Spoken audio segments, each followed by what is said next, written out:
It's so loud. Okay. After I bit into her throat, my consciousness drifted far away, and when I came to, I was in this cave. That cave. Is it loud for you guys too? Or is it fine? It's like...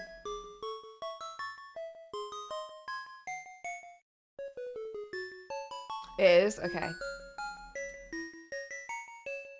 Hold up. That's how you quick save! Oh my god! I'm finding out things. I pressed the stop button. Apparently that's quick saving.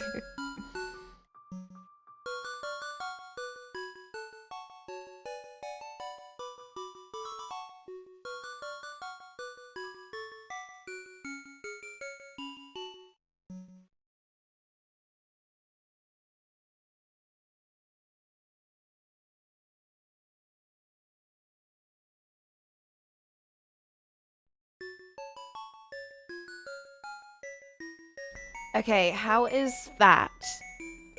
Is it loud enough?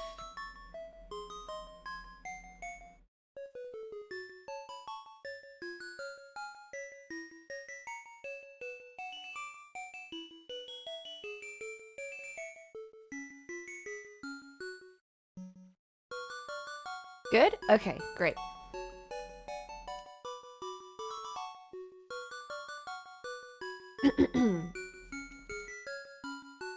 And when I saw Pauline alive and, well, it was such a shock. I wanted her dead body, but on the other hand, I still wanted her to be alive. Well, she's basically a husk of a human now.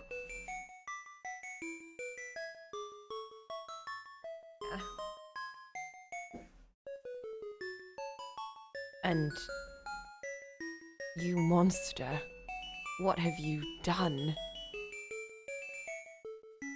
I can't understand how that could come across your mind. If you did understand, then you'd be like me too.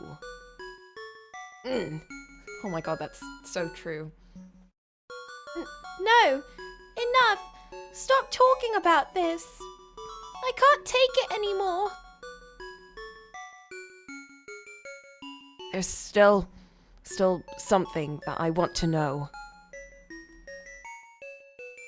But, Nelly, if you don't want to hear it, you can step outside. There's no need for you to hear everything. You're volunteering to be a sacrifice. Is that to repent for what you did to her? No, it's because I had always planned on killing myself. If you want to atone for your sins, shouldn't you be tried by law rather than taking your own life? I don't feel like I've sinned. I'm not killing myself for atonement. Stop it. We're going crazy just listening to him. He's insane and that's that. So go ahead. Be a sacrifice or whatever you want. Jump off a cliff for all I care.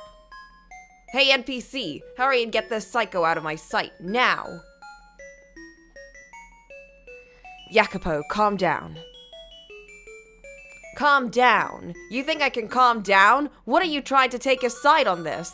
Then you're on Team Psycho too. Screaming about it isn't going to do anyone any good right now. Well then, get him out of here. He disgusts me. If I can clarify one thing, I'll do that. I'm not planning on stopping him either.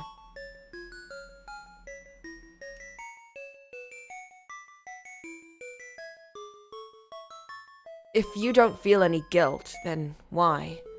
Why were you considering suicide? She, too, thought that I would do so, and chose to spend one final week with me. I put that one single crack in her perfect world. I think she accepted that crack I made. She didn't attempt to overwrite it with more dreams or lies. I won't suggest she understood my insanity, but at least she recognized it. What are you? That's just your own psychotic delusion. Don't try and frame it so it's convenient. How can you claim to know the relationship we shared? Yes, even that, I can't explain it either. So, what's the point in committing suicide? So that she won't be alone. I don't like the word fate, and I don't believe in it. But even still, if Pauline, as she is now, was once one of our lives, I feel as though I'm being guided to it. As if someone who knows about the two of us is pushing her to say it for some reason. I kind of feel that way too. Which is why I'll be the sacrifice. I have to be.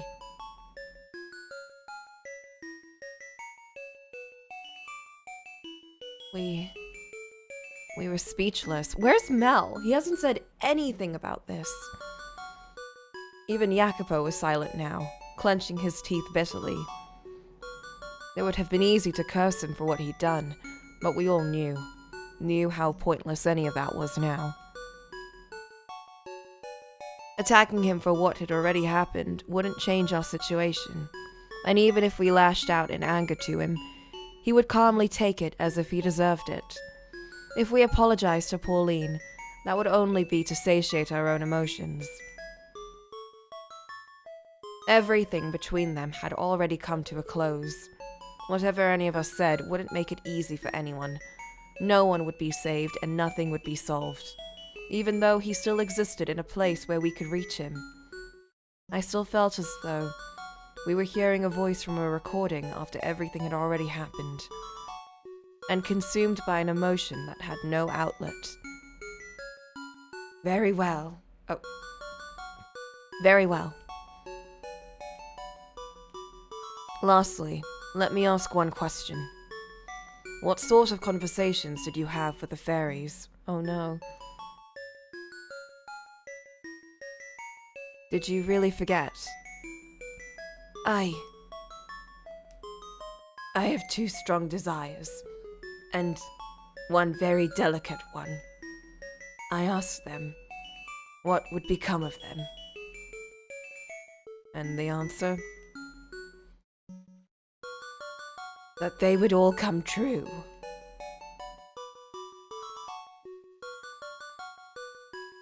Goodbye. I'm sorry I made things so difficult. Have you come to a decision? Yeah, I made up my mind. I'll be the sacrifice. What a truly honorable choice. Your heroism will be told for ages to come. Honor. I'm the lowest scum of the world. Now then, please come to the rear chamber. I will perform the ritual to merge your soul with the paladin's dagger. Yeah. Your laugh will never be forgotten. Me too. I will never forget you either. I'm sorry I put you through so much pain. I love you.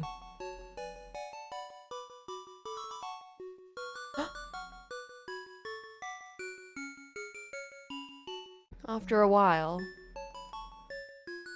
the sister returned to us, holding an ornate dagger. And as NPCs did, she told us the essentials. We waited for a moment, hoping that maybe Pauline would be free once her NPC tasks were done. But she just repeated the same lines over and over again. The room that Aid disappeared into no longer opened. Oh my god.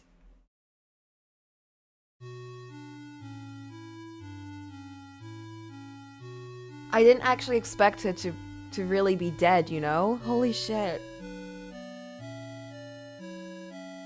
What a tragic fate for them both.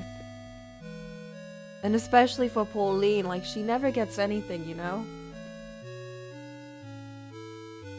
Like, I don't know, when they first showed her sprite as an NPC, I kind of thought, oh, you know, maybe if we keep going through the game, she'll finally be freed from her NPC role when the time comes, and then she'll join us and it'll be great, but no, they completely flipped that.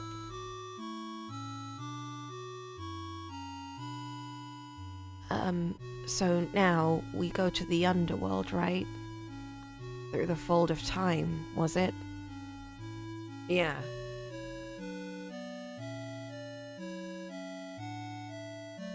He can't, but he does every time. Hey, you little sack of shit.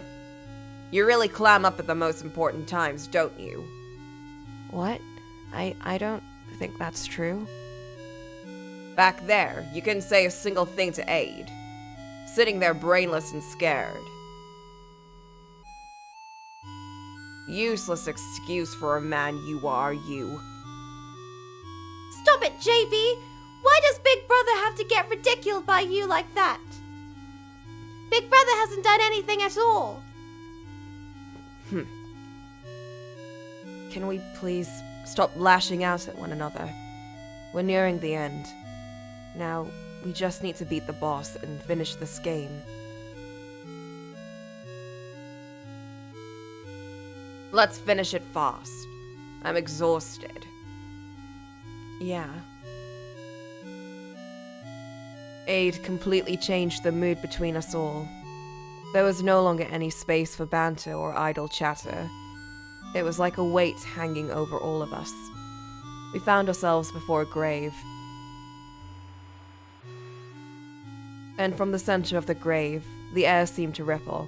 Oh, Saturn, because you missed it, what basically happened was, Aid sacrificed himself because he, well, not really out of atonement for killing Pauline, but more just because he feels that because she asked him that as an NPC, it was like a weird way of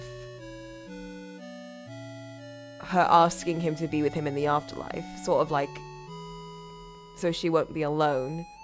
So he's doing it sort of to be with her again. So he's been sacrificed. That's what's happened.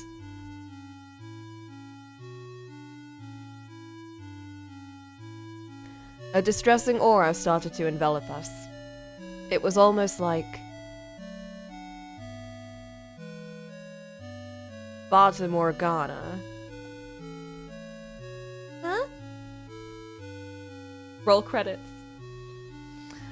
A mirage. Just like a dream, almost. Clap, clap, clap. I was wondering when they would actually say that. They finally did, and it wasn't in the right game. That was a smart goof, I like that. A blinding white light engulfed us. In the next moment, we were standing on a desolate, almost surreal open plain. The sound of thunder loomed in the distance. Okay, so is this the underworld? So the Demon Lord is here somewhere. We have the dagger, but this is still scary. So what now? Who's gonna do it? Rock, paper, scissors again? No, I'll do it. Huh? Are you serious? Something tells me that it has to be me. The game maker? Because you're the hero? That card from before means nothing. I am no hero. I'm the creator of Royum Heaven. I don't know, Seventh Lair. I never made such a game. But this is something that happened through my sight. So, as the creator, I need to step up. If it's anyone's duty, it's mine. If the Demon Lord wrecks you, then I'll pick up your bones. I just pray it doesn't come to that. It'll be okay. We have the super strong secret weapon. Just close your eyes and give it a few yes. You're not supposed to be cool, let alone at the key moments. Now, let us go to the final battle. It won't be necessary. Oh my god, is this going to be Morgana? I swear to God, please. I thought I sensed a disturbance in the air. It seems that some puny humans have intruded into my world. It's huge. Completely on another scale. I'll soon make you pathetic humans regret standing before the Demon Lord. Don't waver. That thing's just... right. Data. Just think of it as a bunch of data. You're the one who'll be regretting. I am Dark Knight of Royum Heaven. Hell yeah, you are. As its creator, I'll erase this game and everything with it. Do it, Dark Knight! Show us what you're made of, creator. Beat the boss, Michel. Ugh. Before, I'd never considered how a character in a game might feel. What I thought of was only the mechanics and how the users would approach it. But now, being rallied by my party members, standing here before a monster, the likes of which I had never seen, this sensation had to be exactly what the characters felt. I didn't have your typical health or stat bars like characters did, and I would probably die instantly from a single blow. But I couldn't stop now. To get back to reality, and to return them back as well, I took up my dagger, and swung it wildly in front of me, and then...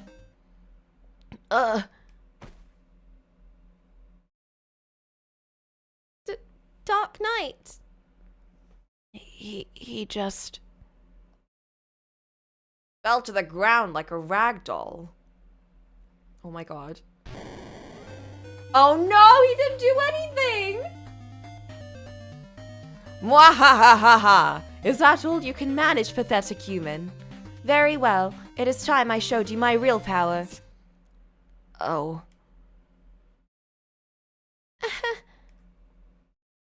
Wow. The dagger. It went in! Gua, what is this? This divine energy?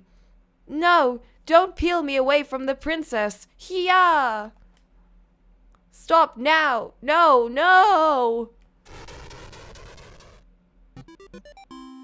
Yay. What? Whoa. Wow, that was so super lucky! The Demon Lord disappeared! I can't believe the dagger hit its mark after flying out of his hands. Hey, you hack of a developer. Looks like you did it. How about you stand up? What? Was that it? Yup, we did it. Hell yeah. What? What's happening? Hey, it's a woman. In the light, there's a woman there. The princess. She's here. Princess? Princess. For princess, she's... yeah. It's Maria!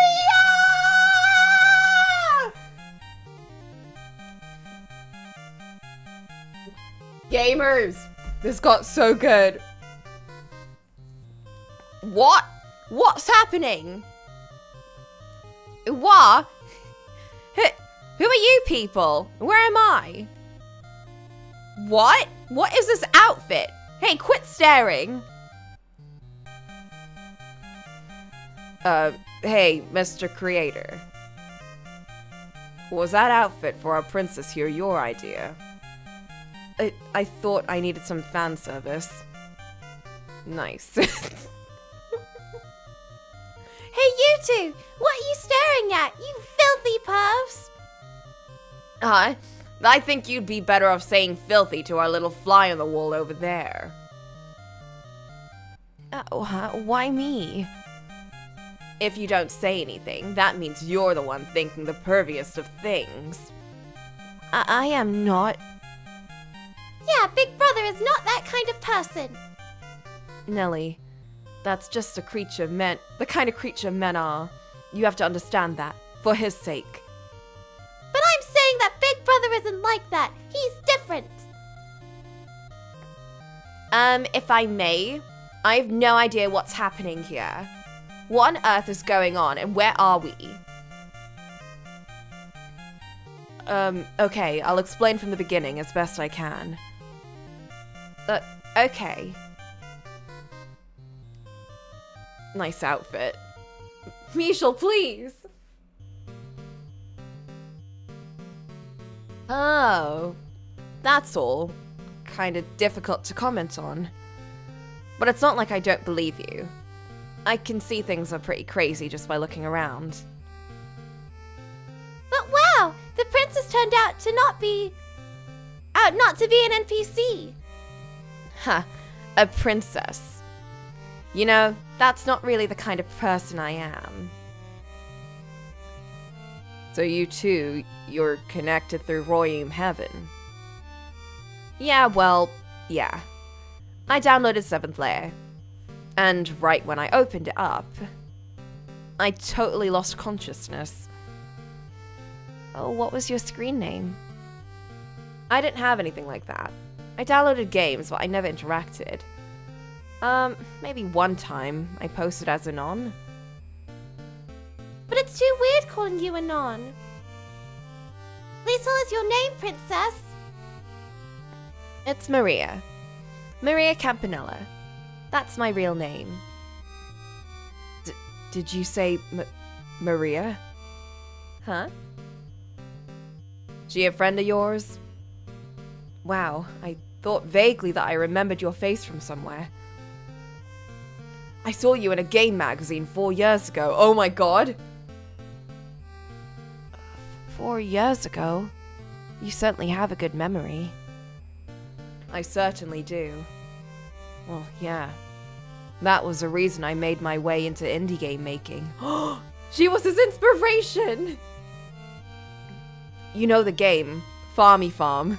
The one that had millions of downloads. Oh, holy shit, Farmy Farm. She's the one who made it. Oh, I know Farmy Farm. Everyone played it at my school. The maker was a female. Huh.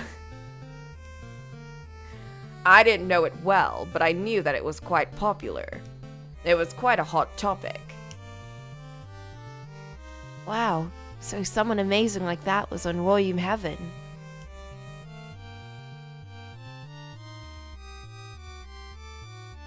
You usually don't ever remember the names or faces of game makers. You're a different breed, Royum Heaven guy. That's so good! You have a super famous person playing your game. You should get her autograph when we get back to reality. I want to get it too. Nellie, as a game maker myself, it really doesn't make me happy to hear you put it like that. We should be on the same level, both being creators. Yet to a normal person like you, I'm a peasant in her presence. So you don't even consider me to be a competitor. I mean, I know I'm not, but... damn. Well, let's forget about my game and hurry and finish this, yeah? Let's get it done and get out. How are we supposed to finish it though? Nothing's changed after we beat the Demon Lord. Usually what happens with things like this is you have to go back to town first. There's the final scene, and then the end credits can roll after the player feels good about himself. Okay, let's head back. We beat the Demon Lord, so things should all be wrapped up. I wonder if the townspeople have a feast prepared for us. But you didn't make it that simple, did you, Michel? Hey. What is it? I actually really like the Royum Heaven games. Oh, really? Thank you so much. Okay, shall we? I know it's just my own warped cynicism. Just jealousy, shameful.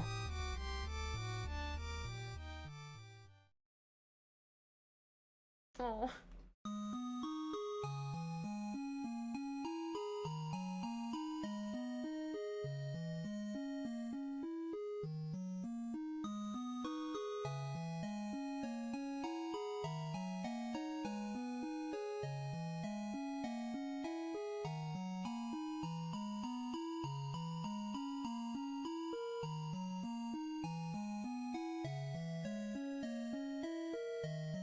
All the NPCs greeted us in celebration upon our return.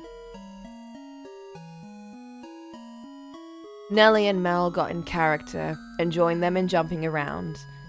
It was still unsettling to hear the same empty lines repeated over and over.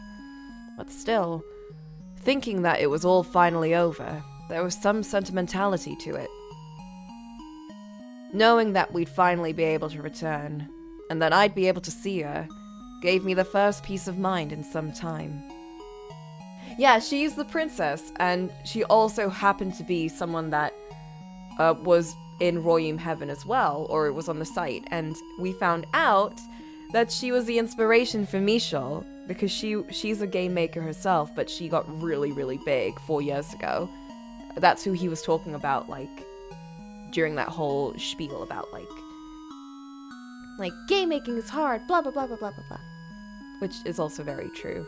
Like, that's what I'm talking about. Like, I super recommended the game to Rachel after I played that session because I kept thinking, like, holy shit, this is what it is to be an indie dev. This is legit so accurate. Even from, like, an outsider, like, on the dev team type of person like me, who just did, like, a little bit of fan artwork and stuff.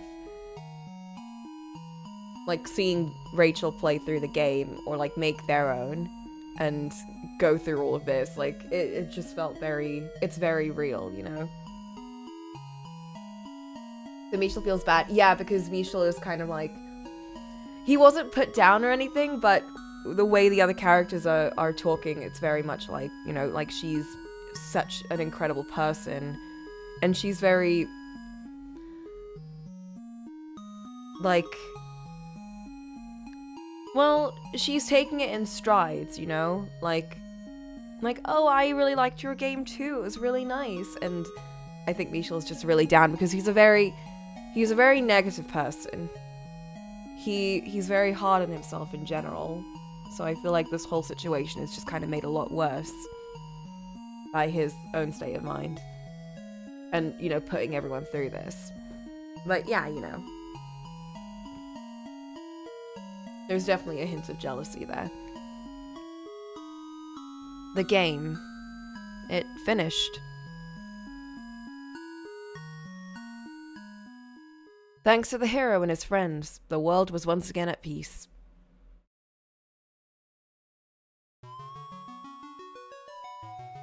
Oh, there we go.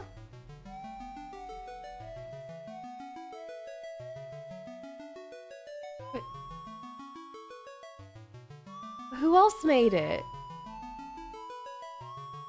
Oh no.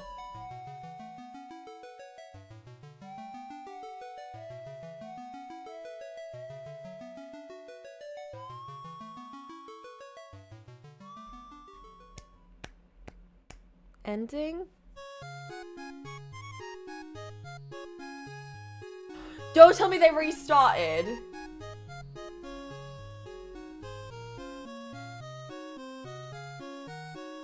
Oh my god.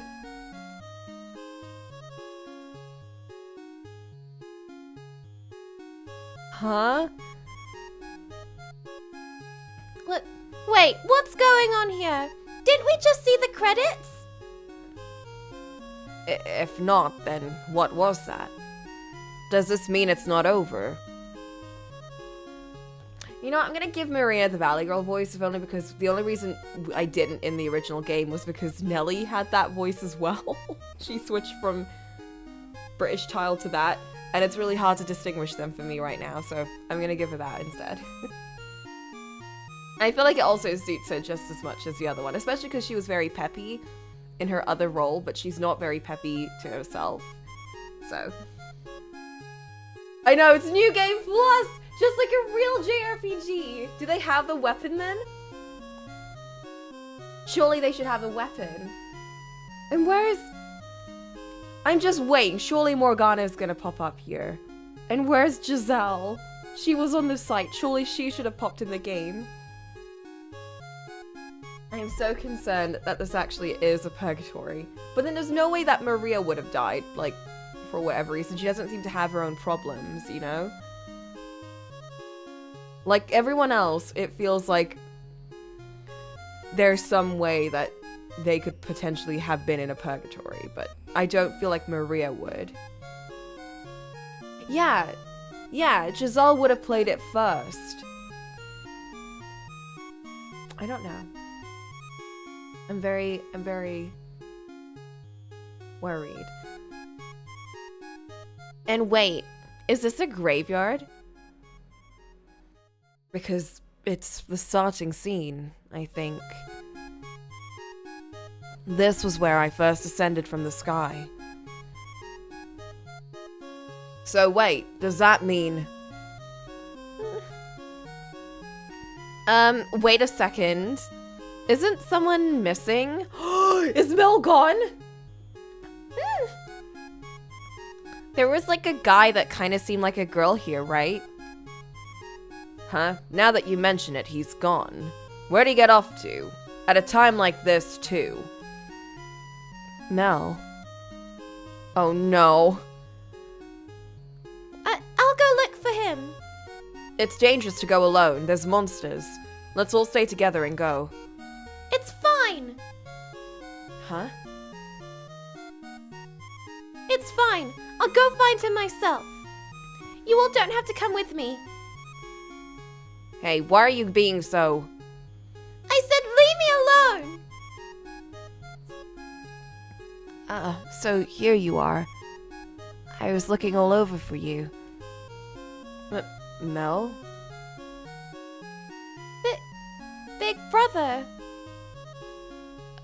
Right. I have to tell you about my controls. Stop it! Stop it! Why do you have to say that now? Big brother, let's go somewhere private, not here. Hey, Mel, what are you saying? Controls? Did you hit your head? Before that, you have to understand something about me. Mel. Oh no. I'm telling you to stop, please! Not that! Don't say it in front of them! I'm your very own personal NPC.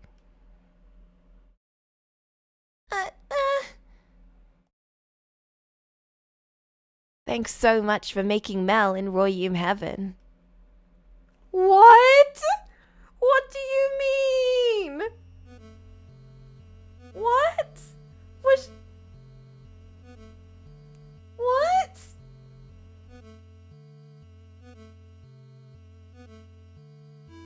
What do you mean? Was she like a figment of his imagination and he got in the game? Was she like another person that... Was he another person she invented and... There's no way... No! There's no way he became an NPC if she knew about him.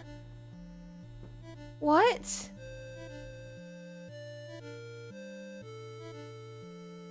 Oh my god.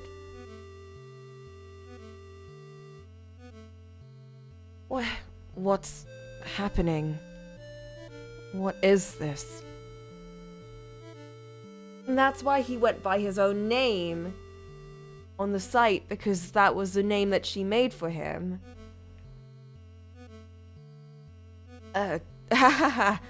You had some little charade up your sleeve, I see. Hey, Mel, it's not funny. Absolutely not funny at all. We've had enough with humans turning into NPCs with Aid's friend. I wouldn't have normally been in 7th Lair, but having Pinky Rose and no Mel would be just too strange. So that's why I'm here too. Listen to me. Stop it! Big brother, stop it! I know that. I already know. I already heard all this. But naturally, I have no player. Hey, you punk. Cut it out and get back to normal. The normal, useless little turd we all know. This is me ordering you here. No. Mel isn't... He didn't turn into an NPC. He's been an NPC since the beginning.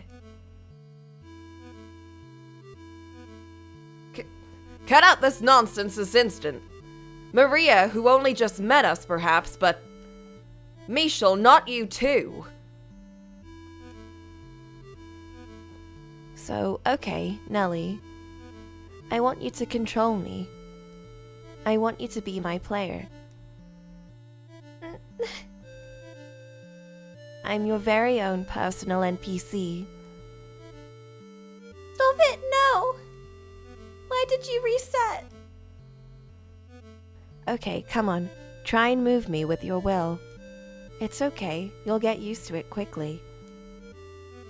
This can't be happening. Hey, Nelly. Drop it already. The joke's over. Nelly. He's imaginary, a sock puppet. That's it, right? If we consider that this is a game world, that's what his lines right now indicate. This guy here is this girl's NPC. He has nothing inside him. I have no idea how that actually works, but this Mel character here moves and talks however Nelly here wills it. Everything up until now was a performance by her. He was a doll that was being controlled completely by her. Oh my god, that's why he didn't say anything during that whole section with Yukimasa. I mean, Aid. You don't have to say that right now. We could all assume as much from what Mel was saying. You didn't have to go and lay it out. Why? What do you mean, why? Because it's hard for her? That's irrelevant. In fact, when your fake persona gets revealed, it's an incredibly painful thing. You get ridiculed, ostracized, sometimes banned completely. At least I'm not berating her about it.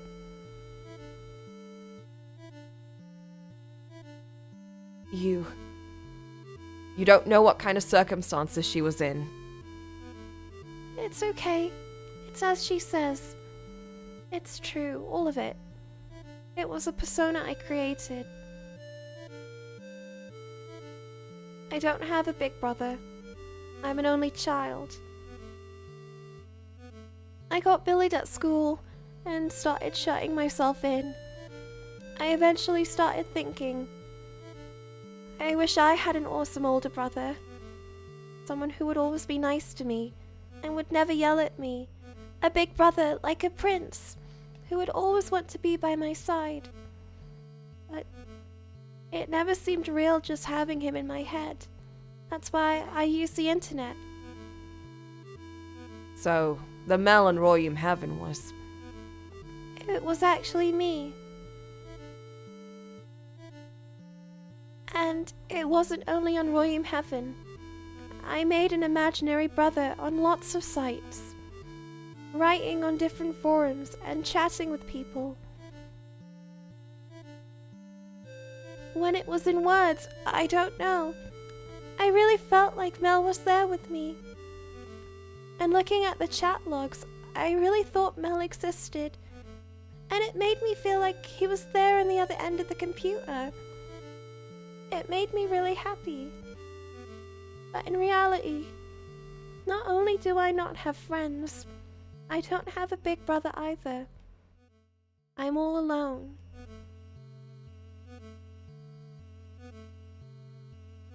For so long, I was keeping up 2 acts. And when I woke up in this world, I saw Mel before me, and he gave me the same explanation he did just now. I had no idea how, but in my mind, when I thought I wanted him to do this or that, or say this, he did it all seamlessly. It surprised me at first, but then I thought if it was a dream, I never wanted to wake up, because the brother I always imagined I had was right here with me. I still don't believe it. Hey, Mel, is it really true? Mel. Big brother won't speak as he is. The tutorial is already over. If I don't give him commands, he won't do anything. I see. Some of the pieces of the puzzle are starting to come together.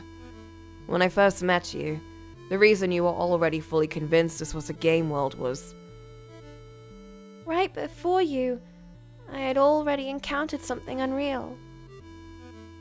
If this was the real world, there's no way it could be possible. That's why he would drift off at intense moments. I couldn't always focus on him when I was in no state to give Mel commands. The cat's out of the bag. It's easy to see now, right? Mel's reactions were always pretty similar to mine, right? And plus, he never said anything that was upsetting or conflicted with me. I mean, I was controlling him just the way I wanted to. Maybe that's the reason he always had aggro. Something to do with the way the system sees him. It would be a bad thing if one of us died, because we're all real humans, you know? But Mel never was. Prioritizing the living, the game might have been looking out for us from the start. No, stop!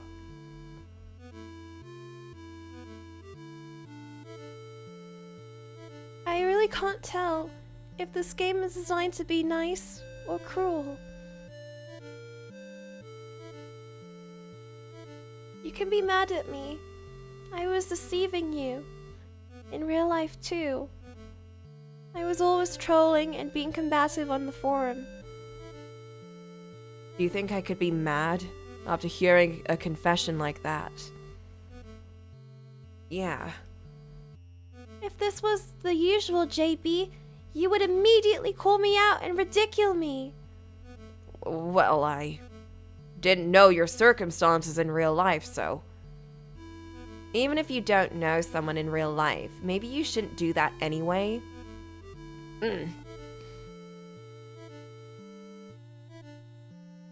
Nellie, do you remember what you said last night? If Mel was truly a person who didn't exist, while I don't want to believe it, I understand. But still, I know that you have friends. How should I put it? One of them might be kinda lame, and another is annoying to the point where he gets angry at the drop of a hat. But even those, they should count for something, right? Even if you don't have your imaginary big brother, you're not alone. Well, I fully understand now that you're a complete handful of cringe. Stop! But despite that, I suppose it's possible to stay acquainted. You really are like a game character. Silence, fool!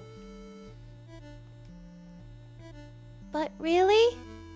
I mean, I'm kind of an emotional wreck. And the terrible things I said to you two, that was all the real me. Thinking back to it now, it wasn't really anything for me to be concerned about. Thanks to that, things actually stayed interesting. He's such a gamer, dude. Well, I won't bother questioning any of it now.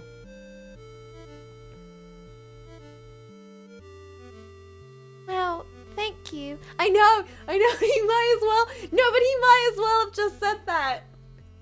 You're so cringe, but we can still be friends. Because you're our cringe. I need to, wait, take that down. Flint, send that to me. Flint, send that to me. Wow. Thank you. This is such a sweet moment, though, for real. I really like the different direction this is taking, you know, with the characters and their whole online circumstances and everything. I never thought that you'd accept all this so considerately. Well, it wasn't as though you were doing something bad. I mean, you weren't like you're not on that level. I feel like after that, nothing can really get that bad. Actually, you know, I'm more impressed than anything. You were pulling it off flawlessly. Controlling another character while moving and speaking yourself. Most people couldn't do something like that. I've been putting on the act for a long time, so I'm used to it for better or worse. I've had Mel in my head for a long time, but I have to put an end to it.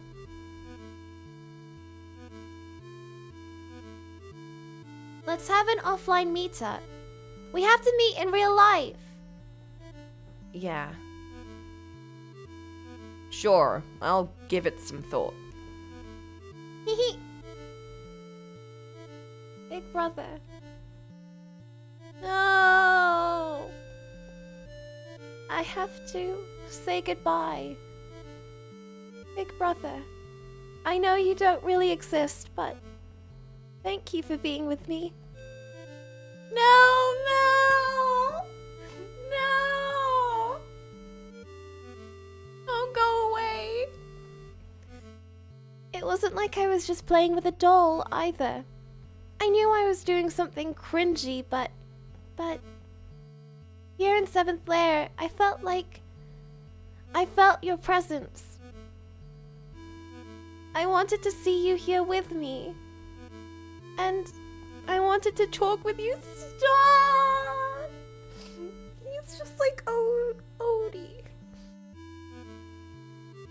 I wanted to hear you say my name with your kind, gentle voice. I wanted this happiness to go on. But I'm okay now. Goodbye.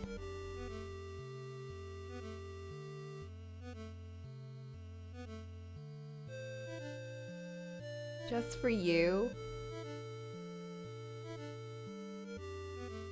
Hey, I'm sorry to dampen the touching mood we have going here, but how are we getting back?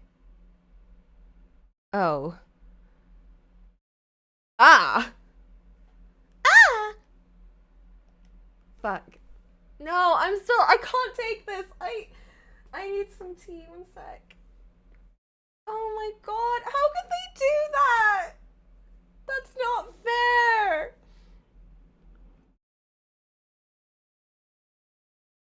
They took away Mel from me. And they did it like that. That's so sad. Oh my god, poor Nelly.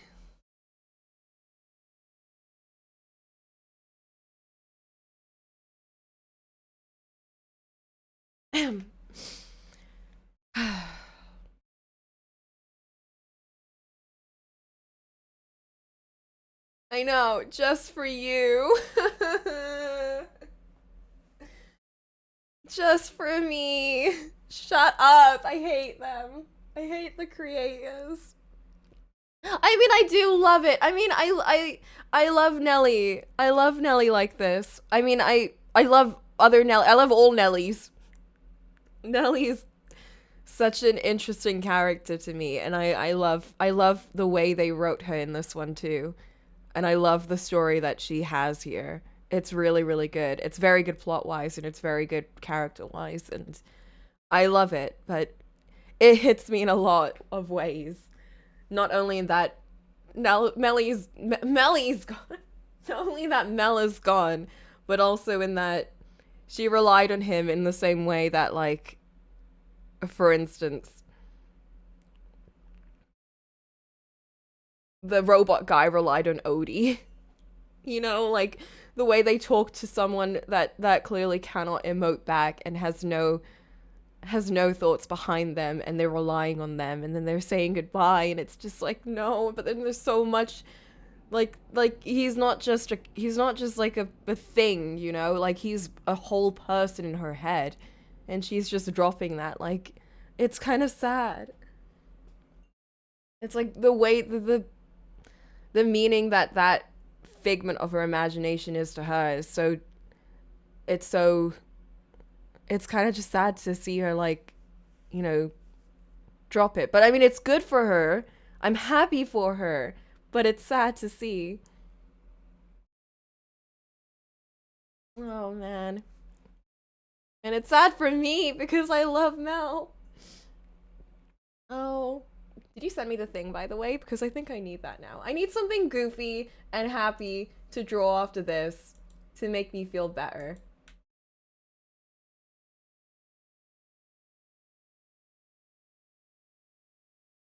I know. Imaginary friends and nobodies / robots who do not feel emotions that get attached to stuff like that. It really hits me. Anything where you build up memories of a thing and it means a lot to you but not to everyone else, like that kind of stuff really gets me. I know, the world let her down, so she built her own world inside. Oh, man. Oh, I love this. I love this series. Oh, I love these characters. Okay. Anyway, back to the big plot, because now they're trapped in a never-ending loop. That's right. What the hell's going on here? We beat the Demon Lord, did we not? Yeah! Why are we still inside the game? No. Does it never end? If the player turns off the system, the game ends. But the game world inside continues for eternity. You can try again as many times as you want. Like, New Game Plus? What? So is this where we live now? We can never get back to reality? You mean we have to wander around here forever?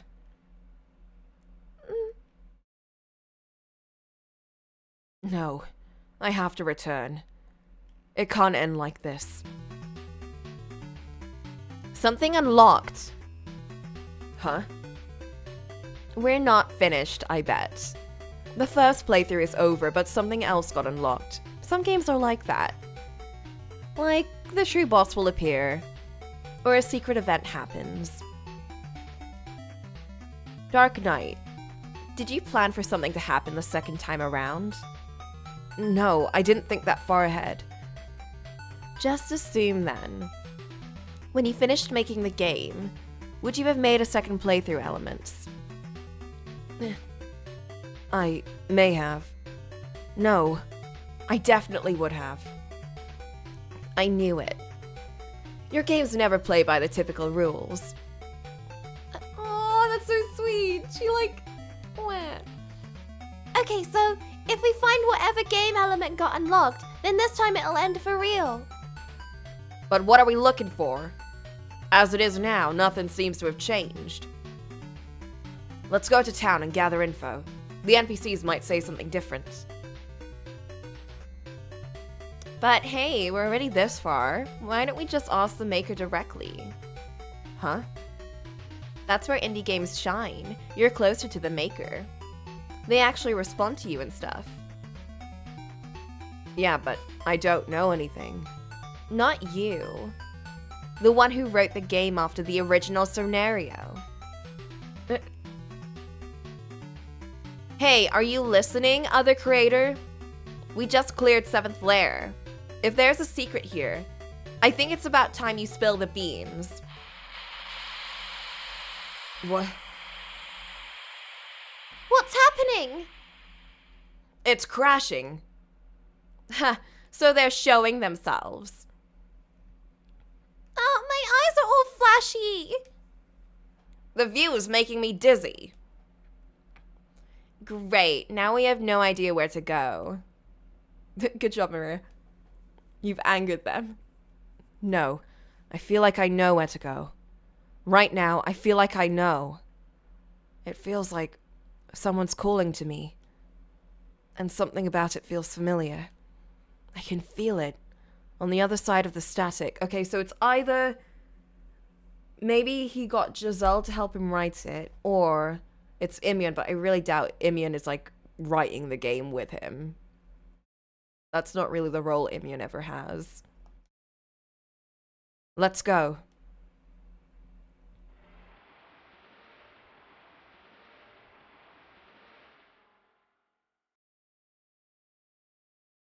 What? Not the fireplace, please.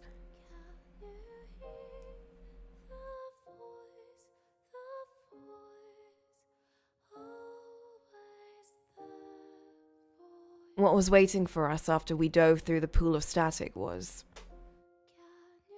an old lived-in room from some mansion. There was a large fireplace before us, complete with logs crackling in the flames.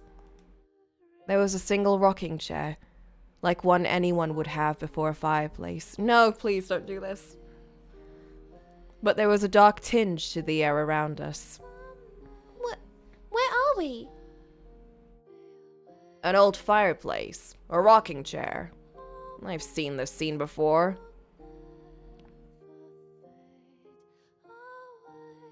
This is Fairy House. One sec, can I put the volume a bit louder for this bit? Just because I like the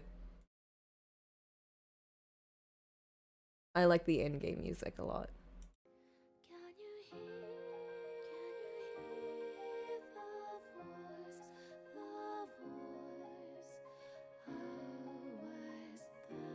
Fairy House was the first game I released to the world. Once the player sat in the rocking chair, the fairies would appear before them. Continuing to teach the fairies words will increase their conversational capacity bit by bit. It's a simple game with a simple system. But still, being my first game, it meant something special to me. So it's the first one that I updated as well. Why is the secret area Fairy House?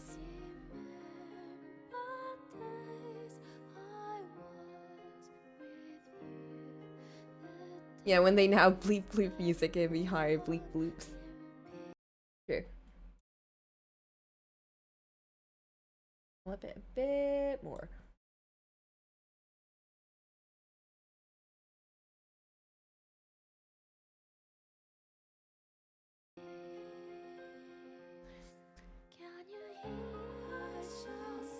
Don't ask me. Looking around here, there was no one other than us, and nothing seemed blatantly out of the ordinary. The room was dark, the fire our only source of light. There was a lonely air of solitude around the room. Well, this is a letdown. We made it to the end game, but there's not even a last boss or anything similar. It's not scary at all. I don't know, it feels familiar, yet sad. That's how it made me feel too. Right? It's hard to see in this dim light, and it feels so somber. But it makes me think of Fairy House. I like that game the best. At any rate, there doesn't seem to be any kind of last boss stronger than the Demon Lord here. Hang on a second. There's no exit here. What? Oh, you're right. There's No door or anything. Huh? What, are we shut in now? Is this some sort of escape scene about to start? Seek a way out. Maybe it's just part of the game.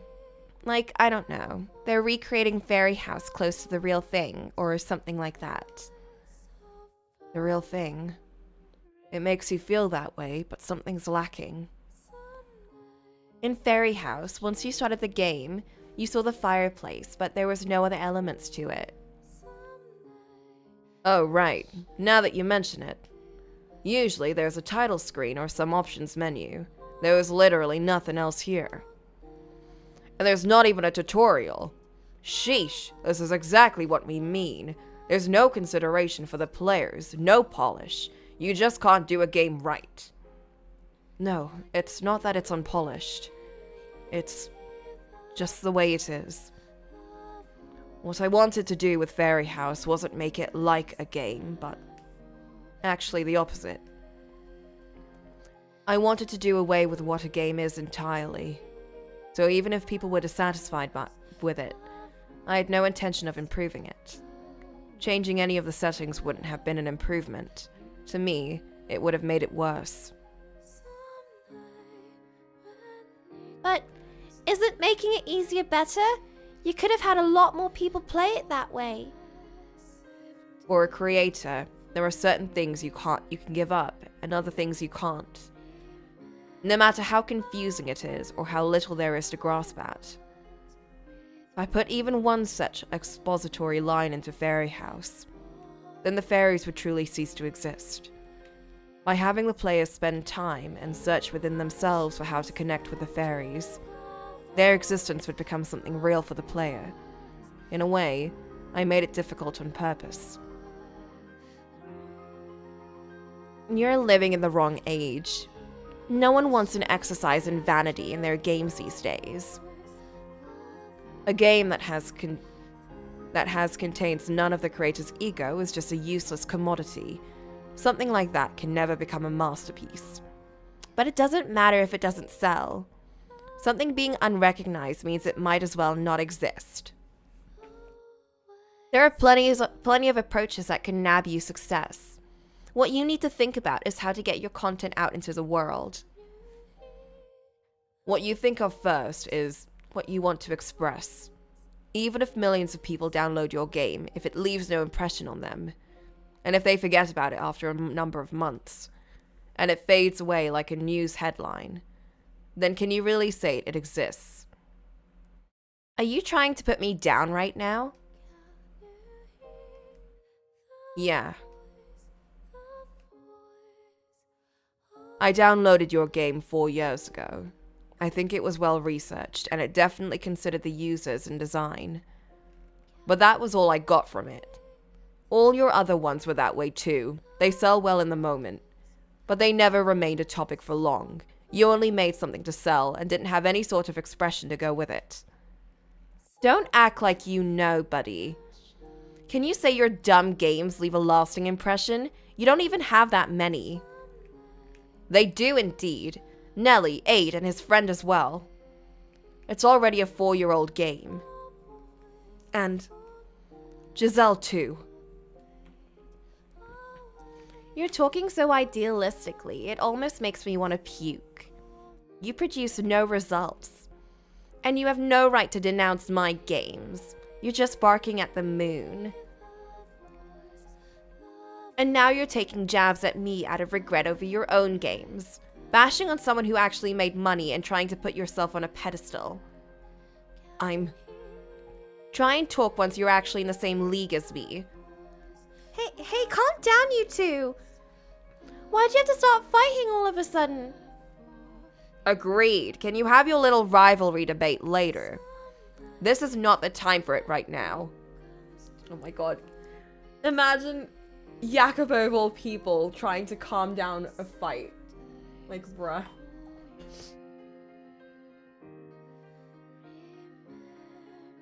Yeah, sorry, alright. I just get a little fired up when people take shots at me. Maybe it's my creator genes? Sheesh, I'm getting exhausted already. We can't leave this room as we are. So everyone, search around and find a way to do so. I will be observing from here. Report back when you've found something. Not planning on helping again. This is something that underlings should do. I shall take a few moments' rest. Jacopo then sat down in the rocking chair near the fire. The chair creaked from the weight of him sitting down, and before that, sound stopped. That was it! He... Once again, internet troll Jacopo saves the day. A voice echoed in the room. Hello, JV. Where?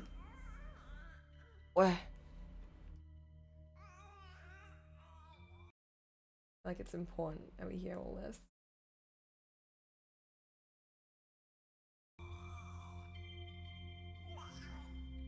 What?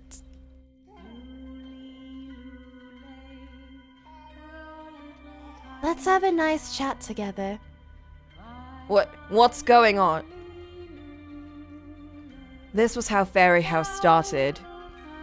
When the players sat down on the rocking chair, the fairy appeared before them, which meant that Jacopo sitting down started up Fairy House.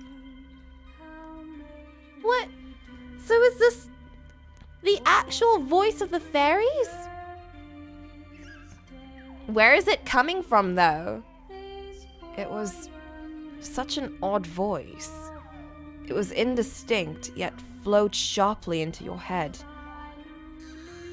While it sounded like a young girl's voice, it was also like that of an elderly woman's. Something about it was enchanting. If something such as magic actually existed, it wasn't magical spells or something in the game, but rather the mesmerizing effect of the voice itself. Just hearing the voice threatened to put you into a trance, enchanting you to madness. Let's talk together, JB. I was looking forward to talking to you. Talk? I'll do no such thing. You're the perpetrator of all this, yes? Reveal yourself to us this instant. Did something happen today? Hey, don't play games with me. The start was exactly the same as the fairy house I made. At first, the fairy couldn't have a coherent conversation, but as you taught them more words, certain parameters were unlocked, and they could greet you like this. And eventually, they would ask you questions.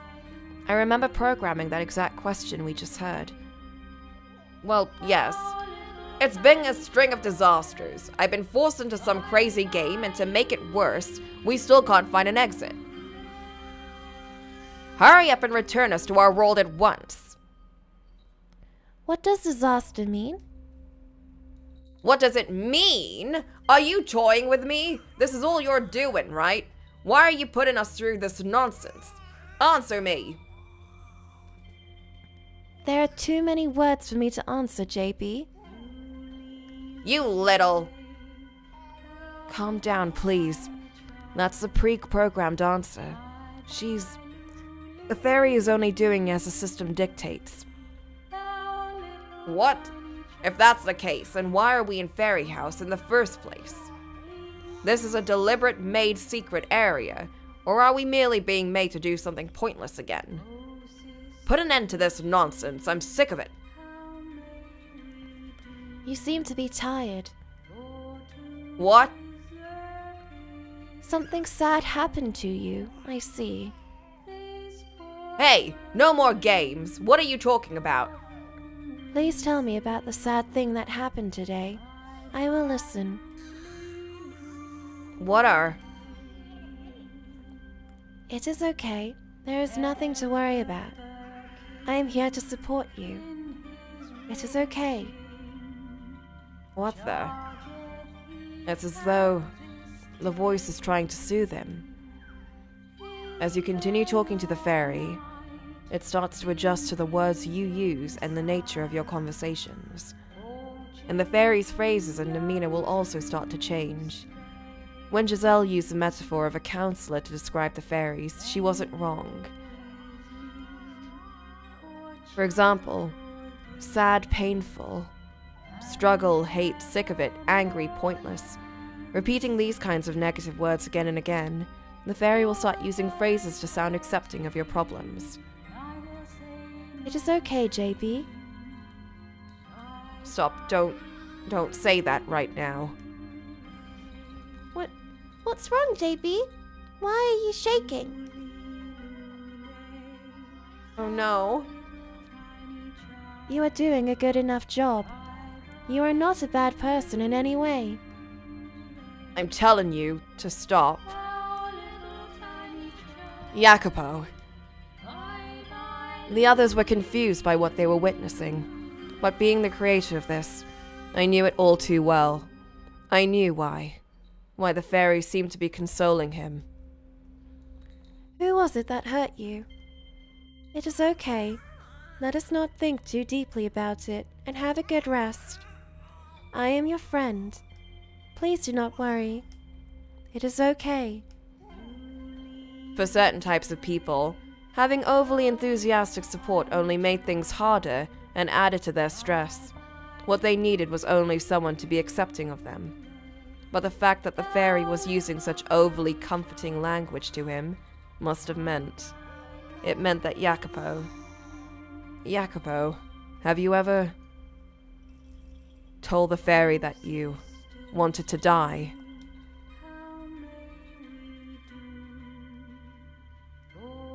What? JB, but why? Is Citaloprim doing well? Is Sulpuride one of your friends? Stop it. Stop talking. No more. I'm quitting the game. Forced quit. Fairy house quit. It is okay. Let's depend on our friends. I'm ordering you to stop. Letting his rage take over, Jacopo slammed the rocking chair to its side. A loud crash echoed through the room, and the now huffing and puffing Jacopo's face was as pale as a ghost. What was that just now? Something?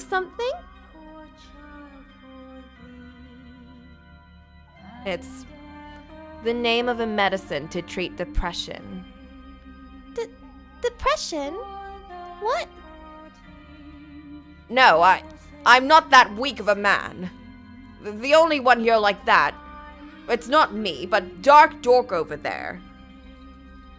He's the one who would be depressed. He's a bottom-feeding game maker with no fame and no money. He fits that bill perfectly. Hey, Fairy, listen, you. You're saying that to the wrong person. I'm not like that at all. I've never been to a psychiatrist. Jacopo. No, I'm not a bottom feeder. I'm not like you. I'm higher up. Calm down, man. No one's trying to call you out or anything. I'm in a company. I'm employed, you got that? I'm in NVC Corporation. A listed company, you hear? NVC Corporation? Oh, yes. A very selective company that rejects even top-level graduates. What year? Huh? I mean, what year did you enter the company as a new hire? Your age is fine, too. I'm 26, but what does that... 26, so you joined as a new hire at 22. What does that matter to you? I'm 25. And should also point out that I'm an employee of NVC. Huh?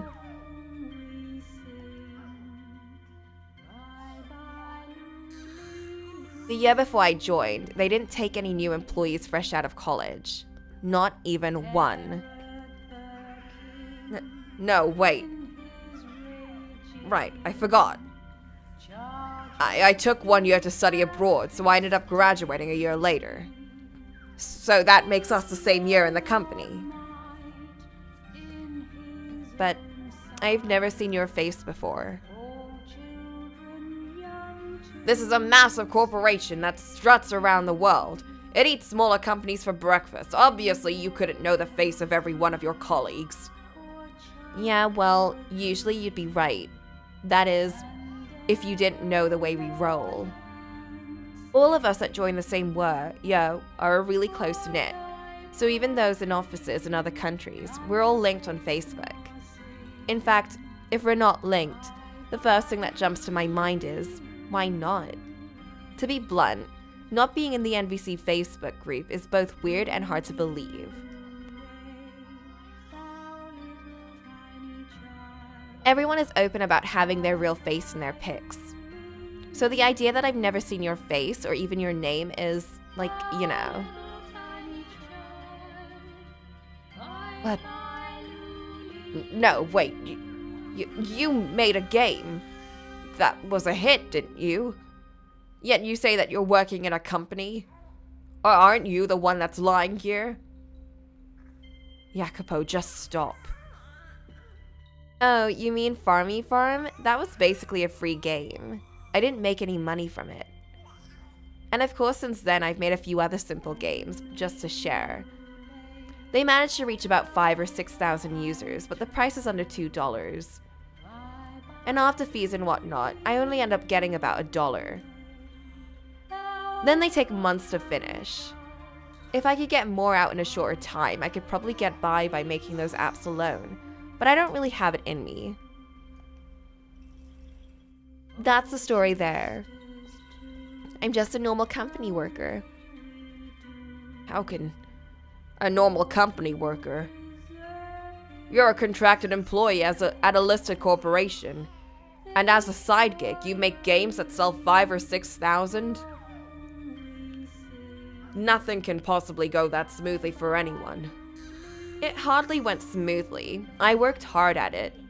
I'm not gonna let anyone think it was just luck or something. But I think I figured out what kind of person you are, JB. Your true form is a filthy, jealous liar. You look down and scorn on others, trying to keep your fake persona in equilibrium. That's why you are always trolling Dark Knight on Royum Heaven. You're someone who does nothing trying to bring down others for doing something. Isn't that right, JB?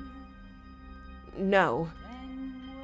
Now that I really think about it, on the forums, you were always the quickest to reply. To be so ready at the keyboard. There's no way they could be an office worker living on society's schedule, is there?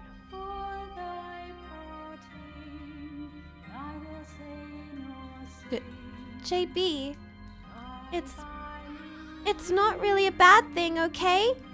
Maybe you tried to push Dark Knight a little much here and there, but all you did was fib about your life a little. It's kind of similar to the way I did. Something happened enough to make you mentally unwell, right? It's not your fault then. What's wrong with trying to get well with medicine? Everyone has times when they're unstable in life. You were a little hard on him. Don't make that face. Maria, it's not necessary to be so combative with your words like that. Oh, come on, it pisses me off. You had lots of your games that you made dissed to high heaven by him, right? In reality, all that JB here was doing was spewing his own insecurities all over them. Me, you know, I focus on reality. With such a poor guy as him being the target of my truth, I know I'm gonna look like the bad guy. But still, it doesn't override all the times that he lied and looked down on other people for no reason. You two, you should have gotten mad at him. I think for now, you at least owe Dark Knight an apology. It's payback for all the times you teased him and tried to insult his social standing. It's fine. I don't really care about that. I don't desire any kind of apology. Really? Really. There's more hostility online than I could get in a lifetime. Why should I care about him alone? Well, if you say so. But why? The usual JB is so bold and full of confidence. It doesn't at all seem like the person who would say something about wanting to die. That's how it seemed on the forum too. You can be any way you want with words. That went for you as well, right? So that's why, what it came down to, this guy here. Enough. Stop already. Cut me a break, please. Getting called out by someone is the worst thing for me. But it's like you say. I'm in no position to be criticizing Dark Knight. It's me. I'm the shut-in, the NEET. I'm 26 years old, and haven't even found a single job yet. Everyone around me is moving forward, getting married. I've accomplished nothing. Since I failed to get a job after my first search, I've been stuck. I haven't been able to turn it around, yet I think of myself as a distinguished person. That I could never take a normal job, and that pride keeps getting bigger and bigger. And on the forums and in 7th Lair, I played a character. I try and tread on others, and get a temporary feeling of superiority. Only to return to my depression hours later. Asking what happened is pointless, because nothing happened. And that was the problem. There's not even an identifiable reason why I want to die. I just want to, because there's nothing but emptiness in my life. And I have no one to open up to about this. That's why I spend my time bashing free games online. No, it's not bad. Fairy House was a really good game, Dark Dork. I feel like someone finally listened, accepted me. You say you didn't mind it, but I feel really sorry I did that. I think I definitely was jealous in some way. If we get back to reality, I won't troll anymore, and I won't write anything on Royum Heaven. I'm sorry. No, it's fine. Thinking back, some of it was fun too. And plus, just with text, I didn't understand anything about you. But now I feel like I know you. Maybe our interactions can be a little different now. And I know how you feel about not being able to do anything. I mean, look at me, I'm hanging on the edge too. But it's not over. Both of us. Our lives aren't over by a long shot. As ones who gathered in Royum Heaven, we have a connection. Don't say you won't write anything, but yeah. Let's meet up when we get back.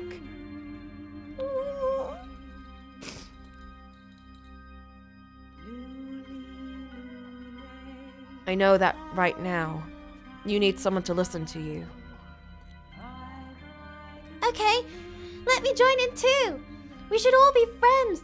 We were just saying we should all meet up sometimes anyway. But are you too sure about that? I can be a hassle to be around. If I'm left to talk normally, all I can be is negative. That's fine, really. I'm overall a pretty negative thinker too. Stop. Oh, okay, wow. I didn't think you'd all process that so easily. I wasn't anticipating that. Well, maybe it's because we're all similar in a way. Well then, now we have to make that negative faction. I don't know about that name, though. Hey, maybe that's the link for us here in 7th Lair. I feel like all the people gathered here, you know, have something heavy that they're dealing with. Everyone's kind of like that. Like this girl here, and this guy, and yeah, I didn't actually meet him, but the Dutch decapitator was here too. How did you know that? We were all in Royum Heaven, so we ended up in 7th Lair. The cause of it was that we downloaded the game. I feel like it's not only that.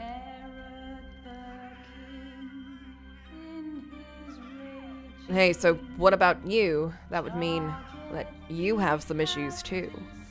What issues could you possibly have? You work at a famous corporation. You're internet famous. You may as well be in a different dimension than us. Yeah. I'm sure it's just, like, the stress of being a prodigy. We have our worries too. What a fortunate issue to have. Yeah, you know? And hey, I was thinking about the name 7th Lair. The 7th of what? Lair? Is it supposed to be like area, like in a game? Somehow I don't think it's exactly that. So I had the idea that maybe 7th Lair is actually the 7th layer. Okay. 7th layer? What do you mean? You need to read more books, buddy. Books, you hear? Get that imagination moving. Oh shit, I've been called out. Well, according to Dante, the 7th circle would be the closest illusion. The Divine Comedy? What? I don't get it. The Divine Comedy by Dante. One of the sections is the Descent Through the Inferno. It speaks about the layout of hell. Hell exists in many layers on top of one on top of the other. The deeper the layer, the more heinous the sin. Oh! The 7th layer is where those who committed violence are sent. Violence? I've never hurt anyone in my life. Violence has a broad definition. Of course, there's violence against others, like what the Dutch decapitator did. But there's also suicide, meaning violence against yourself. That's absurd. I still haven't planned my... You just said still, didn't you? It means there's a possibility of it happening. But it still doesn't fit. You're saying that the Inferno Dante envisioned of is where we are now. But this isn't hellish, nor were we made to suffer. We're only being made to play a game. Can such an absurd hell exist? But maybe we're about to start our suffering. Never being able to leave this room, unable to eat ever atone. We're made to stress and worry. And what if that was it? So wait, this is the end? Does 7th layer not actually have an ending? What? I finally made some friends too. I was planning on trying so much harder in life too. Is there nothing we can do about this? That's merely a guess. That got really loud. Hold up. Sorry. I got really loud.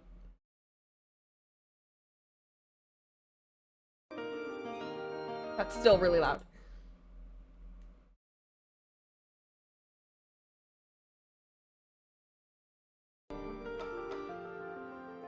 That's merely a guess. This is not over. Maria, you were the one who said we need to meet with the creator directly. That there's something on the second playthrough. We have to find the true creator and ask what this place is, and if there is some common link between us. The one who's pulling the strings. Well, then you gotta think, Dark Knight. The one who's the most knowledgeable about Fairy House is you. It's time to draw the card. The card that pulls the puppet master out of the shadows. Right.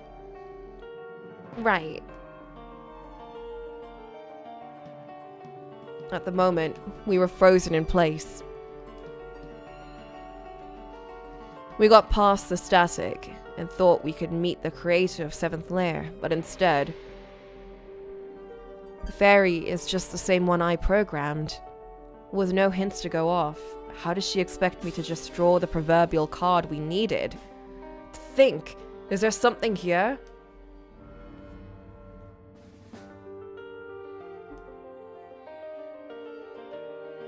Oh. No, it's nothing big, or at least it probably isn't. Looking at that fireplace more closely, it's looping. The fireplace is looping? The fire itself. It's repeating the same motions. So that means it's not actually fire, but just a visual where the fire would be. The town in 7th Lair was the same. The crackling sound of the flames was just a loop of the same sound effect. Yeah, so what about it? I mean, isn't that a little weird? Everything's been weird since the start. What's weird about a fake fire at this point? Right. Except, how does she know so much?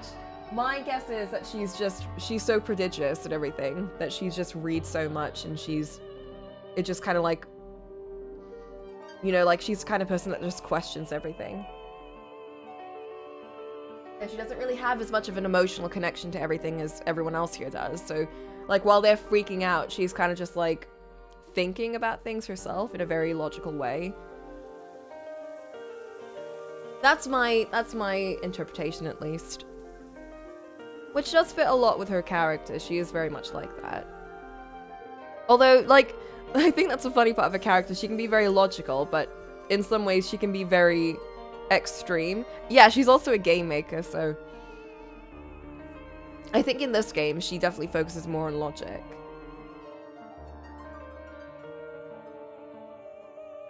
I feel like she also has her life put together a lot more than everyone else, so they're not really thinking about things that much in, I don't know, you know?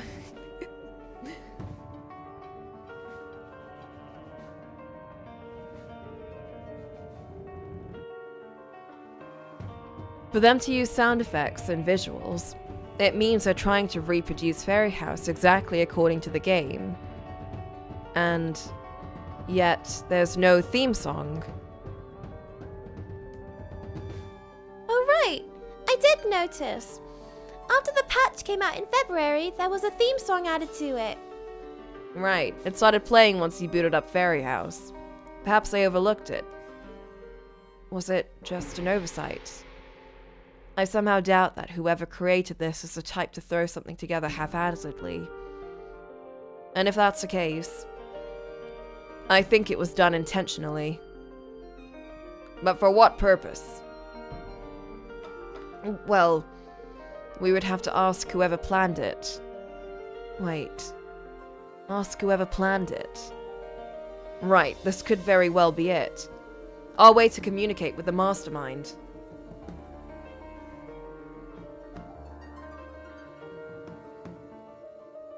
What do you mean by that? Ending it with an I don't know. It's just how I am, you know? You know? If something was left out unintentionally, the players get curious, and they want to ask whoever made it. But the ones who go that far are only the most hardcore fans. Usually people just write it off as a bug or an oversight. If we're players who would go so far as to concern ourselves with the creator, maybe we're supposed to be the ones who sing it. Then the creator probably wants to hear from people like us. At least, that's what I think their aim is. I can sing it. I definitely remember all the lyrics. Humph. I played it nearly every day.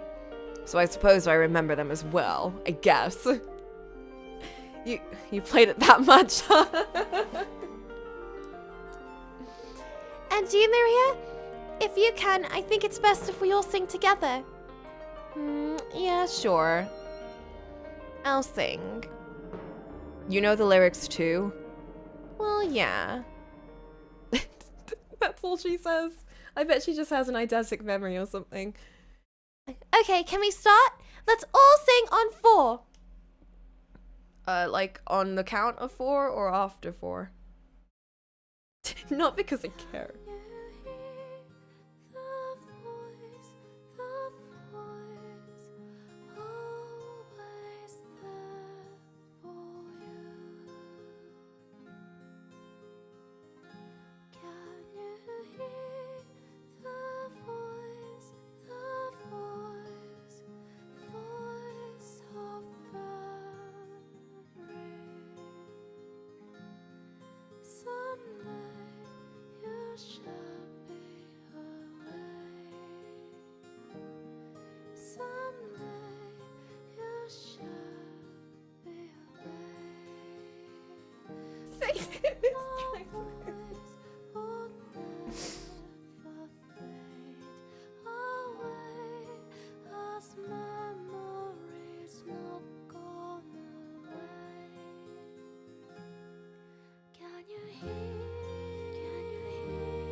Roan? Huh? Isn't that the wrong name there? It's Sound, right? How does she know that? I don't think it's wrong. I mean, I've listened to it so many times now. Which do you think it is, JP? I'm pretty sure it's Roan. Huh? No, come on, it's... Roan is the correct lyric. That's the lyric in the patch for version 2.2 that I uploaded to Royum Heaven. Version 2.2? I thought something was off here. You said you only posted anonymously, but you're quite well informed about Royum Heaven's happenings. And also about my games in general.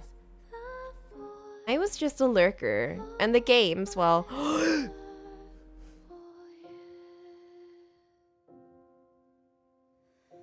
Don't tell me Maria's like Imian. I had to keep an eye on a potential rival but that's not it. There's something more definitive. I thought it couldn't possibly be the case given your appearance. Holy shit. The theme song. We did 2 versions of it.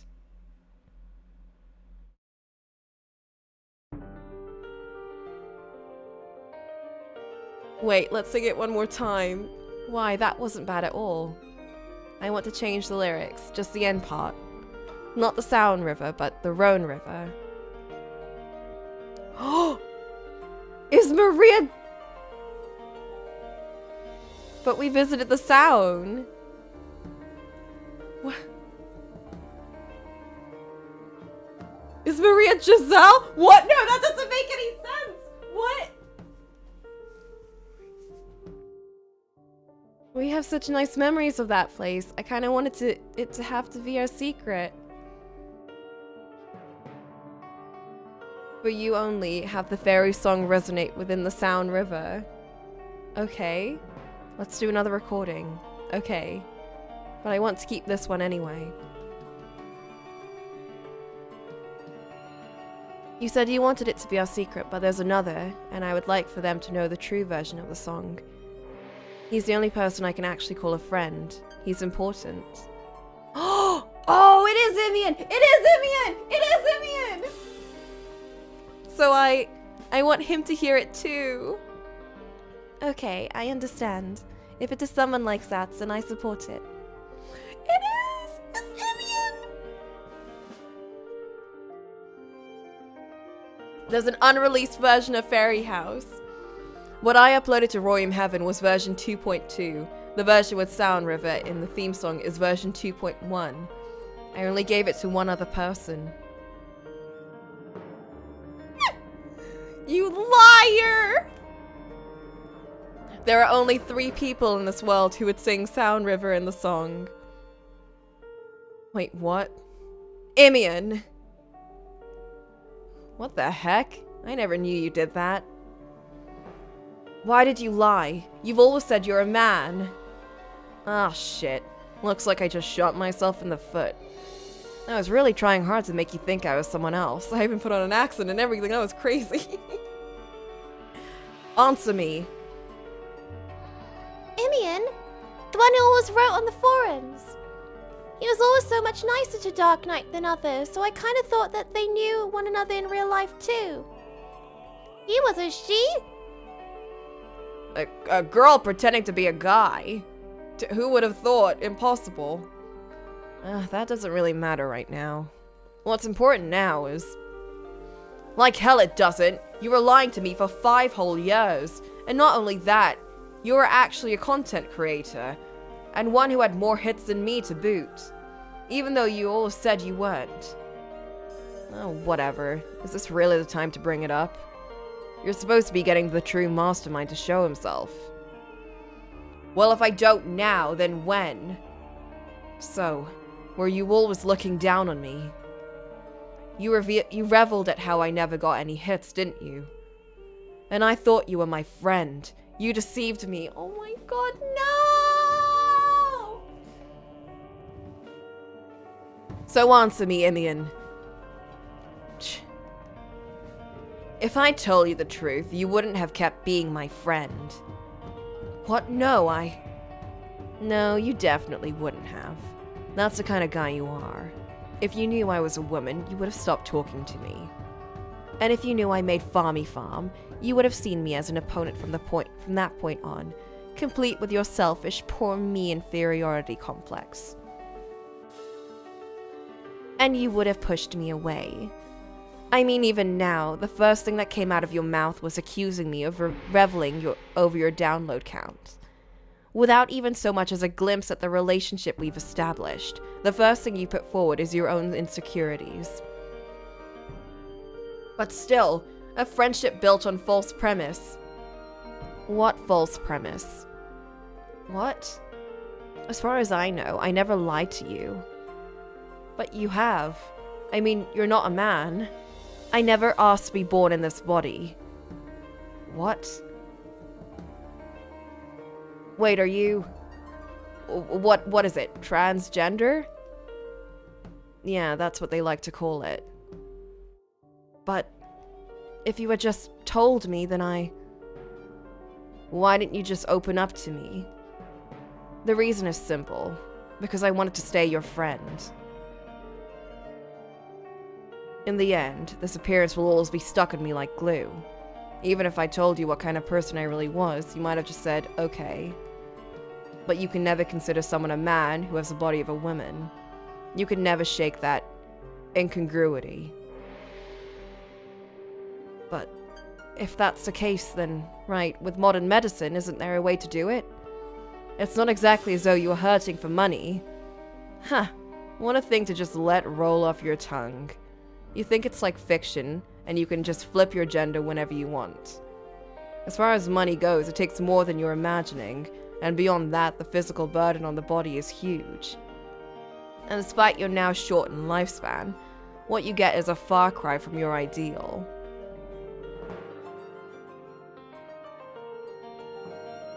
Your average person tends to think that way. Nothing to worry about with today's technology. As long as you have the money, you can fix any and all problems you have. But it's not like that. You can't totally reverse your gender. You can get something vaguely similar and make your life a tiny bit less painful. And not to mention, you think you can just change it after being well into your 20s? It would flip your relationships upside down. You might even lose your job. That's not the only risk. It's very likely your family and relatives would hate you for it. Everyone says on the surface that discrimination is bad, But society pushes away whoever they suspect is a ticking time bomb. And even my parents, they cried and pleaded with me to stop. And when they made me go to a shrink, they all said the same thing. Can't you just give it up?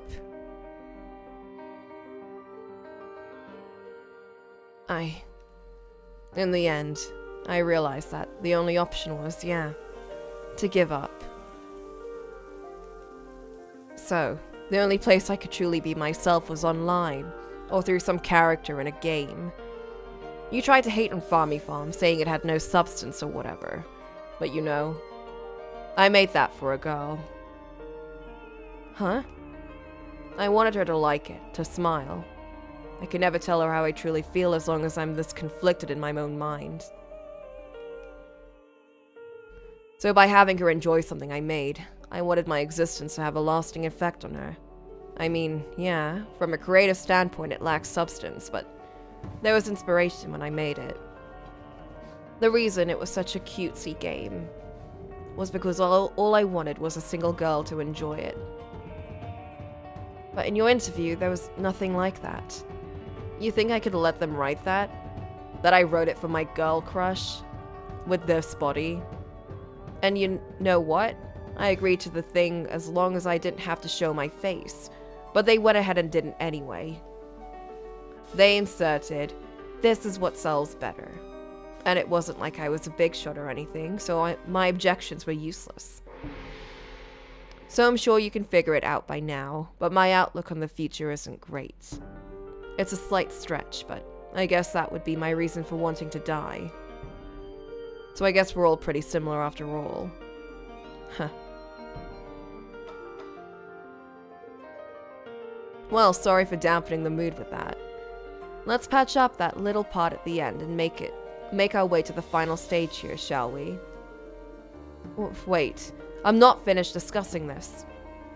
I haven't been able to ask you a single thing.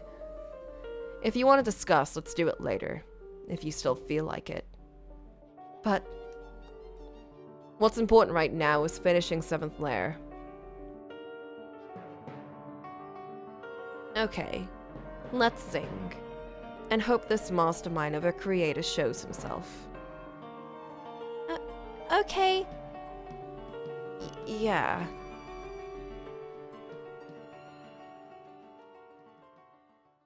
Can you hear the voice? The voice always there for you. The voice of a fairy. Someday you shall be away, but her voice will never fade away, as memories have not gone away. Someday, when it comes to be oppressive days for you, remember days I was with you, the days of warmth and peace. I shall send you the voice of a fairy, through the river Rhone, and it shall reach you true.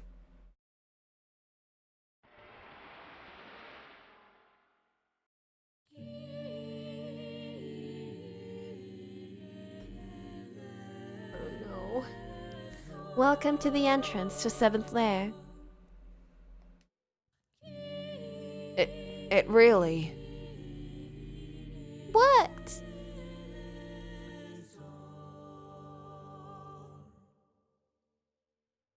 Your dedicated search for the Creator is worthy of praise. And your rise to action and yearning for the truth will be a driving force for you all. Are you... a fairy? The illustrations in Fairy House could hardly have been called realistic, and frankly, not even remotely good. But the female with braided hair before us now, I felt like she resembled her in a way I couldn't pinpoint. I am merely making myself appear as a fairy. I was forced to do this in order to stay in congruence with this world. I have no physical form, nor voice, yet my existence permeates everything all at once. Well, I suppose the peculiarity of my existence made its way into this form a bit. But your arm, what's wrong with it? Who or what are you? Who am I? Asking is futile. Such an inquiry onto my existence would have far too broad of a meaning to be communicated. But you're the one who did this, aren't you? You made this crazy 7th layer game and locked all of us inside it. How odd. I did not intend to lock any of you in. You being before me now means the next door is about to open. And the place it takes you will depend on your own volition. Be it your own world, or to 7th layer, the forest of the suicidal. The forest of the suicidal? Oh no! Wow, you're telling me I hit the nail on the head. So, 7th layer really did refer to a layer of hell. Real talk, I was just kind of speculating, like not being completely serious. It can't be. This is too unrealistic. The word itself unrealistic at this point. The meaning was infinitesimal. And surely we all knew that. But the fact that the female being before us even existed, and given everything that we had witnessed up until this point, any semblance of reality had long since been lost. So, are you saying that you're some sort of servant of hell? Or the devil itself? No, Michel. I am a retainer of God. Hell is not solely the lair of the devil, mind you. Huh, a retainer of God? Well, good frickin' job. Dragging some lowly humans into this absurd game. A little bored, huh? As I had already attempted to make clear, I cannot be defined. I am an uncountable existence, and I am not something that conforms to time.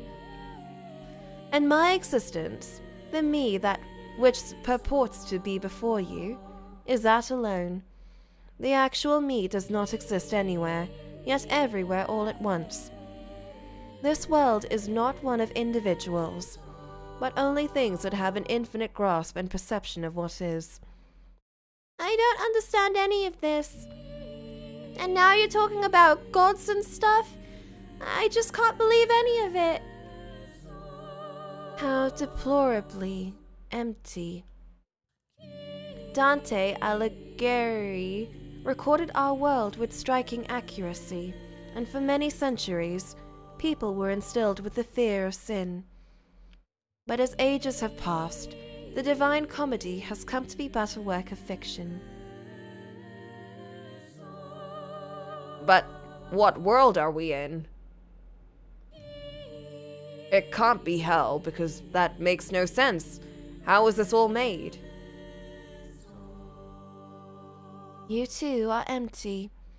How, or in a way, why, all of these questions will bring you no discernible meaning. You all have been met with an incomprehensible existence, and now you are trying to apply your logic to it. But that will only bring you meaning that pertains to your own world and values. So, you're a retainer of the god and can do anything, is what you mean. If this was a mystery, people would be throwing tomatoes. Yet, there is something that we hold as important. Not such an empty inquiry, such as how this world was made, but rather why it was made. So there's a reason, not just for your own sick pleasure. Pleasure? How foolish! Why would you assume this was for fun?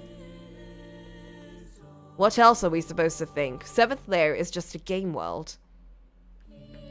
And the one who created this world is you, is it not, Michel? No, There is a universal law in our world. Creation in its purest form can only be done by the Father God. I am not God, but a retainer. I am not capable of creating a world from zero, which is why I merely borrowed your view of the world. Yet the place that those contemplating suicide is not always a game world such as this. Michel, since you had thought of this world at one point, this is the form it took. I cannot discern whether this game world that has been created is something you would expect of a game. It merely expanded from a concept. This place, it could be considered an illusion. In your real world, all of you are unconscious in front of your civilization's machines. It truly was a Fata Morgana.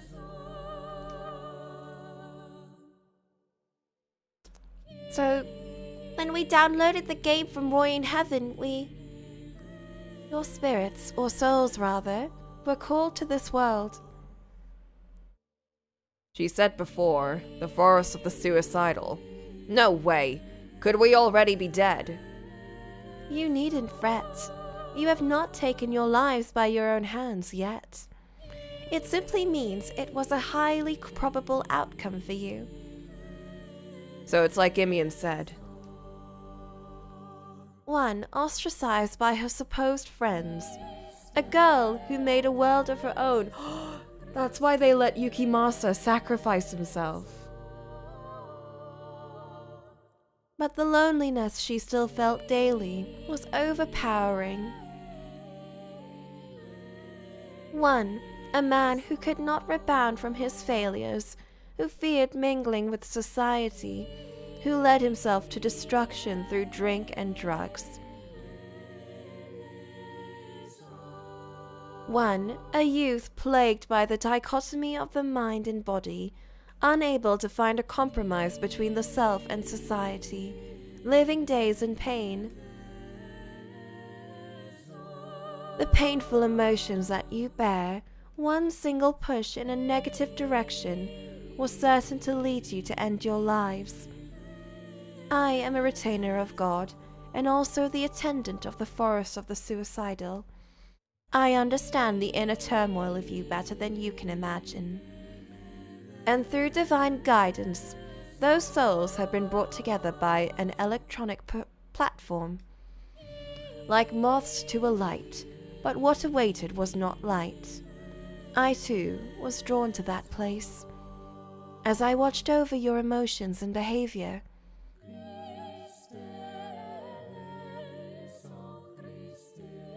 what you understood and what you did not.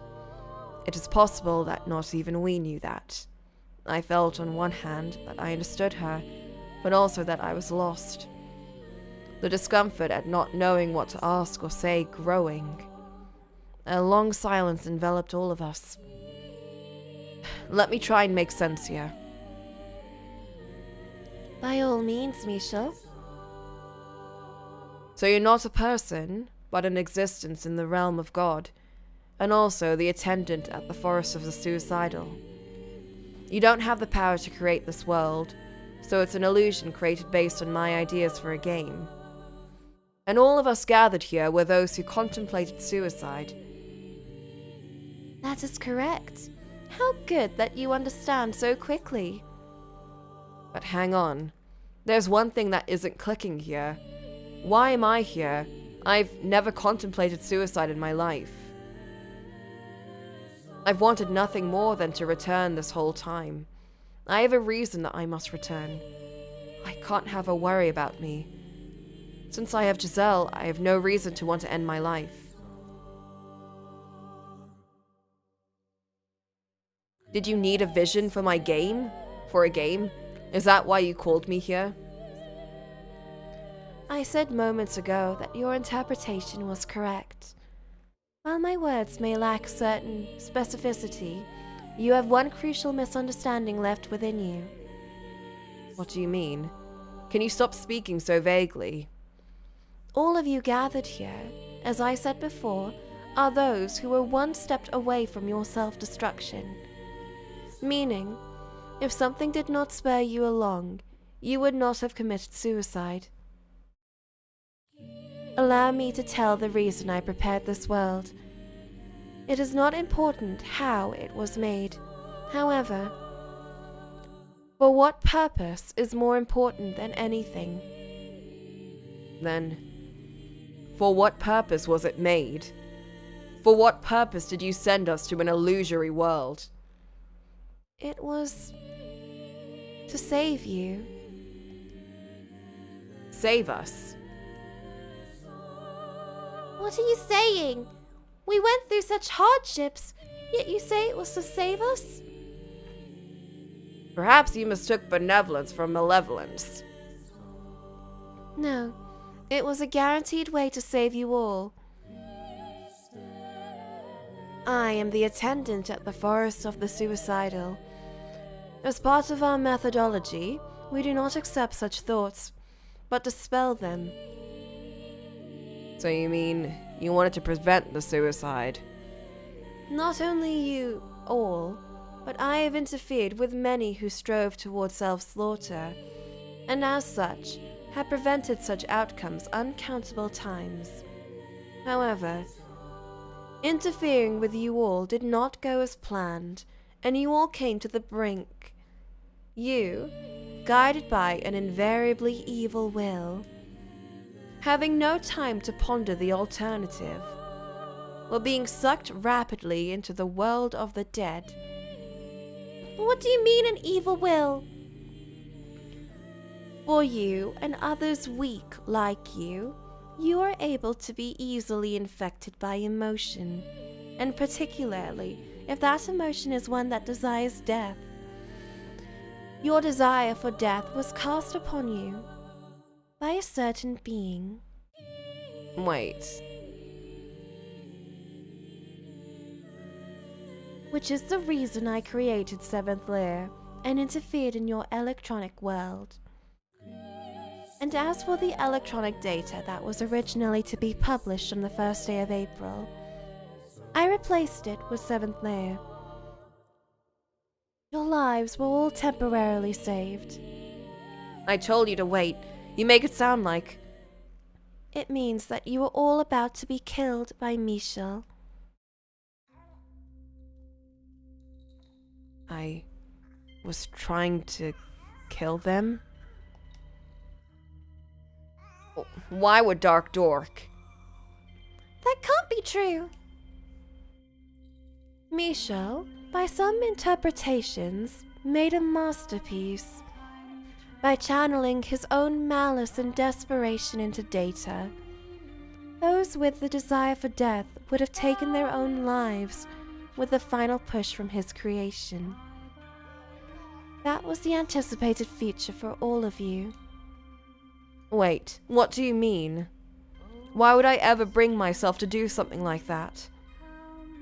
Don't just make up things as you go. I would never do something like that. Yes. As you are now, I believe you certainly would not. You are not evil at heart. If anything, you are much closer to a good Samaritan in nature. However, no matter how benevolent you may be, an overwhelming cause could lead you to fall. A cause? I can't think of anything like that. What cause could there possibly been? The cause was... Wait, Michel, don't listen to her. Damn, it's starting to come together now. Say no more, Fairy. You already saved us, so let's leave it at that. Just take us back to reality already. Oh no. It's got something to do with Giselle, doesn't it? Hey, Imian. It's fine. You don't need to hear any more of this. Let's all get out of the Seventh Lair together. No one's gonna go into the Forest of the Suicidal. I cannot allow that. You, who have attempted, or rather I should say, you who desire suicide, you three may return home. But for the one who has already committed the act, you have no other choice but to enter Seventh Lair. Already?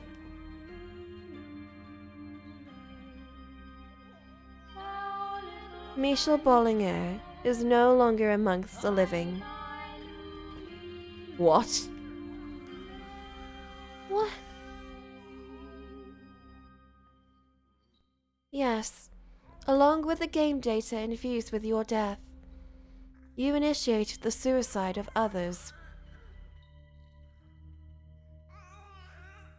No way. Michel is dead?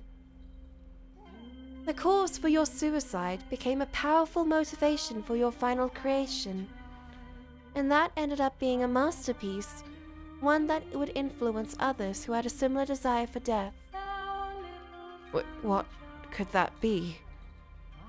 To put it briefly, Stop it. Say no more. it was Stop it now, fairy. the death of your lover.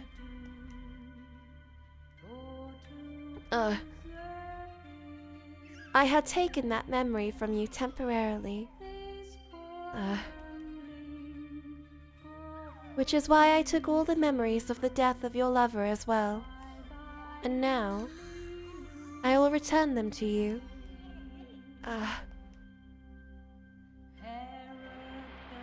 No. Oh, I see. That's why, Imian. That's why you were getting so flustered just now. Oh, right. Now I remembered. No, the hole in my memory. It's coming back. I had been talking with him about it for so long. From the time she collapsed, up until her life was lost. About what I could do, or what should I do. Right up until she died, I depended on him. And now I remembered. I remembered why she sang the Song of the Fairy. I remembered it all.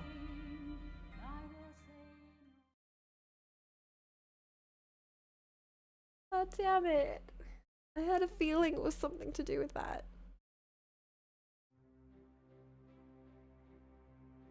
Can we do a tea break? I need a second.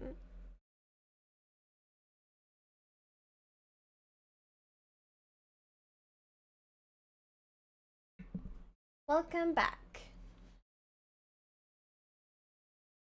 Have you guys got your teas and your chill drinks or whatever? I got a lot of water because my throat was getting very dry and clampy.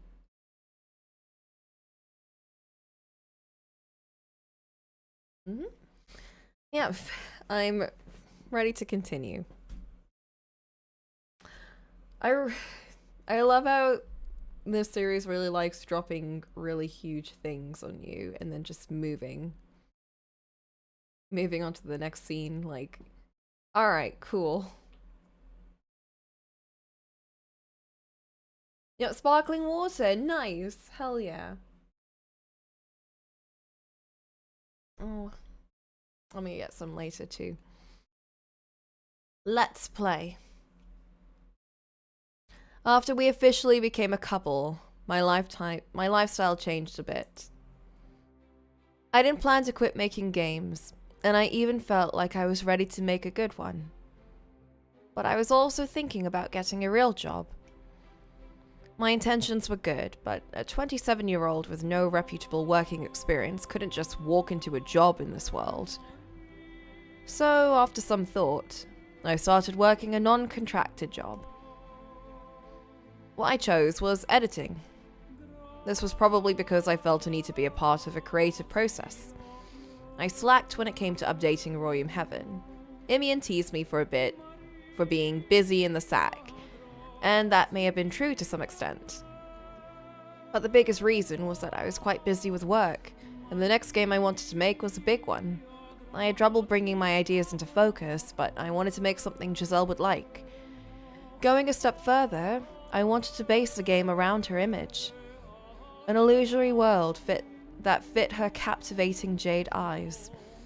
It would even be okay to make a game for her alone. Like some authors wrote specifically for their wife or child, a game creator could do the same. That intention could be the very thing I needed as a motivational force. What I thought of before was appearance or how the users would feel, but now I would only think of Giselle.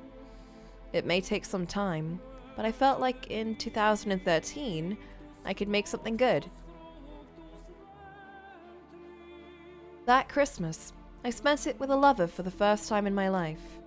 Despite always having bagged on those stupid couples and their stupid relationships, being in that position now, I enjoyed it to the fullest and realized just how petty I was.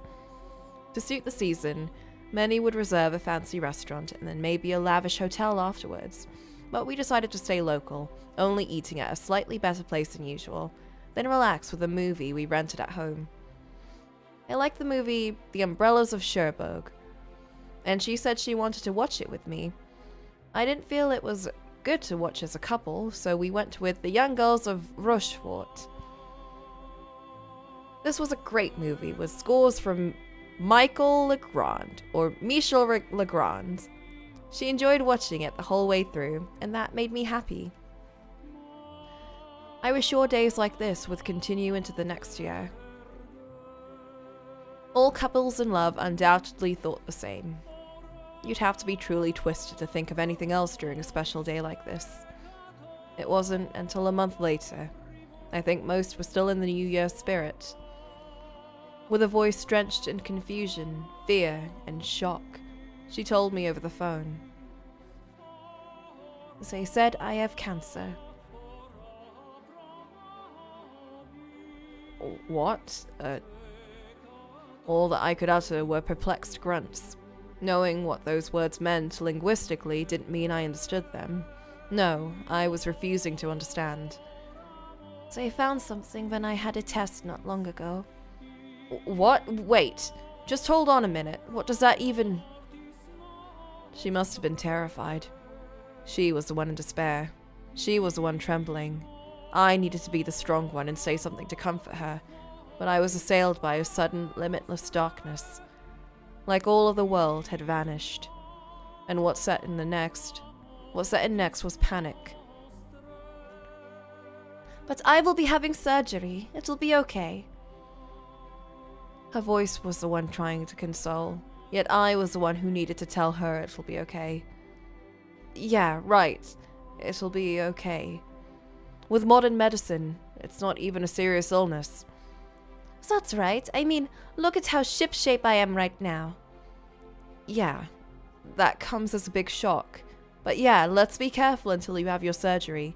Get lots of sleep, eat well. Such Zavaria. Her voice at the time didn't show a hint of sickness. It was the same as ever. Well, I could hear the shock and fear in her voice when she got the news. Her body was as healthy as ever. It was nothing. I couldn't help but think that. I couldn't help but wish it. All the while, with the weight of cancer looming over us, I tried to believe in modern medicine, as if it were our savior. To start, young people aren't supposed to have major illnesses. She was still 21. Having your life plagued by illness was something for down the road, even more so for the life-threatening illness. I mean, come on. 21-year-olds don't die easily. Even if they did, it was such a low chance that it wasn't something that happened. Sure, all kinds of tearjerker stories and movies were made, like those with a tragic parting between the protagonist and their lover, but we were normal people, so I mean, none of it was real. Just completely unreal. Her first surgery went off without a hitch. As soon as she saw me run, winded, into the hospital room, she chuckled. See, you worry too much. Seeing her unchanged smile, a wave of relief from the bottom of my heart made me do the same. Right, I knew it. It wasn't a big deal. This is real. I let myself be enveloped by that relief. She was so energetic in the hospital room. She ate all the sweets and food they brought her. There were others in the same room, looking pale, in terrible condition. Looking at them, all I could think of how I was glad she didn't turn out like that. No matter how awful that was. They looked like they weren't long for the world, but she was still in our world. The comparison was like night and day between them and her. Once she was out of the hospital, we went to all the places we wanted to go. Saw movies we wanted to see. I worked on games I'd been kind of stuck on. With the crisp sunlight of winter shining on us through the window, we talked. Her forehead shone red with the sun's light. Apparently, it has spread. Huh? Things had been going so smoothly, and she hadn't been out long. She brought it up with a painful grin like it wasn't a big deal. It seems like it has been spreading faster because I'm young. But it'll still be okay, right? If it was going to be okay. That was surely what she wanted to know the most. Yet there I was, helplessly asking her the questions she wanted answers to. How pathetic of me. That was the one thing I shouldn't have done. Of course it'll be okay. I will be out of the hospital temporarily, and I will have to have surgery again, so things will get busy. But as long as I have the surgery, I'll be as good as new. She smiled in the way she always did, and I believed in that smile. I had to. But I was as nervous as could be. I think it was my first time praying to a god. On the way home, on the train. Constantly, I felt like some unknown assailant had my heart in his grip. It was a terrible waking nightmare. You gotta keep it together. What's wrong with you? Well, yeah, I know that. But I just don't know what to do, or how to even approach this. I just know I'll start thinking bad thoughts. She'll be okay though, right? I mean, she's so young. This is like some cruel joke. Keep it together, man. Jeez. I looked around online, and there's lots of people who managed to get through with it. But searching online, I kept seeing that it spreads faster if you're young. Stop thinking negative, you big doofus. Whatever the illness is, what's important is how you feel. She's all smiles to make you feel better and stuff. But what she really wants is for you to say everything's gonna be okay. If you're not her support, then what the hell's she supposed to do? It's something only you can do. I just worry if I can actually. I get sick with worry when I see her face. I need to be the one to put her at ease. And I understand that so hard it hurts. But I'm self-centered in the end. If she were to disappear, I'm not sure I could go on. Keep it together. I need to be the one to hold it together. I repeated that to myself each time I went to see her in the hospital. With that resolve, all seemed to crumble and fade the moment I saw her face. It was like a drying plant, and I had no water to give. If I did, all I had was rotten, murky water. My performance was terrible. It must have been so easy to see I was putting on a show. 1 month passed, and that turned into 2. I tried to deny it as long as I could, but Giselle was getting thinner, her cheeks in the stark winter sunlight. I just didn't see the same life that they had before. As the surgeries continued, we kept saying to each other that it was fine, it was nothing. The next surgery is the last. She'll be out of the hospital in a jiffy. All in direct contrast to the sickly tone her face was taking. And then, the announcement finally came. The surgeries can't keep up with the spread of her cancer. It was like tumbling down a steep hill. Neither of us had any idea that it would take a turn this fast. We had no chance to even process what was happening. The feelings of despair came like pounding rain, relentlessly. We had no idea how to resist it. Well, there was no possible way to resist it anyway. What do you think about a song? Our conversation had drifted to silence, which continued for some time. But she broke it with a question. A song? A theme song for Fairy House. If we have fun, you can add it in with the next update. I felt like it was the first time in a while we had talked about games at all. Since she had fallen ill, I hadn't done anything to Royham Heaven. I hadn't even looked at the forums. It felt odd yet melancholic to hear her even mention Fairy House. Why a song, though? Giselle had been clutching my hand the whole time. Her grip felt weak, as if all the life had drained from her fingertips. Those bony fingers grazed my hand, searching for a sense of security. I would have burst into tears if I wasn't careful. I want to leave something behind, but I don't have the talent or skills to actually make anything, so I thought that singing would be a good thing to do.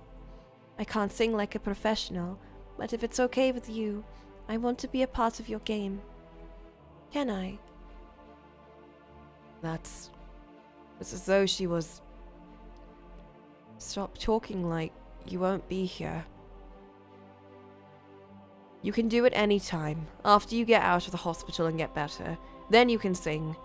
So it's not like you have to do it now. But if we don't do it now, we may never have another chance. But that's... No. I squeezed her hand.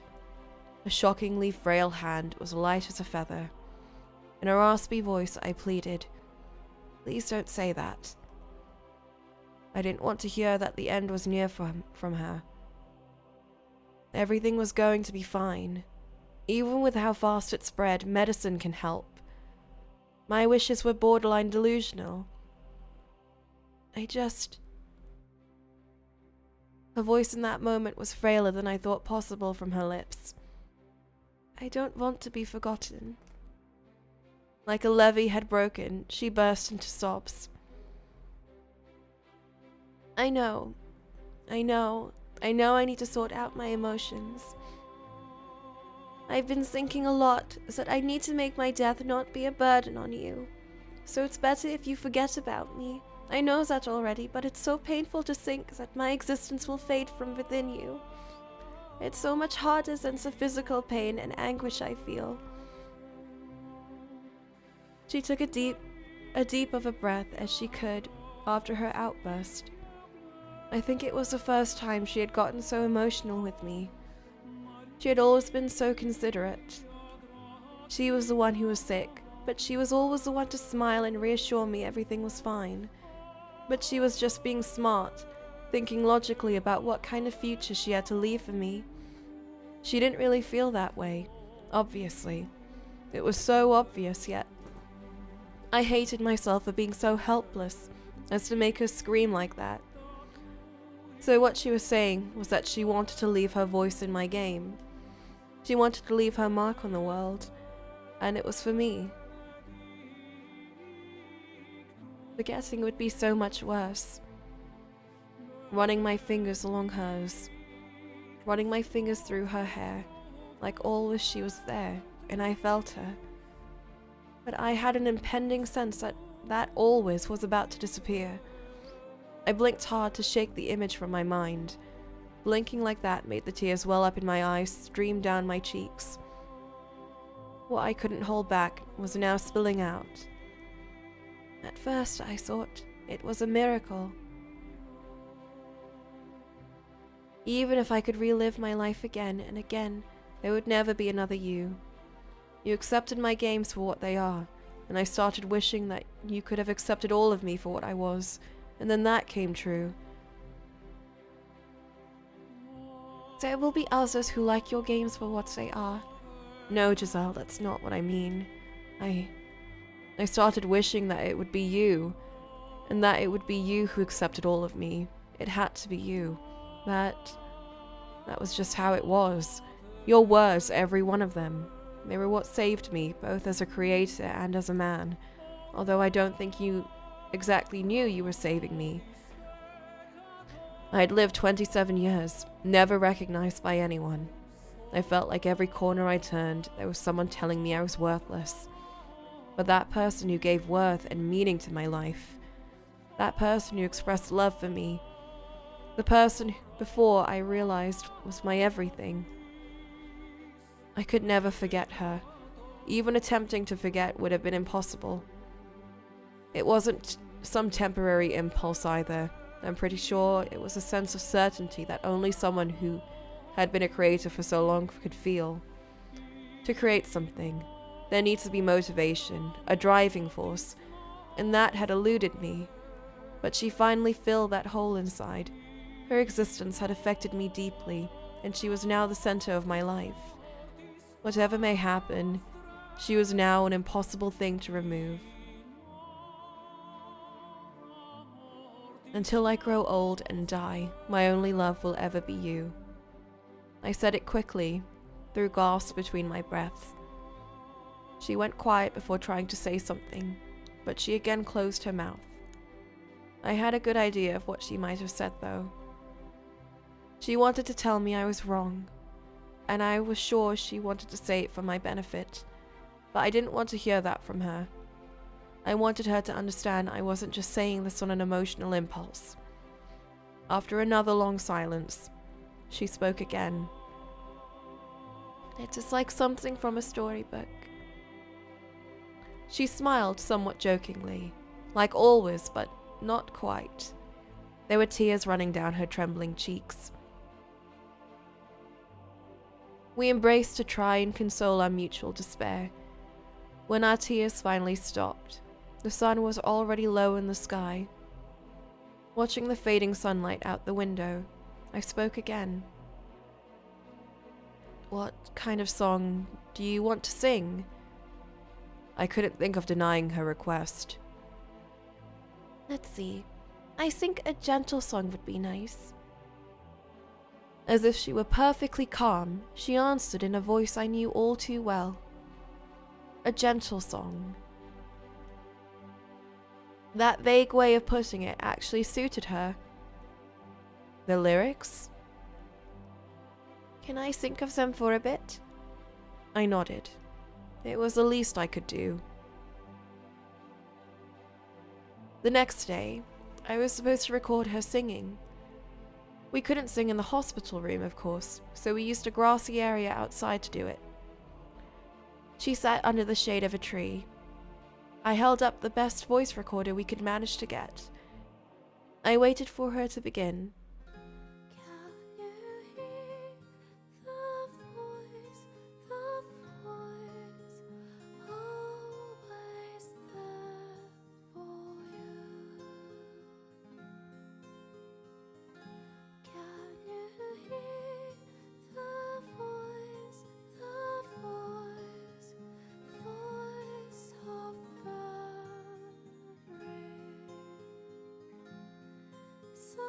Oh no, the lyrics!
In the light that filtered onto her through the tree, she was beautiful, singing only above a whisper.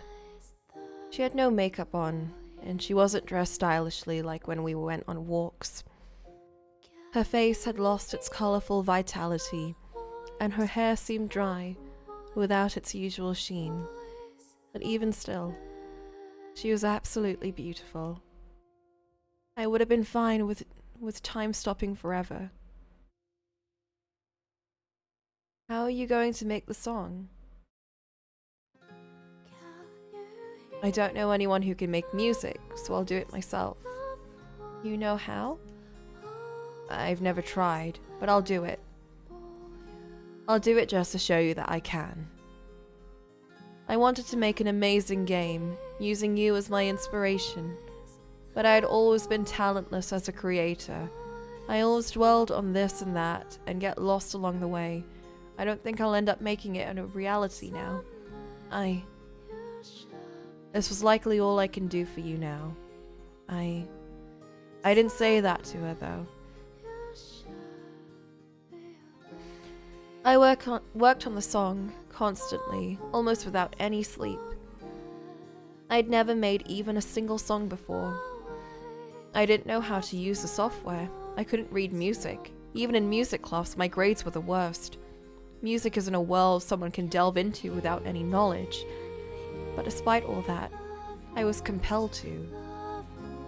I had no idea what I was doing, so I repeatedly checked each command I input. I placed a note, then played it.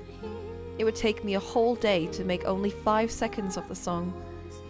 While I worked, I would go visit her in Lyon as well. She started to worry about me, as a lack of sleep showed on my face. Each day, her condition seemed to worsen. I was gripped with the apprehension that I needed to work faster. That went on for about 10 days.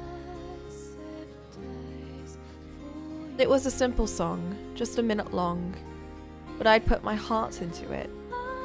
I thought it sounded nice, and once it was ready, I hurried to have a listen. She was almost brought to tears. I think it is beautiful.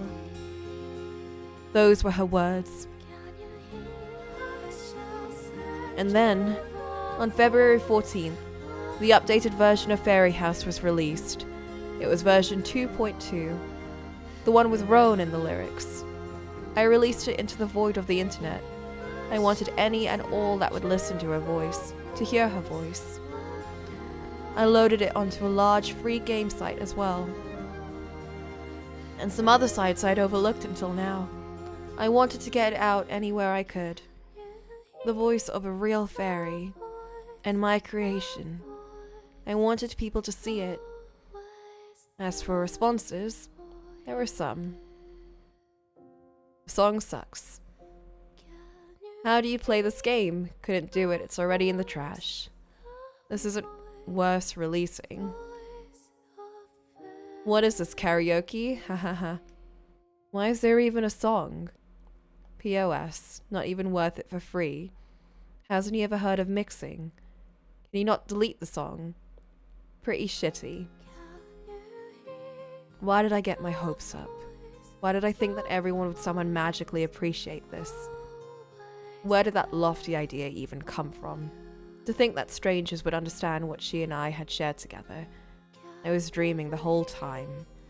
Everything about the game was made according to my whims. No matter what course of events happened to make the song, nothing would get through to anyone. It fell flat. There were other less harsh words, but what stuck with me were only the negative opinions. My heart seemed to churn in pain each time I read them, because it also seemed that they were denouncing Giselle too along with me. My emotions inside seemed to swirl violently, without knowing why. The strings of insult seemed to hammer into my skull. Skill? In that moment, I screamed through my rage-induced tears.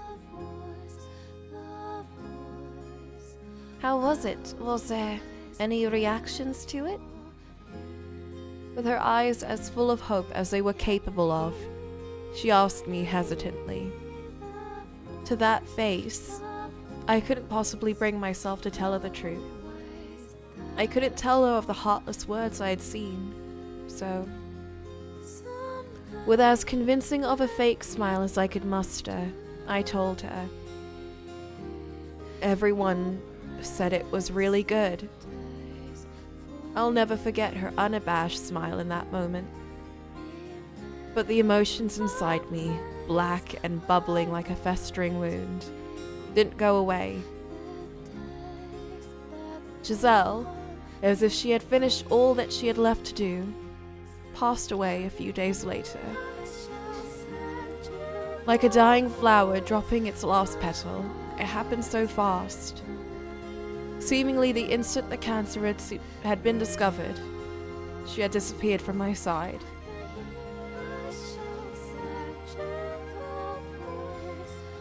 I had been emptied.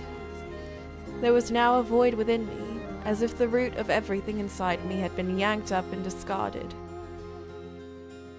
The outer husk that was me seemed to be there and alive, but inside was nothing but darkness. I had no motivation to do anything, and quit the job I had finally started. I was in a daze, forgetting to eat and sleep. I started up my computer, and Skype started automatically, showing that I had messages from Imian. The icon flashed with a notification. I couldn't reply. Even that was too difficult for me. I deleted the entire application from my computer. After that, about a month passed. The passage of time was more or less lost on me, and days and nights passed languidly in my dark, locked room. I opened my computer, as that was the only instinct that seemed to still function. I took a look at Royum Heaven for the first time since she died. There were some posts on the forum from the regulars, but nothing about it felt like the old days. No new games yet, eh, Dark Dork? How long are you gonna keep slacking, you quack? Hurry up and give us something. One of the regulars. All I could do was give an empty chuckle. A new game, even though I have nothing left. Even though I have no energy to even think. Even though if I release something, you would just bash it as lame and boring. Even though you would toss it right in your trash folder. Who are you to order me to make a game anyway? She's gone. She was the only reason I was going to make another game. Time to stop. Just stop. Stop everything. If I'm unable to make anything, then the being formerly known as a creator is finished. I can't even find value in the act of existing anymore. Even breathing felt heavy. Knowing I would never look at it again, I motioned to close the site. But just then, I noticed one of the comments. So what, did he die or something? Ha ha ha. Once I saw that, I felt something immeasurably dark emerge inside me. I don't think it was rage towards that one particular poster. It was the retaliatory malice of a creator to every gamer out there. It was something that should not have been. They were free of sin. They did nothing wrong. Some players downright nice. But knowing that in my head did nothing, my emotions were now in control. That's why I replied. My mind had been made up, and I couldn't be changed. I was no longer rational. It was as if I was possessed by a demon. I'll have a new release on April Fools.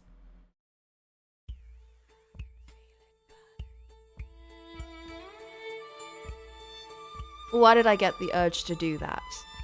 Did I just want to do something sinister to them? Did I want someone to comprehend a single fraction of the loneliness and anger I was feeling? Did I want them to feel the same as I did? Did I want to crush their spirits as mine had been? I felt like all those hit the mark, yet missed completely. The only thing I knew for sure was this immense pain for one single man. It was far too heavy of a burden to bear. The putrid, pus-filled swamp of malice that had manifested inside me. It was growing. In fact, it was consuming me. It wouldn't get better unless I could expel it. Well then, I needed to spit it out. Show it to them all. And I only had one method of doing that. I was a creator. The only choice I had was to put hope and benevolence, hate and despair, all of it, into one of my creations. Will you all laugh when you see this? Will you shower me with snide chuckles, insults, pity, or disgust? Or will my despair pierce through you in a meaningful way? I wouldn't know how it would play out. I didn't need to know. That was already beneath me. I didn't care about any backlash. All I would do was release it. That's all. I ended up finishing on time and went through with releasing it. In a way, this was to be my last creation, although I didn't know if it was something worth calling a creation. It was the malice of a creator. His despair and his madness all wrapped up into one. A suicide documentary. I did enough to make it look like a game, desktop icon, what have you, and I simulated it countless times, because I couldn't do a debug test. If I messed up anywhere along the way, it would all be for naught. Until April Fools came, over and over, I practiced for how I was going to kill myself. For my last creation, and then April Fools came. I hadn't a single inkling that I could possibly fail, despite being the type who has a plethora of bugs in my games. This time, of all times, it would go flawlessly. There was an odd sense of comfort in that. I sat before the camera. I synced my computer up so I could post it immediately. I pressed my left arm firmly against the desk so it wouldn't slip. I raised the knife, and with enough force to possibly cleave my wrist off, I brought it straight down. The pain was intense, so much so I wanted to scream. So much so that I almost lost consciousness. But if I did scream, and on the off chance someone barged in, this would end in failure. I bit down on my lips so to keep my voice low, but even then, I groaned like a dying beast. I found myself thinking that it would be more real to have at least some screaming. I was used to making a build of a game. I could easily do it before I passed out. In my dazed brain, slowly draining of blood, I lined up the video. I compressed the file, and then I uploaded my final release to Royum Heaven.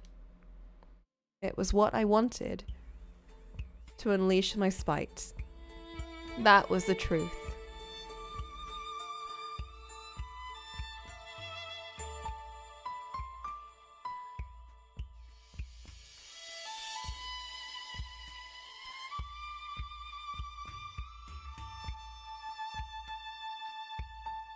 I have no comprehension of creation. However, after observing at length these beings called humans, I have come to an understanding. When humans create a masterpiece of some kind, there is a powerful source of motivation behind it. For all the games that Michel had made up until this point, a powerful motivation did not exist for it. Although, for this fairy house game that I am borrowing, there were powerful thoughts behind it, yet it was no masterpiece. A true masterpiece doesn't ask permission to move people. Stop it. What masterpiece? You keep saying that word over and over again. Move people to death? What kind of masterpiece is that?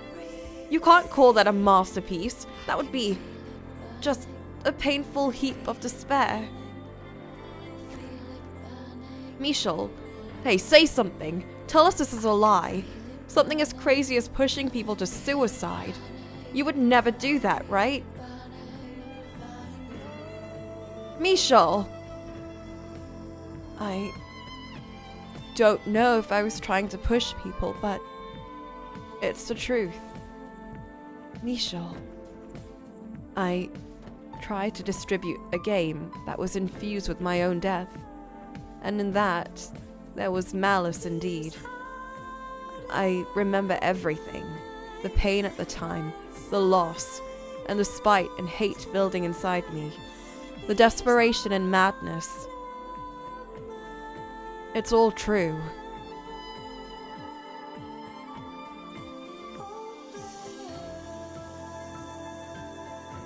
The fairy house song. didn't talk bad about it. The one who was bashing it was JB. That's not... No, Dark Dork, it wasn't how I really felt. I never knew your story. I didn't know. If I did, I wouldn't have... I know that. No, I've come to know that. Talking to you two directly, knowing what kind of people you are, and knowing what you think of me. But at the time, in that moment, I didn't know that. You two, and a lot of others, I wanted to drag you down with me. Aid, I called him murderer, yet I was trying to be one myself. So that's how it was. Michel, you're not a killer.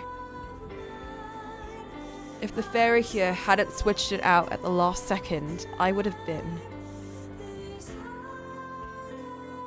But still, even still, you're not a killer. No, you're the opposite. I had always hated myself so much. Everything was a facade. I couldn't even make friends. I tried to act positive on the internet, but in reality, I can't even look someone in the eye. I was so sure that no one would ever be my friend. The only one who was on my side was my imaginary big brother. But it wasn't the case. Even after knowing what I did, you reached out to me and saved me.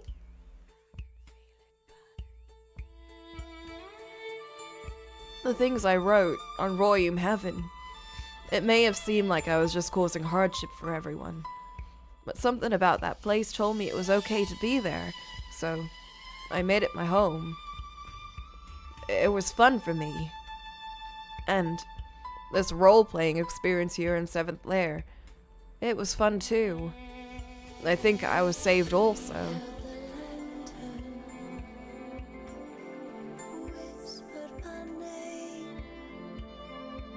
How odd.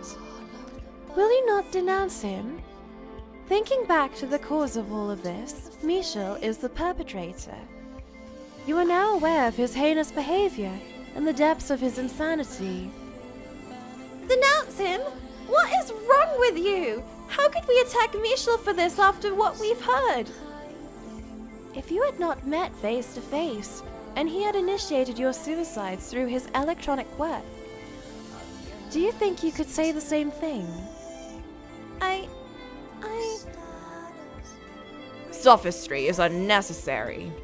Is it not more important that we think of him now? I see. Indeed, the ebb and flow of human emotions is something that I cannot fully decipher. Initially, one reason I switched in 7th Lair was to save you temporarily in order to judge whether you truly had any intention to commit suicide. Seeing how you are acting now, that may not have been necessary. Your transition in emotions portends a very positive outcome. However, as for him, Michel, he cannot return to your reality. I can return a spirit to living flesh, but nothing can be done for a corpse. He is already destined to descend into hell. Get out of here. Why does he alone have to go to hell? Did he do anything to deserve that? Yes, he did. His own suicide, and also initiating the suicide of others. This sin carries a severe penalty. No, don't say that. Please, I'm begging you. He's a precious friend of mine. Don't say you'll take only him. Do something about it. You're like a god or something, right? Do something, please. Death cannot be undone. No. Now, the time of reckoning. I shall ask you three formally.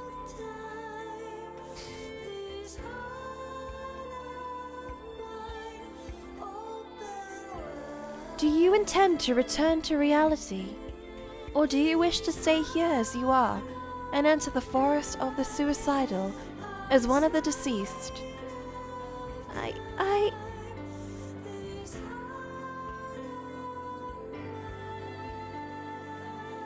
You should all go back. You really should. I want you to.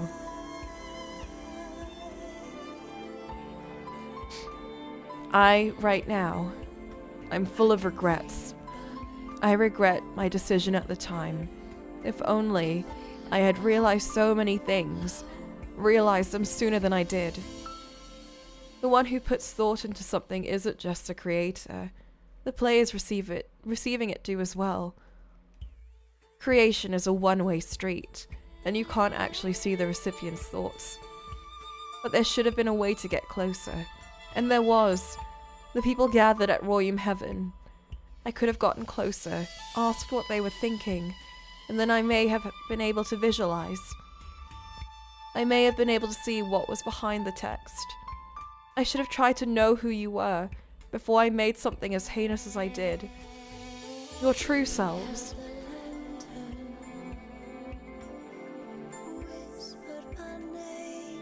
Please return and be friends from here on. And please continue to live your lives. It's fine. I will be the one to harbor these regrets now.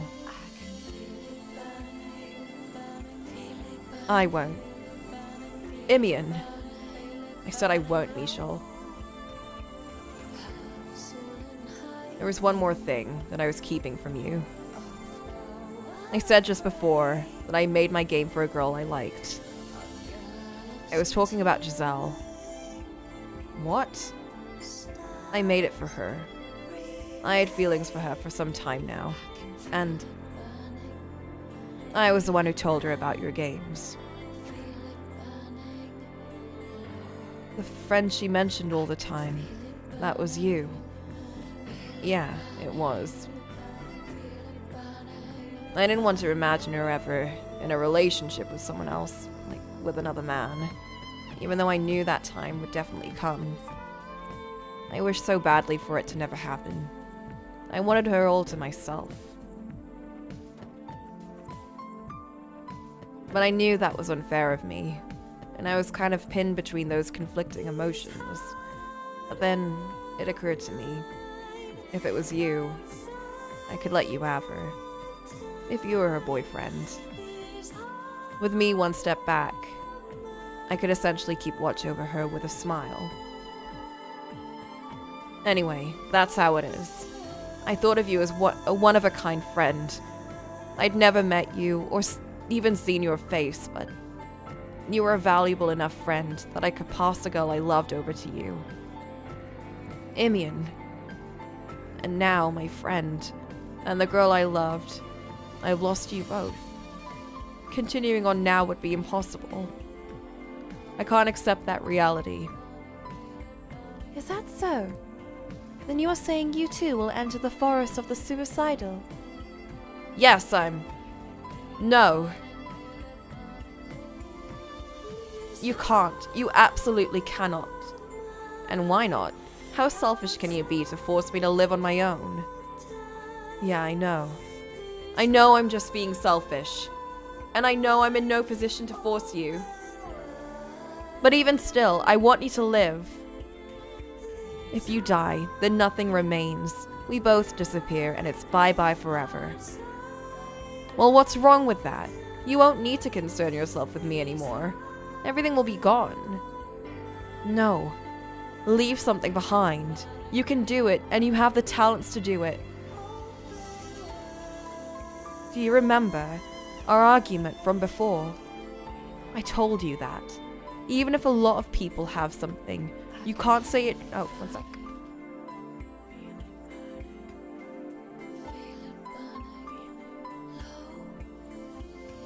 You can't say it truly exists if it doesn't stay within their hearts.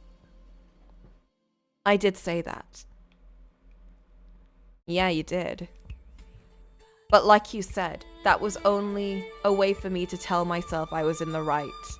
My own works aren't received by the masses. But I kept wishing that they had more meaning. At least more than things that the masses liked.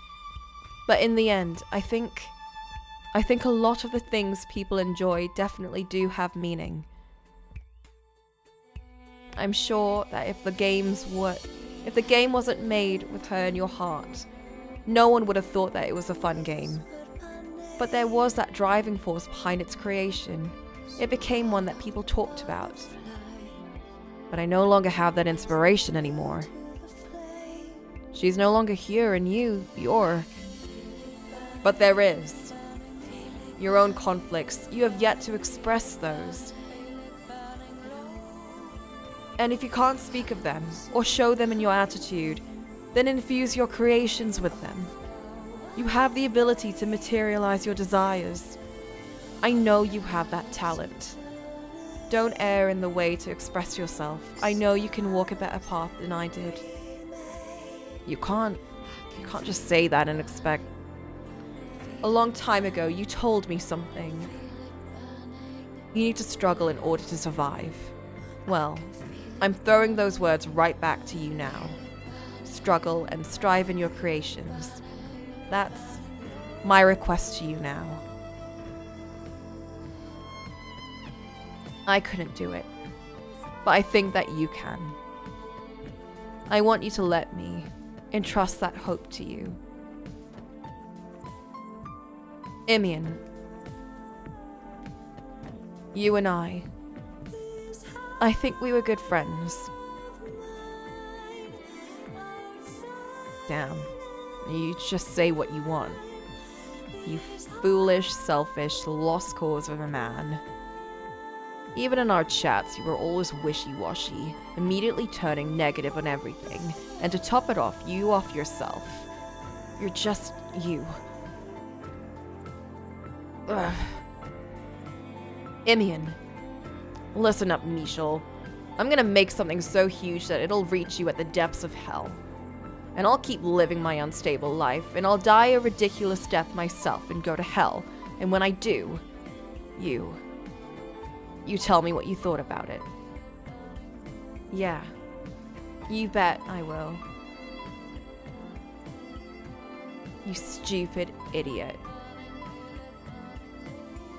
Imian groaned those final words to me, then turned away and walked toward the others, displaying his intention to return to the other side. And the fairy, no, the retainer of God, then spoke slowly. So, you have decided. Yeah. Yeah. It's done. Now then, you all shall return to reality and face yourselves in everyday life. You must not let yourselves make a decision that will lead you to hell. The ones to return shall pass through this door. She then lifted a single bony finger, and in the darkness of the room, a door appeared.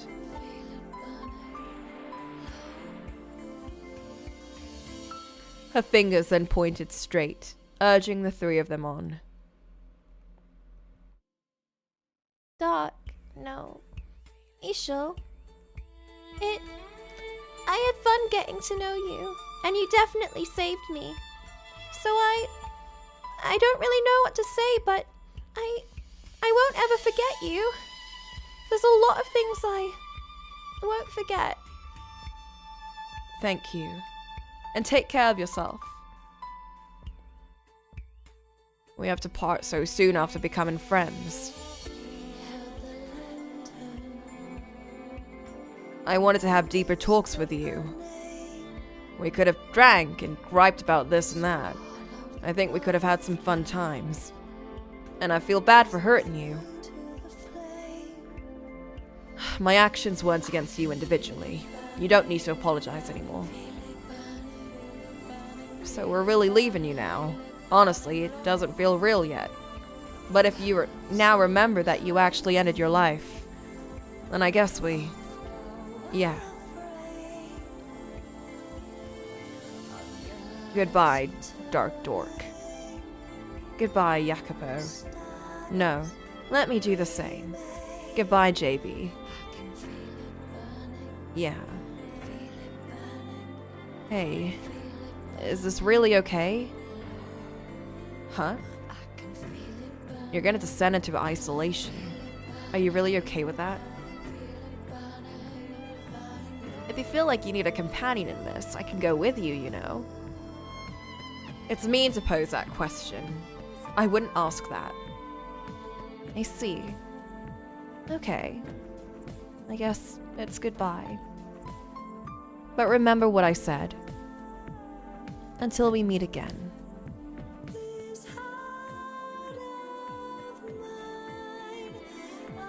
The three of them turned their backs and started toward the door she indicated. As they stood before it, a bright light enveloped them. I squinted to endure it, and when that light had receded, the three of them were nowhere to be seen.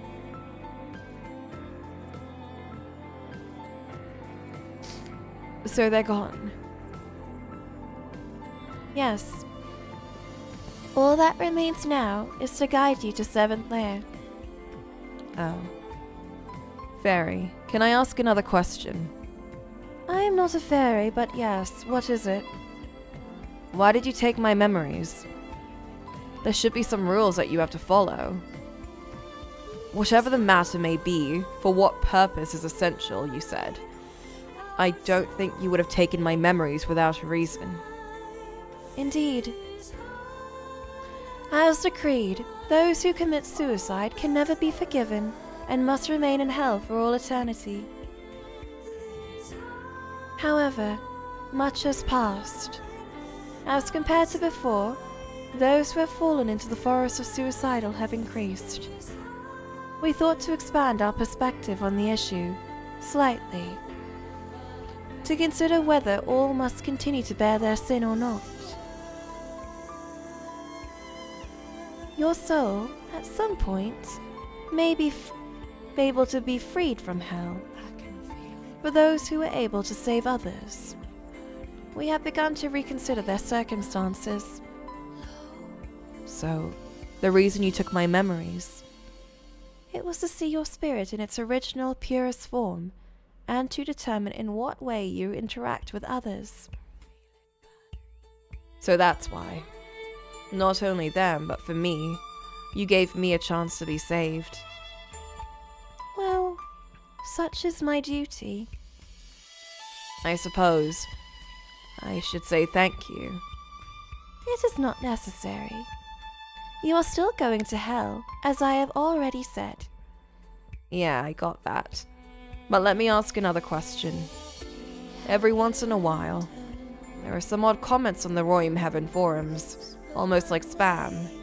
Was that you? Yes, I interfered electronically and attempted to convince those who desired death. However, your electronic medium is rather difficult for me. Convince us. Something the matter? No, it's just kind of scary thinking about it now. And one more thing. You draw this out, but very well, speak. What did you think of Fairy House's song? I do not harbor the same emotions as people. I cannot speak for its emotional qualities. But yes, indeed. I think the song is able to leave something with the listener. I see. Thank you. That's enough for me. Now onward to 7th Lair. She bowed her head deeply and held out her hand. Knowing she was indicating for me to take it, I reached out. And then, my world crumbled. I heard a rumbling sound on the floor as the floors collapsed, and the walls came crashing down. Without a doubt, I was falling into the darkness with no bottom in sight. Just falling.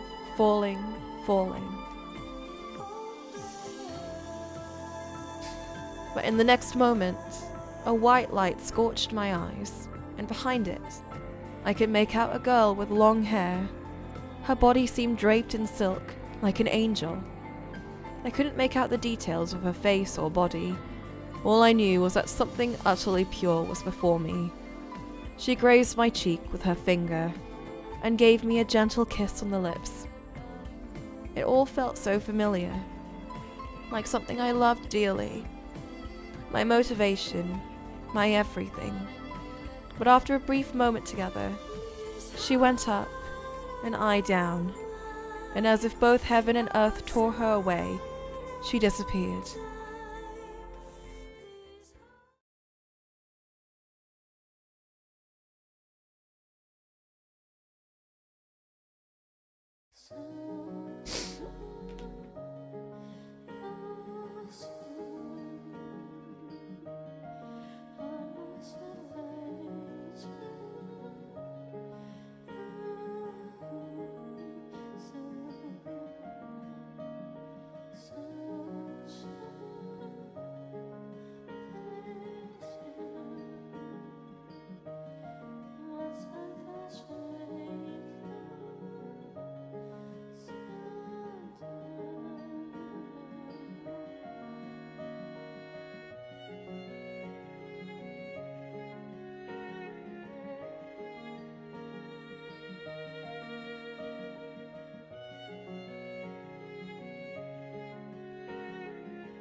I needed a moment, and I couldn't go into and talk in chat instead, which is what I usually do when I get really misty.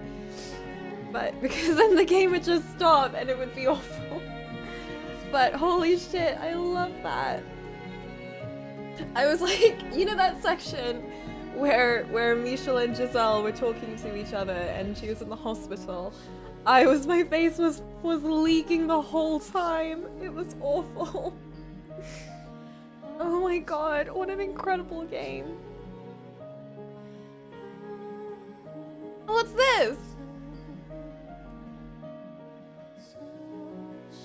Please miss once.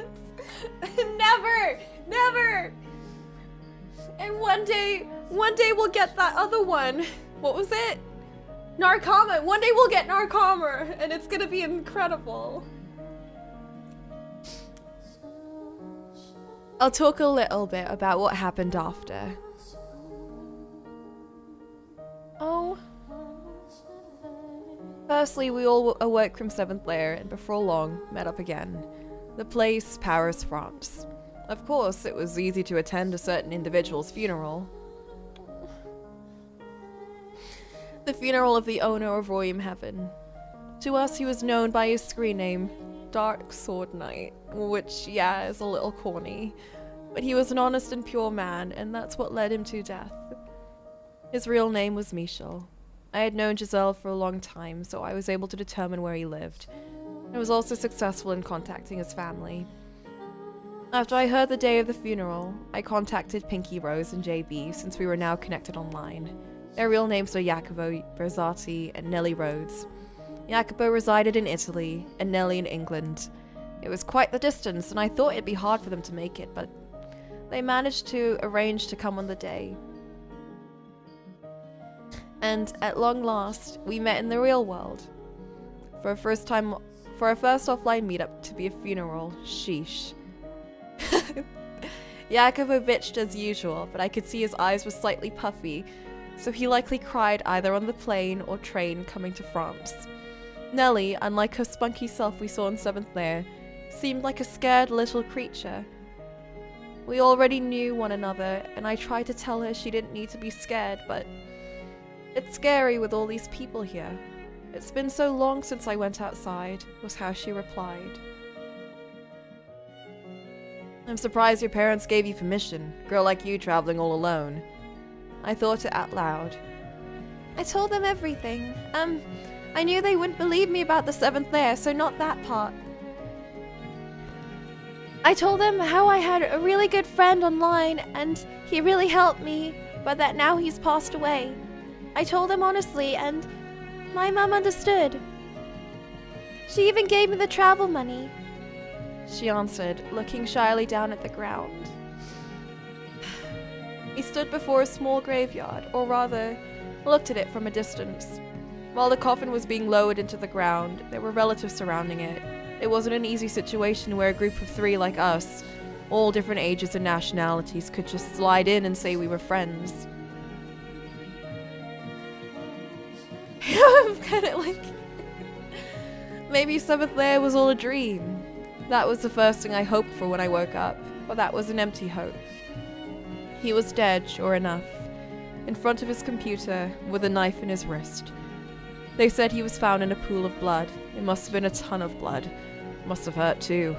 What the hell did he do to himself? That stupid jackass. All I could think of was what if he had given me his phone number? Or if, when our text chat suddenly stopped, I found out where he lived. Maybe this all wouldn't have happened. I could have stopped him. I couldn't stop thinking about it. My problem was, to him of all people, I didn't want to expose my true self. That's why I never tried to speak face to face. But if I had overcome those issues and taken those steps, he may be alive today. Ugh, damn it. What's done can never be undone, but the regrets kept surfacing over and over. When I let my mind wander, I fell into an endless loop of what-ifs. No matter how final our goodbyes in Fairy House, there was too much inside me left in limbo. There are others that had died. It wasn't only Michel, the Dutch decapitator. As for him, when I searched for the Dutch decapitator online, a whole slew of information came up. Privacy on the internet, am I right? He was famous on some underground site, so once a serial killer like him went down, I guess it was only natural there would be this much info. He was found dead in Amsterdam, in an Amsterdam apartment with a woman. Well, more accurately, the woman had died from severe lacerations to the neck, and the man, the Dutch decapitator, had died of heart failure. Of course, we all knew his cause of death, but I mean, he died when he became a sacrifice to fight the Demon Lord. Who the hell could believe that? Alternatively, his soul was taken by a retainer of God. Both of those were infeasible as explanations in reality. I didn't want to seem like I was crazy in some fantasy world, so I didn't talk about it. Oh right, 7th Lair is gone from the forum log. You can't download it anymore. I wonder if you two noticed. Nellie and I both nodded to Jacopo's question. 7th Lair was gone, without a trace of that. There was no trace it was ever downloaded either. Its disappearance was so clean, it was hard to believe it ever existed in the first place. All that was left was the odd text on the forum. I wanted to believe that it was all just a terrible dream, but the coffin I occasionally looked up to see immediately told me it was real. An illusory reality. It sounded like an oxymoron, but that's all I could call it. Ugh, just thinking about it boggles the mind. I sighed heavily, but then I gave an intentionally cynical smile. What disappeared wasn't just 7th Lair. And what does that mean? The masterpiece that he made also disappeared completely. The video he recorded his suicide in was also never found on his computer. I guess the fairy did her work. Nellie, who had been looking down this whole time, finally lifted her head and looked directly at us. The resolve in her eyes didn't match the timid girl we first met. It's something that couldn't be left. It's something that Michel really regretted. It would have pained him to see it still there. In the same way you couldn't delete something you released to the world, you couldn't take back something you had done. So under normal circumstances, what Michel did would have been denounced by everyone. But that not being the case was likely a small salvation for Michel, who had descended into hell. I didn't want to think that hardliner fairy could have such mercy, but that was probably the case. After the ceremony, the attendees heard the final prayer and dispersed. Seeing some of them cry made me happy that there were those who still loved him. I then bit my lip, swearing to myself that I wasn't going to give him the honor of crying for him. After the attendees had left, we stood before his grave. We then offered him 3 lilies. So, what are you two going to do now? What do you mean? Should we get a cup of tea somewhere? No, not like that. I meant, in the broader sense, in the coming days. I laughed subtly at Jacopo's question. I looked over to Nellie and had her answer first. I'm changing schools and I want to get a totally fresh start. I might not be able to make any friends my age, but when I start, I can turn to you two, right? So I won't be afraid when I go. Jacopo's face softened into a kind and understanding smile. Sheesh, so this guy was capable of making a face like that this whole time. But what about you, JB? Nellie, still using Jacopo's screen name, looked up at him. Jacopo slightly averted his eyes before mumbling an answer. I don't care what it is, but I'll look for a job somewhere. That has to come first. Don't lose hope along the way. The only thing you need to lose is that attitude. Well, thanks for that. And then, the two of them looked over at me. So my plans, huh? Obviously, I had an answer. But first, I thought I'd just a little. I think I'll try and aim to be the next Dante. Ha! What are you on about? Well, think of it like this. The fairy, you know, she said all about that stuff about Dante and whatever. We were lucky enough to experience that world, so maybe I'll spread the word like he did. Think anyone would believe in it this day and age? And besides, what we experienced was a game world. You'd be labeled a lunatic, and that'll be the end. You can say that again. Jacopo crossed his arms and looked at me with eyes saying he knew I wasn't being serious. Nellie had her own big bright eyes focused on me too. If you look at me that cutely, I might have to eat you up, I mumbled to myself internally. I smirked, and then told them I was really thinking. I'm gonna make a game, because that's the only thing I can do. And I'm gonna quit NVC Corporation too. What? That massive company with a stable future. Don't you think that's a waste? The future and me don't exactly get along well. I laughed out loud, and Jacopo gave me a slightly disapproving glare. What kind of game? What kind of game are you gonna make? Something about your body? Nellie asked timidly. At her age, she surely had never come across someone like me before. It seemed like she was confused about how to ask about it. No, if I created something about that so literally, it won't be well received. To do this right, you have to think of imagery, and characters that everyone can latch onto. Then you slip in your own message in between. But, yeah.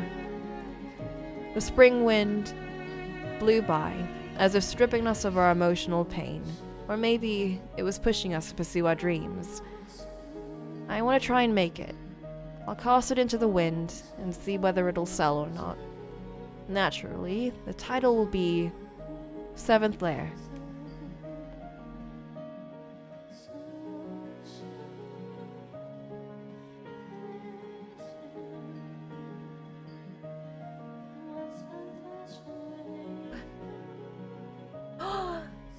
Extras!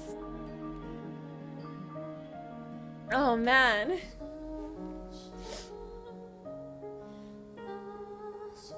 Main menu change. I know.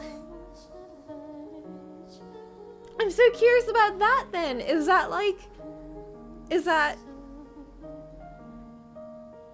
the site? Question mark? I don't know. Give me a second. I need to make another tea, and then we can check out the extras and everything. Okay? And then I can actually talk about it. Because I have so much to say, holy shit. But yeah, that was 7th Lair. You actually opened it before playing? I was thinking of it, but then I was like, you know what? I don't know what that is, and I don't want to accidentally jump into like a short story or something, so I'm gonna just play the game. Especially because it just looked like gibberish to me, and I was like, worrying. But yeah, I'll be back in a sec, and Jesus, that was so much! I felt like I jumped back into the Fatamoru vibe of like, I can't say anything, like we're gonna go through, steamroll through it, no speaking. We don't have a huge amount of time left, I don't want to be thinking about after. Yeah, true. Okay. And it did that again. Okay. Mini tea break. There we go.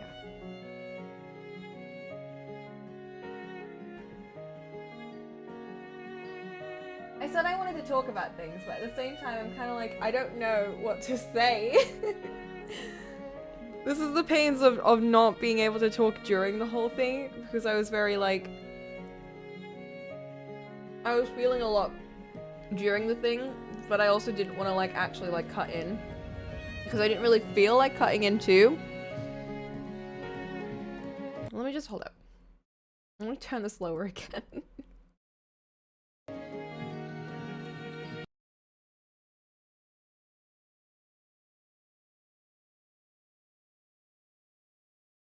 There we go. Just because I'm talking now and I'm not really in character stuff.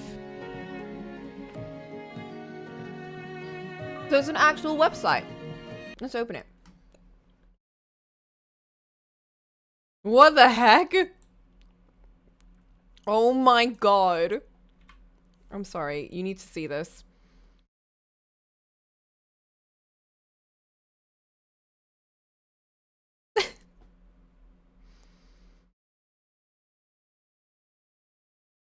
Welcome to Roy Hume Heaven. A site brought to you by Dark Sword Knight.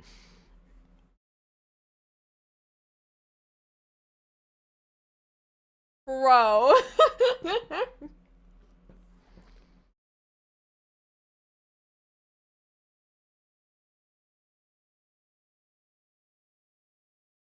No, stop. What is this?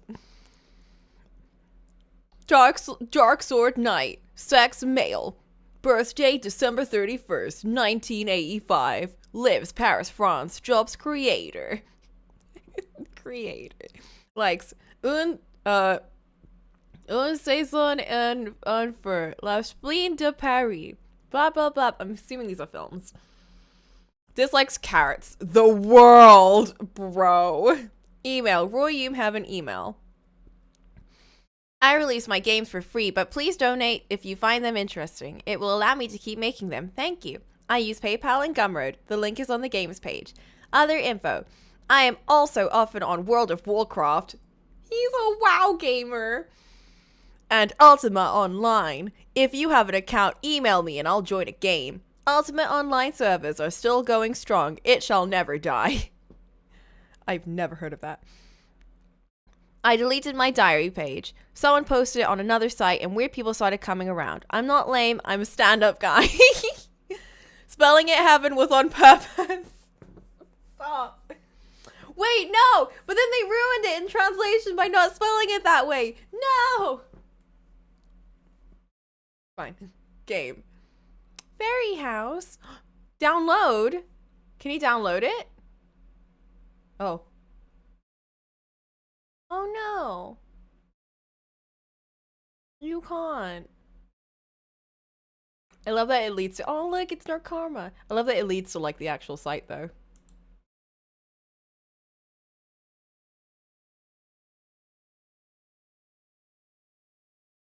It's Fatamoru. It's all of Fatamoru. Anyway, Anyway, spoilers. Not that we really need to worry about spoilers now, but like, Crash Moon. I love that this is so real. Communicating with fairies in simulation. This takes place in an old mansion. Sitting before the fireplace will cause a fairy to speak with you, and you must give them more vocabulary to use. At the beginning, you won't be able to converse properly, but the fairies will learn. Eventually, you will be able to have full conversation with a fairy that is uniquely yours. That's such a cool concept, though. Earth protection, block breaking. Annihilation nears as the moon is on course to crash into Earth. In order to save the planet, use various weapons to destroy the moon. Many have mistakenly assumed it's a shooting game, but it is actually block breaking. Of course it is. Mystery visual novel Universal. A mystery in which you pursue strange happenings at your university. Universal. Your university. I think I did a good job on the visual tricks. Oh, I'm sure you did. Royum Heaven. Labyrinth exploration.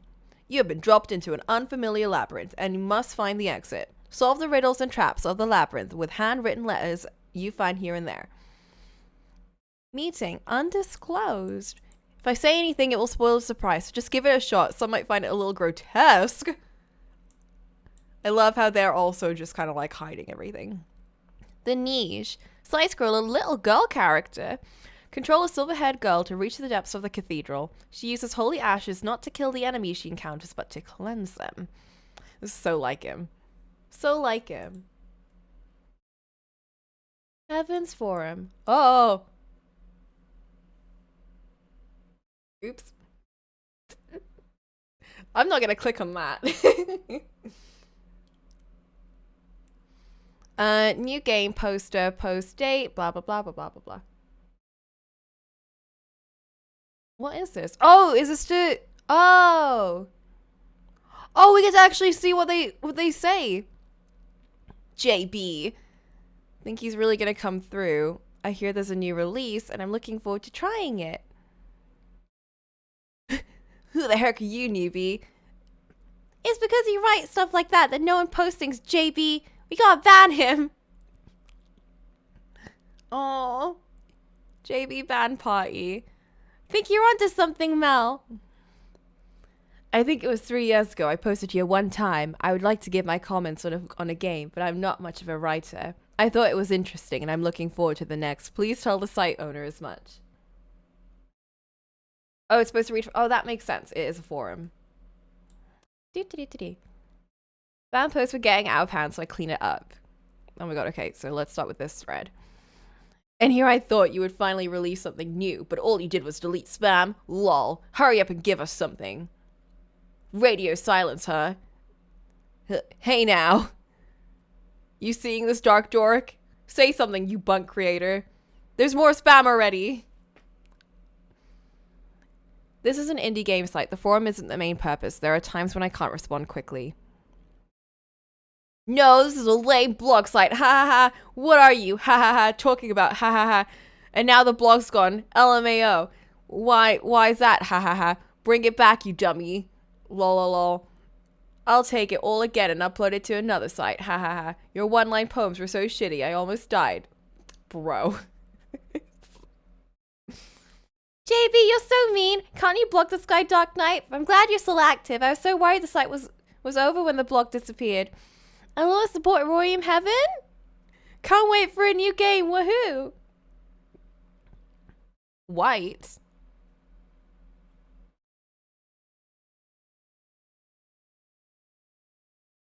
Huh. Will you not restart the blog? Your tips for Ultima Online really helped. It was always such a fun read for me. Wait, let's put some chill. That's so cool. Oh, oops. One sec.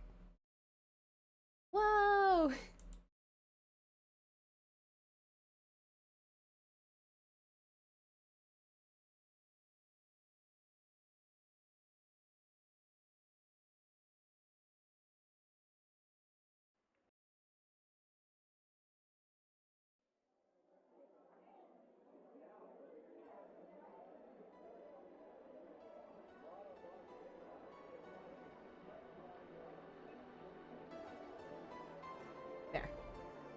chill vibes to read online comments to.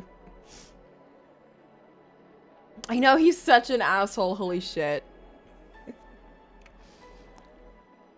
It is fun to see, like, oh no, I'm thinking about the ending again. Oh my god. Your dumb blog was better than the dumb games you make. Ha ha ha, LMAO. Oh. Oh, White. Wait, no. Paw was Pauline's name. Interesting. Who's White? I'll make a game update tomorrow or probably today. Thank you for your comment. I don't plan on restarting it.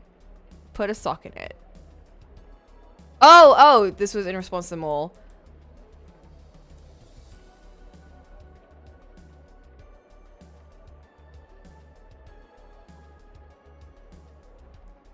I've never really used forums, so I don't really know how these threads work. I've added a new patch for the niche. The main updates are 1, I fixed some bugs, 2, added a map.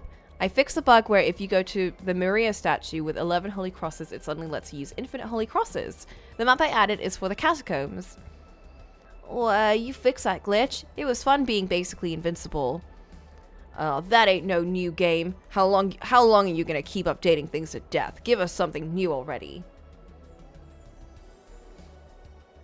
A new game?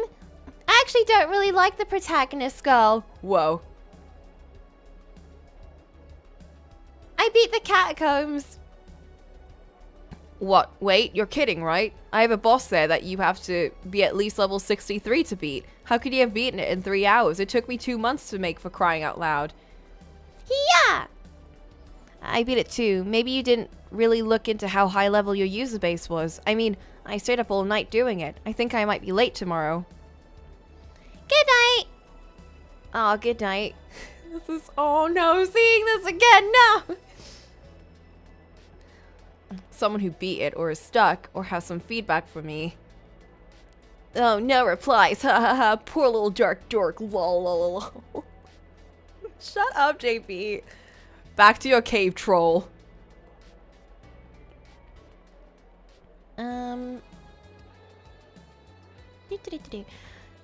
Oh, I came to stop by the site. I think it's been a while for me. Is everyone still here? Have we lost anyone? Oh, and I see the site name isn't fixed yet.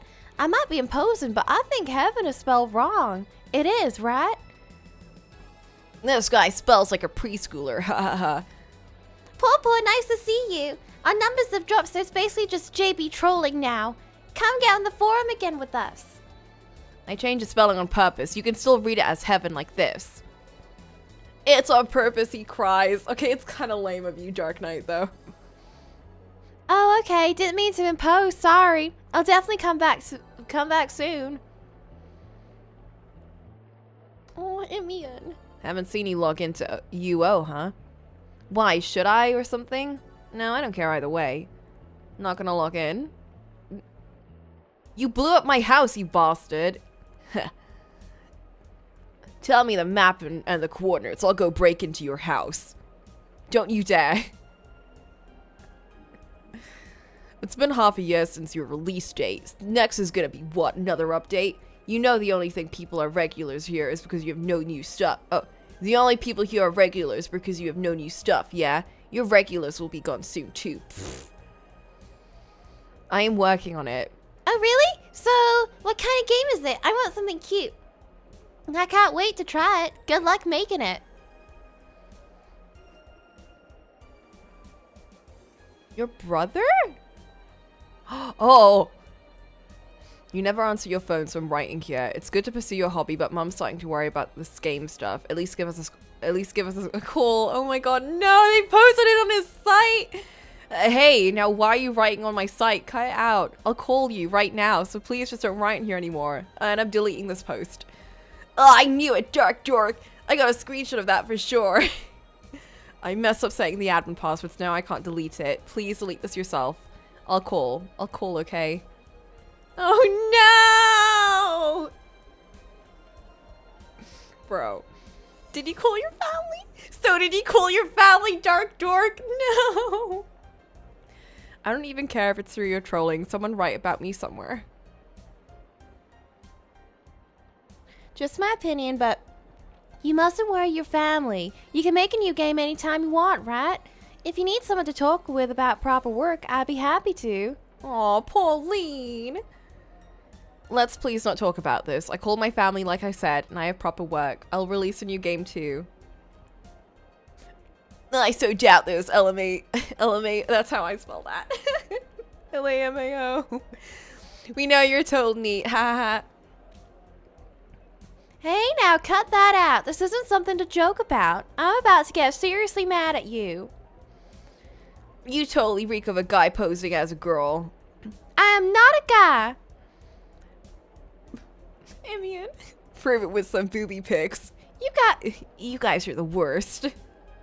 Bro, he sucks, dude.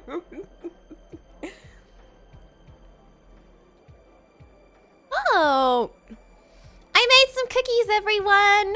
Aw. Wow, those are so cute. You make such good sweets. Sweet pink. Get me some of those cookies. I'll give you some later. Wow, do you like bacon? I wish I could make some cookies with you. Cookies? Do you make sweets too, Paw Paw? What kind do you make? I made some ollie bowl the other day. What's an ollie bowl? It's a Dutch treat. I'll give you the recipe, so try and make it yourself. It's like me when I share recipes. How to make. Put raisins in boiling water, then strain for 10 minutes. Pour flour, yeast, salt, and cinnamon in a bowl and mix well. Warm up the milk and crack the egg in, then mix well. Put it all in the first bowl, then mix until it looks glossy. After that, put the raisins in and mix even more. Wrap the dough in individual bowls, then use the ferment feature in your microwave for maybe an hour. What is a ferment feature? I do not have that in my microwave. Get your oil to about 180 degrees in a pot. Fry the balls until they're now perfectly round. Once they have a real issue with hay. I've noticed this for pulpwood specifically. Till they're golden brown and you're all done. If you have any trouble, ask me anytime.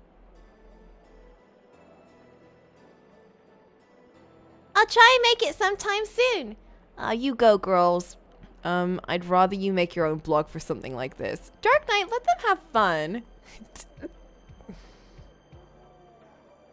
Amity, oh my god.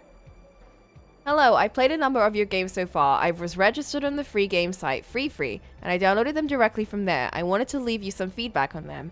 As far as Fairy House goes, it's an interesting concept but fails in execution, perhaps because I felt there needed to be some guidance. I think many of your users will be confused about how to initially speak with the fairies, and quickly give up. Also, does this game have an ending? I think there needs to be some indication progress. It seems as though you've updated it a number of times, but I think it would be more beneficial for you to release something new. If you don't release games, users will leave and forget about you. The illustrations of the fairy as well. It's hard to give any sort of compliment. Perhaps you could look into an illustrator site or someone to work with. Overall, I think I would give it a 5 out of 10. Shut up, Amity. You sucked in Fatamoru too. Something else that concerned me about it was the primitive site design. At the very least, the game page should have more effort put into it. It's too minimalist to garner any excitement. There needs to be a catchy headings, and the layout should make the user interested in trying the games. Games themselves are decently made, so I think my suggestions are worth consideration. Thank you. I mean, I guess that was a fair... but I don't like them. Hey now, you guys think of something too? A puzzle game. You haven't made a puzzle game yet. Something like Puyo Puyo would be neat. Or something with lots of cute little characters. If it's a puzzle game, having a versus mode would be good. Wouldn't that be fun if all of us could play against each other? Let's battle, Mel. Totally, but I won't go easy on you. I wouldn't have it any other way. Can it not be an RPG? I mean, when you say the word game, you think of RPG. 18 plus erotic. Amian. Go die. An update is fine too. Fairy House 18 plus version. Fairies can be completely naked. I hope you wear yourself out and die. Aw, calm down here. Calm down here. Surprising he wasn't part of that. Oh my god. Look, it's Morgana. Hey now, Dark Dork, you got some spam. I lost the account password, so I can't delete it. If it looks like there will be more spam, I'll just close the BBS and make a new one. You lost the password? Oh my god. The date on that post is really weird. It's like something from a It's like something from a horror movie. What if it's something that if you look at it, you're cursed? Oh. Weird. Probably just a glitch. It's fine. You don't need to be scared. Not you so scary. Stay with me. I think I can manage that, lol. What a place to get all cutesy, lol. JB, you're the worst. Hey now, write some ghost stories or anything occult you know. After that creepy comment, you're really terrible for bringing up ghost stories. My brother's wife smiles but does not laugh. What? Go complain about a scary girl somewhere else. LMAO. I've heard that on a day in a dense fog, you can stumble across an old Victorian house in the woods. It looks like it hasn't aged in centuries, and the only light is from candles inside. When you walk down the halls, it echoes with the moans of an unseen girl. Once you're inside, you can't get out, and if you try and force any doors or windows open, you'll get grabbed around the throat. A deadly pale woman. And I guess she sucks your blood dry after that? Good job, Idmian. That was some quality creepypasta. I live in a country with a lot of fog. Eek. Is that all you guys got? The one I know is a Dutch decapitator. Since about 10 plus years ago, a lot of people have been killed the same way. Everyone's talking about how it was when I was in high school. I think our teacher all told us not to walk around at night. What did they now call that one? Something like a serial? Serial killer. They now still talk about it in occult threads and stuff. He always takes the heads with him, right? Oh, don't talk about this stuff anymore. Thread's over. I like how we actually freaked out him with that. Yeah, right, you're right. We have to talk about realistic blood and like... Oh, right. Then they grab you and then they rip out your throat and then blood is everywhere. They also have to say something really stupid with blood at the end. You're the one who started it, haha. Anon? So it was me, not me, haha. I saw it on another site where someone was saying how crazy the creator is, although I actually really liked it. Smash the meat into bones, haha. Although anyone who makes a rhythm game like that must be a little tweaked.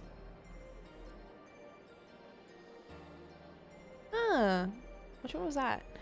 A prime example of a crazy creator. Every now and then I feel a little bit of dark angst in Dark Knight's games. Oh, but it's not like I'm worried about you. What? That was a rhythm game. I would be very happy if you wouldn't spoil the surprise like that. Oh, that was the one that he hid. That's why I was like... I remember them mentioning a rhythm game back, but that wasn't part of the thing. I loaded up Fairy Fun for the first time in a while. There was an update? Is anyone here still playing it? I played it so much when it came out. That was a mobile game, right? So there's an updated version. It was released about 4 years ago, too. I played a bit back then, too. You don't play it anymore. Let's grow stuff together. I don't have it in my phone anymore, sorry. Okay, Mel, let's play together. Don't talk about games that other people made here. I think that's a little rude. I'm sorry. An annoying little fly in the chat, LMAO. Shut it. I'll find where you live and go give you a whipping. Oh my god. It's fine, I don't particularly mind. Except you, JB, you're terrible. I think that's the first time I've seen you get heated, lol. So, when you planning on making something, eh? I know you got no plans around the season anyway, LMAO. I'll be busy for a while, I have a girlfriend. You need to lie to yourself, LMAO. Hey, no emojis from you, or have you lost your mind? My goodness, what a thing to say. He's been a little wonky lately, lol. I don't think we'll be getting anything for a while. Oh no. And after this, wait. No, it's still Christmas. I think it would be sometime after this that they got that news. Hayden! Hayden! Where?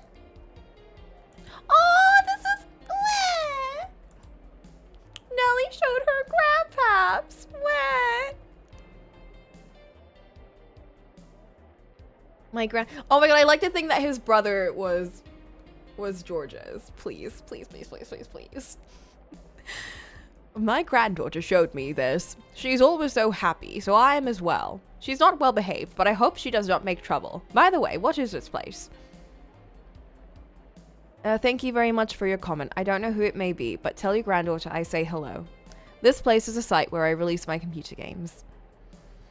A place that sells games, I see. Where is the coin slot? I've been searching around the computer. Oh, sweet Hayden. Baby. There's no coin slot in the computer. I distribute the games over the internet. It may be a bit difficult, so please ask your granddaughter for help. Also, if you click reply, you don't need to start another text box. Oh, I see. Thank you. Oh, I see. Thank you. You're very welcome. This is so cute. Stop.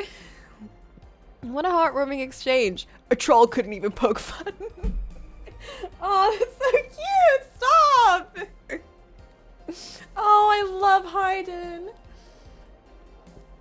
Jork, make something, lol. I know you're sitting there doing nothing, LMAO. What, no response? Hey, it's getting late. Look at who has time to post on Christmas. Don't toy with me. Happy New Year! Happy New Year, everyone at Royu. Hope you have another good one. I guess it's a good time to cross our fingers for a new Dark Knight game. Who's white again? I wish everyone a happy new year. I don't post you very often, but I always enjoy watching the discussions. I'm the one who recently said that I hope he starts the blog again. I wish you the best of luck making a new game. As for everyone else, take care in this cold season not to get sick. Very curious. Unless this might have been like...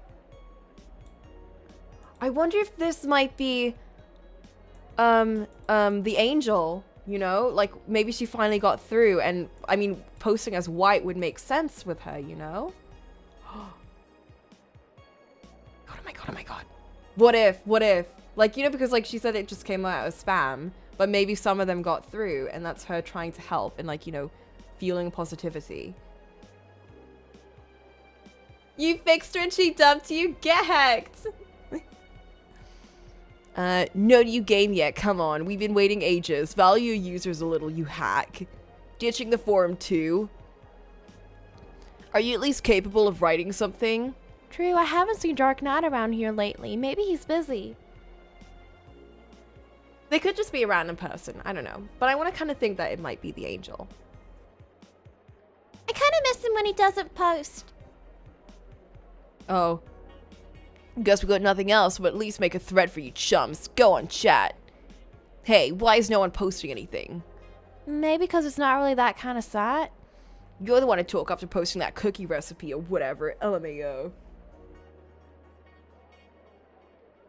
Well, Dark Knight was here that time. Why does that matter, LMAO? Someone write something.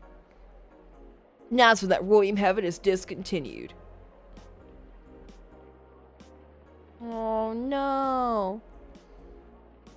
I've made an update to Fairy House. Some things have been added. The current version is 2.2. Please enjoy and thank you. I do feel like he definitely should have, like, I guess, gotten involved with them a bit more. And, like, gotten to know them better. Because he was definitely a lot more closed off. I thought you finally came around. And it's just an update. Are you messing with us? Who's gonna play a game that old? I'm telling you, get something new out. You really like Fairy House Dark Knight. What number update is this?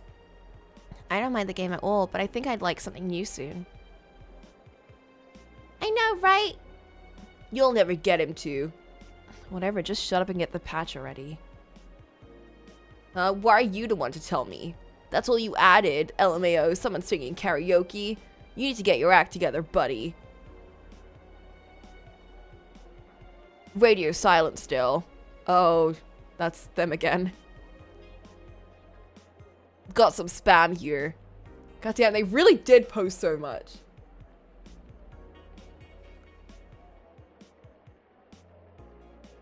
I know.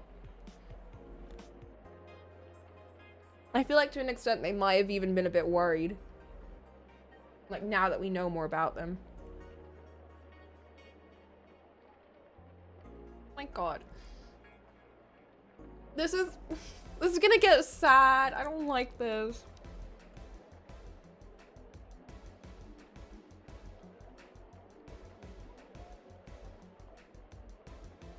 There's really nothing wrong from him.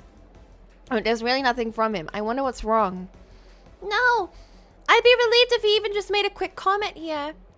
The sat has been here for so long. It'd be even sadder to see it fade away like this. I'm really sad for Popo now. Stop. I saw the newest version of Fairy House on another site, so I gave it a play. I honestly didn't think the intro song was necessary, and it didn't seem ready for release to me either. But I can see here the creator isn't active, so I suppose there won't be any new games. Please message me on Skype. Has the creator left us? LMAO. Hey, Dark Dork, not yet. Come on, how long are you gonna dick around? Make something, you hack game creator. I know you're seeing this. This place is drying up. Dark Dork, you seeing this?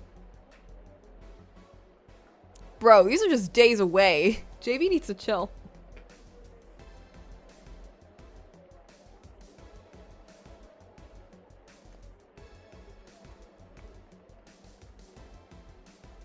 Oh. I'll release a new game on April Fools. You could at least post more on here. It's your flipping site, right? You're really gonna have a new game? No one even checks here anymore. Dark Knight, nice to see you. I was super worried that the site was ending. New game, yay! I'll open up my schedule on April Fools. Did you have a release time in mind? Dark Knight, nice to hear from you. I'm so happy you're back. I can't wait for the new game, but don't overwork yourself. So you guys were checking on here. You really okay? I've just been busy. Once I finish, let's chat on Skype. Okay, I'll talk to you then.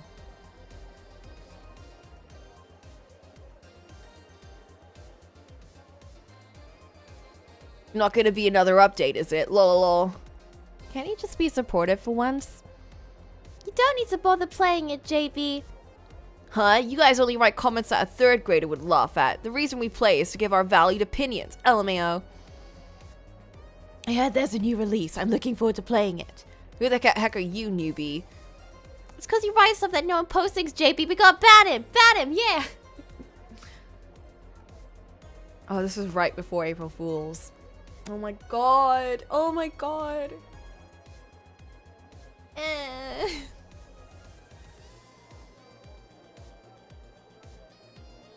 Will that lead to like, oh, okay, well.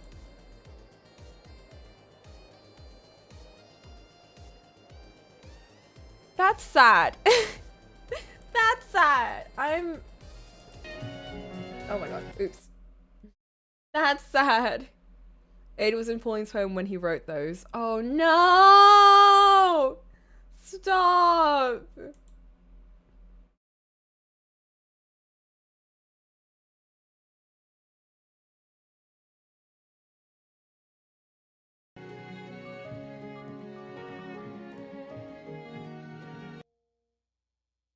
Short story? Wait.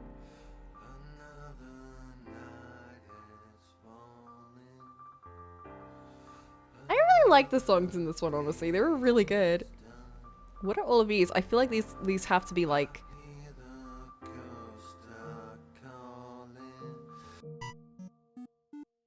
Yep. They're the Pixel songs.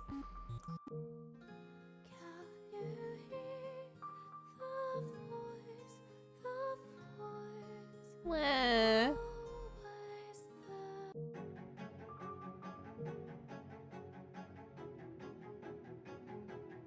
I really like this one.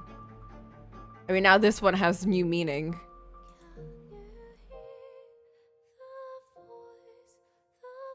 Wait, do they have different...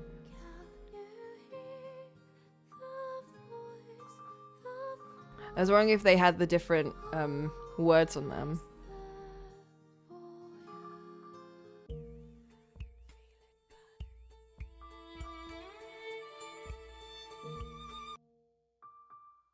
I need to get the OST. Another night has fallen. this? Okay.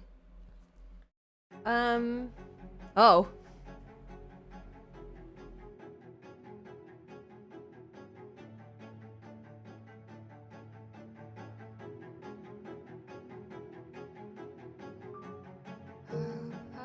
Let's read this. My birthday's on May 5th, said Giselle with a smile, a week before the day.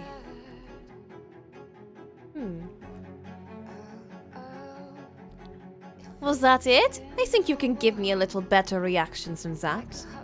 I mean, it's just a birthday, right? Well, I know that. I was trying to come off like I didn't care, but my heart actually started racing once she said the word birthday. My fingers, which had been sliding around my smartphone screen, froze in place, but I don't think she noticed. I was confident in my poker face. So long as I wasn't plugged into a lie detector, I was fine. I'm planning on having a party at home. Will you come too? Oh. Yeah, sure, I'll go. I had no reason to refuse, and if I could see her all dressed up, then I was more than happy for the chance. I wonder if this is Imian. Jumping out of my seat would have been corny, so I played it off like I could go either way. Although, I knew that trying to act cool and aloof wasn't going to score me any points. I would like 100 roses as a birthday present. You're trying to bankrupt a broke college student? I'm joking. Giselle laughed. I could already see myself turning into the kind of guy that would actually buy 100 roses. Or maybe this is Misha. Like maybe as a surprise for next year's party. But I didn't really want to be that kind of guy. Anyone could buy roses as long as they had the cash. Just you coming will make me happy, but dress up for the occasion. I laughed as I cringed. I couldn't wait to see her in a dress, but thinking of me all dapper almost made me puke.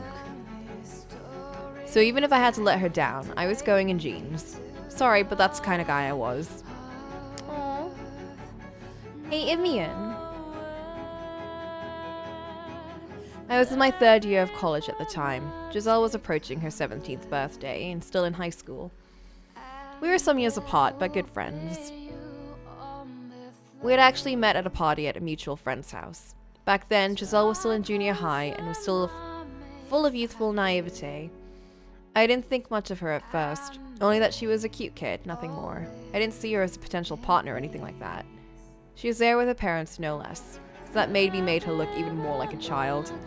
Since she was about to enter high school, her parents told me to teach her all I can since she was nervous. I can still see Giselle huddling into a ball of embarrassment next to them. I was pretty sure I knew how she felt, though. In junior high, and moreover, at the end of it, you're starting to figure out things and have an identity. So it was embarrassing to have your parents do things on your behalf. If it was me, I wouldn't have been caught dead out with my parents like that. From then on, she was a neighborhood girl I knew. But slowly we shortened the distance between us, and now we were close friends. The name she called me, Imian, wasn't my real name. It was a screen name I used online, that is, a nickname, and one I wanted her to use for me when it was just the two of us. Had we originally met online, going by our screen names would have felt only natural, but that wasn't the case for Giselle. It didn't sit right with her, I think. Like, why would I want her to call me with such a different name from my real one? If she even wanted an explanation, I would have told her I don't mind her using my real name. It would have been a chore explaining the reason, and I doubt she would have understood anyway. I felt more comfortable having her call me that, and for her, yeah, it was most likely unnatural in terms of normal human interaction. But she went along with it more easily than I anticipated. She said she would if that was what I wanted, and she never really asked me the reason. In fact, she even told me it was a nice name. In that moment, my perception of her went from cute kid to cute girl. She then entered high school, grew her hair out, and before I knew it, I was taken with the beautiful woman she was becoming. But at the same time, I was worried some worm would latch onto her and found myself assailed by jealousy when I saw any boys near her. On the day of the party, I rang the doorbell, and the birthday girl herself came and met me. Hey there. Oh, what's the matter? You look terrible. She screamed the moment she saw me. I was wondering what that was about, but then gathered it was the dark bags under my eyes. My face probably looked like a zombie's. I didn't want her to worry about me, so I laughed it off with a joke. With you on my mind, I couldn't sleep for 3 days and nights. Oh, don't you lie to me. I know you either saved your reports for the last minute or stayed up all night gaming. I really can't tell if you're serious about school or not. Giselle, let me let you in on something. College students are creatures that spawn unfinished reports, and you'll eventually become one too. This is so true. Giselle's eyes went wide at first, but then she raised an eyebrow in a suggestive smile. I may not look it, but I'm the most studious girl around. I won't turn out as Miss Know-It-All claims. It would be impossible to not see you as studious. Give me a break. I swallowed those words and shrugged jokingly at her. We both chuckled. It certainly wasn't an unpleasant moment for two good friends. She motioned me inside and led me through the living room. Oh, but first... Oh, right. Can I borrow your phone? Yeah, sure, but why? Did you forget yours? I only smiled in response. She seemed tensely alert now, but given that it was only me, she handed me the phone. Don't go sniffing around it too much. I knew you had a bunch of messages from boys here. No, I don't, you jerk. She went red in the face and jabbed me in the shoulder. I cackled, but it was mostly out of relief. If she had smiled bashfully and there was a big picture of a new boyfriend on her home screen, I may have turned around and left on the spot. What am I thinking? It's inevitable that she'll get a boyfriend. As a matter of fact, her not having one soon would be more perplexing. The party was full of people I didn't know, probably all her classmates and such. The only ones who I recognized were her parents, who were nice, of course. I was starting to feel antsy being in the circle of strangers with Giselle at the center. I wasn't the type to be controlling or jealous, and I obviously wanted the girl I liked to be free to enjoy herself. But these emotions still happened. Not even an all-knowing prophet could predict just what kind of emotions human would encounter. Of course, I was hiding the fact that I was feeling this way. I too had a wide variety of acquaintances. Hence, it wasn't right for me to desire that someone else be all alone. That was nothing more than childish jealousy. But what was it? Was that it? Childish jealousy? The fact that I was phrasing it that way maybe meant this was desperation more than anything. My desires couldn't be heard. I could never reach her. A world where we were together wasn't possible. I couldn't even disguise these feelings as jealousy. Not good form. Really not good. I hated dwelling, moping around with no end. This was her birthday party, for crying out loud. A time to celebrate. Right. I even prepared something special for this. Giselle, happy birthday. The one who said that wasn't me. It was a boy from a class, and he gave her a bouquet of flowers. Wow. A kid as young as high school giving flowers to a girl. So there really were chumps who thought they were hotshots at this age. Well, it's not like it was 100 roses or anything. Giselle accepted them with glee. Ugh, I felt like I witnessed an atrocity. But you know, Giselle, the gift I got you is unique. Only one in the world. Not some flowers you could get on any street corner.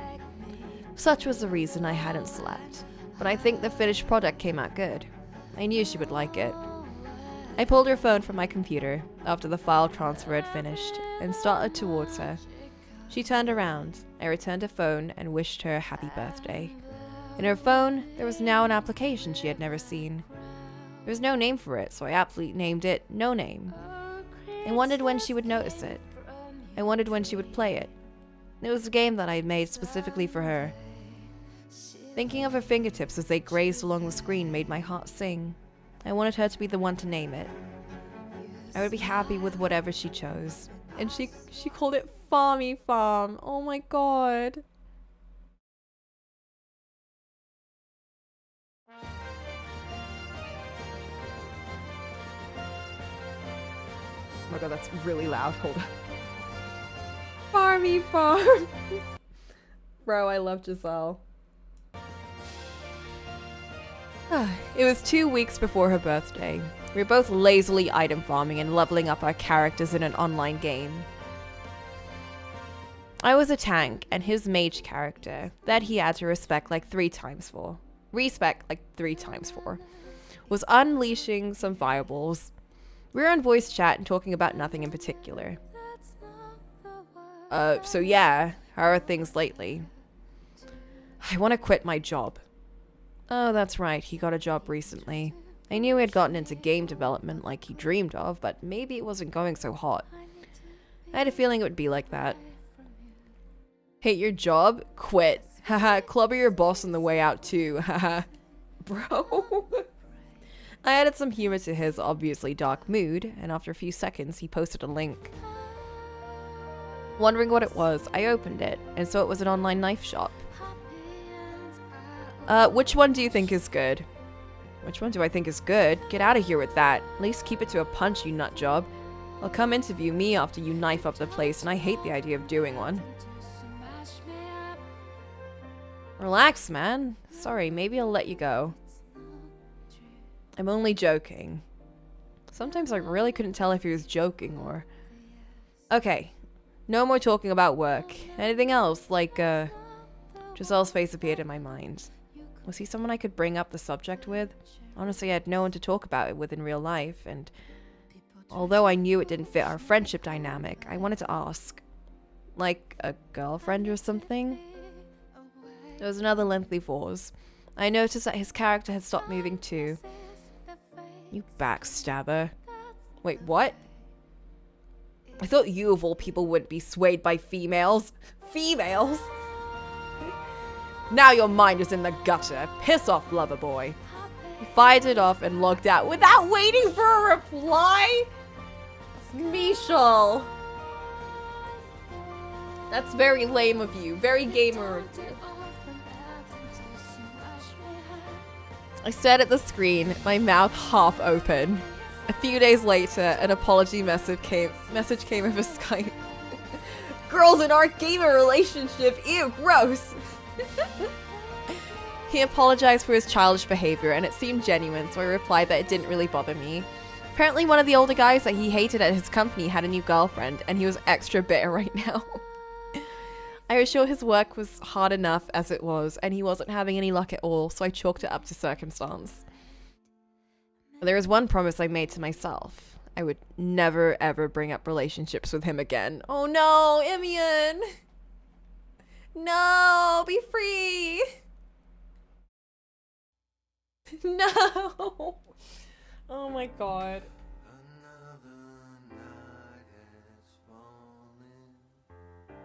No! God damn it! Why did they bring up their friendship? I'm so sad.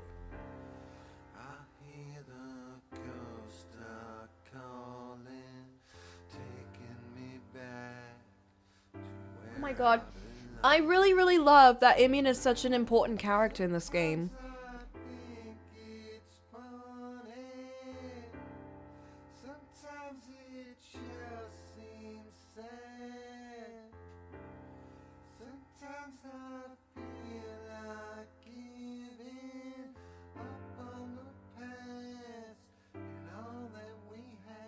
I know, I was really sad.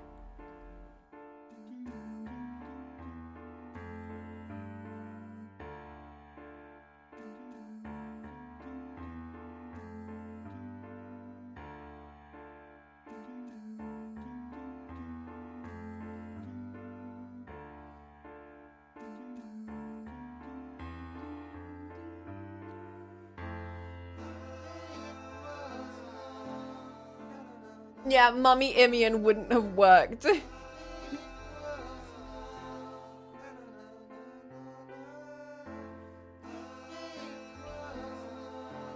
there wasn't really another sprite that they could have used. We do know what, like, Imian looks like, but I feel like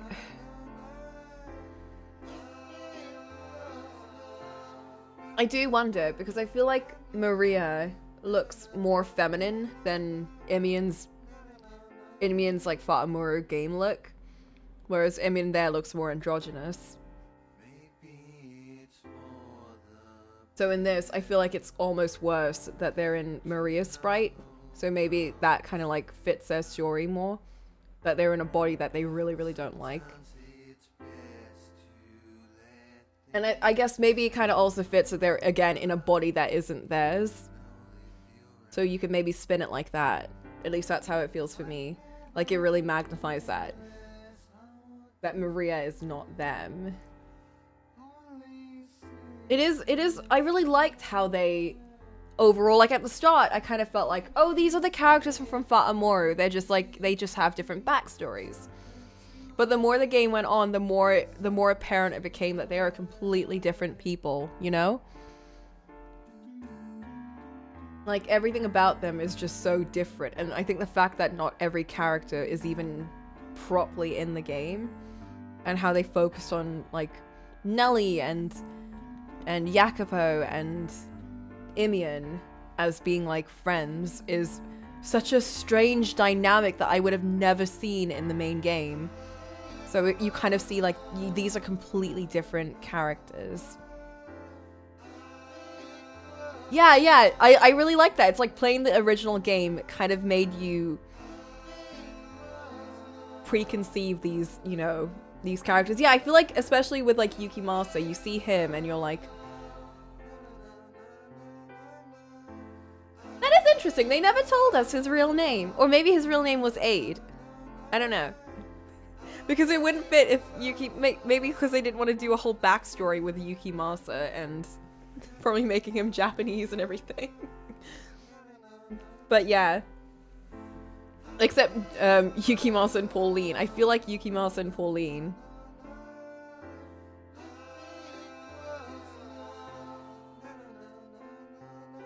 Ada's the second name? Oh! Oh, you're right! It was Yukimasa Aide or something. And they called him Aid. And he's like, Aid, yes, that's definitely my name. Just, yeah, sure. Go for it. Yeah, it was Ida! Yeah! Oh my god, incredible. But yeah, I feel like especially dropping them. And then, like, we never even get to see Pauline, which is so tragic. Especially considering she had, like, a really nice relationship with everyone on the forum. I liked how they sort of, like, tricked us with having their story be very similar. But we never really got to see Pauline as she was, which is very, again, it's just so tragic. And we never got to see Maria. I was very much expecting... Well, I wasn't expecting Whitehead Girl because she didn't have an OG Fatamori sprite. She only had that one sprite at the end of the game where she's holding the sword, but that's not a sprite, that's an illustration. So I wasn't really expecting her to pop up. But I was expecting Morgana to. I did like that Morgana wasn't a person, but an angel. That was an interesting touch. Oh, I really like this story, honestly. I feel like, I don't want to compare it to Fatima. I feel like they have such different themes and ideas, and the characters are so different that they might as well just be completely separate games at this point, even if they're using the same character models.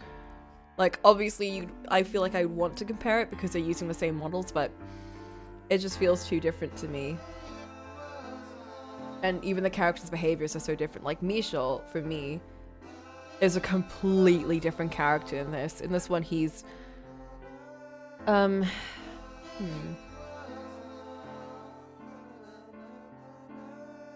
to put it?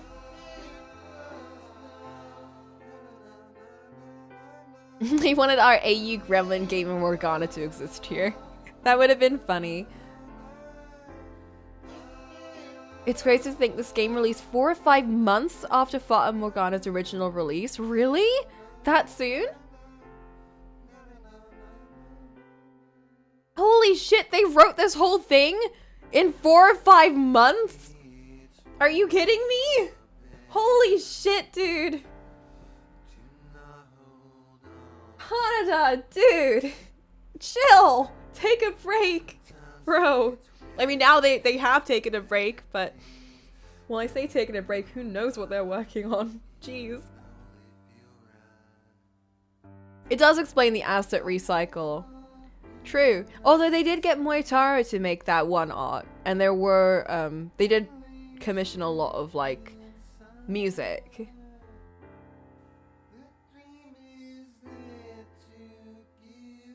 Wow. Wow. Damn. That's insane. Oh, I love this game. Man. Man. I want to like, I have so many ideas to draw now. The re-release does have new music. True, it does. I was listening to the old music and it's like there's a lot of old songs. I think they might have like, they were like borrowing assets from other people too for that. Well, as this one is all Yusuke Tsutsumi and Tessem.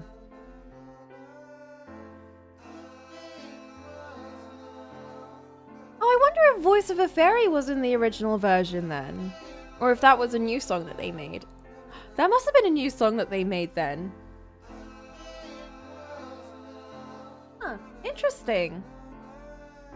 Or not, I don't know. I have a lot to make. I have a lot of like goofy arts to make. I don't think I'm ready. I think just like with Fasamura, I am not ready to make anything of the actual game. I think I will just break down. I feel like I've outcried myself at this point, so I'm fine. But Jesus, I didn't even cry like that for Fasamura, which is kind of insane. Like for Fasamura, it mostly left me very empty, but with this one, I don't know, I think it was the way that the characters kind of like hit a lot of relationships that I've had and like experiences that I've had that it generally did make me just like open up and just flood out. But weirdly enough, my voice was not affected. I don't think it was affected. I was able to read even though I was like leaking out of my skull. So yeah, I've gotten very good at reading while crying, if that's an indication of sad Saturday games. The themes were very relatable, yeah. Yeah. Oh, I hope everyone sort of like, I don't know, got something good out of it, because personally I felt like this catharsis from reading everything. Like, just seeing the way it developed and seeing the way they were able to overcome it. I feel like the most tragic part is definitely knowing that the game was over before it started for Michel. Like, it's so tragic to know that. I mean, I guess it's not kind of similar to Fatamori, where they were dead, where, well, I won't say, but like, I guess kind of like in this game, just to find out that he could never really fix anything, but he was able to kind of save them. I don't know. It's really sweet that he was able to save them. Even if he couldn't save himself, and even if he tried to push their suicides as well. Even if it was like unknowing for him, I don't think he wanted them to die. Wait, what? Requiem was made after this, so Imian is theoretically a character that first appeared here? Holy shit!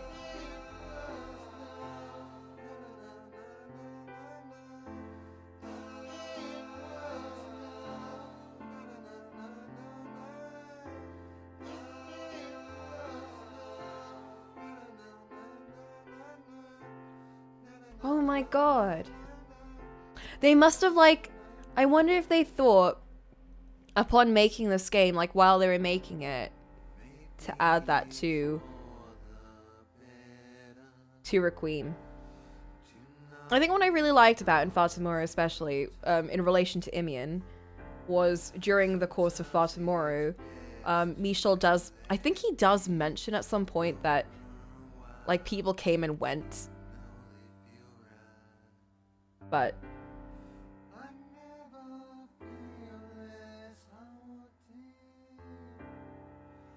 so, you know, it kind of like left space for Imian to be there. It kind of like maybe they had a very vague idea that they wanted to add a little story of Michel's time at the mansion by himself. And potentially someone like Imian being there for a bit. Yeah, there was mention of a visitor, yeah. I think my mind instantly went to, oh, it was probably a bad visit or something. And maybe like someone like came in and tried to hurt him or something. And that's why he's so cold and icy. But yeah. They were probably maybe planting the seeds there too. That's really cool. Oh, I'm glad Imian gets the characterization that they deserve in both this game and in Fasamori. Because they deserve it. They're a really interesting character, and I'm really sad. I am so sad that so many people haven't played Requiem, and they'll never know who Imian is. I mean, they'll be able to get a taste of this Imian, and this Imian is also incredible. But I really want people to see Imian. But yeah, I don't know. If you have not played Fatamuru at this point, first of all, I don't know why you're watching these streams, but you should play Fatamuru. Because I think you will enjoy it. And if you felt like this game hit any hard places or developed or was written in a way that really resonated with you, I can say for a fact you will enjoy Fatamuru.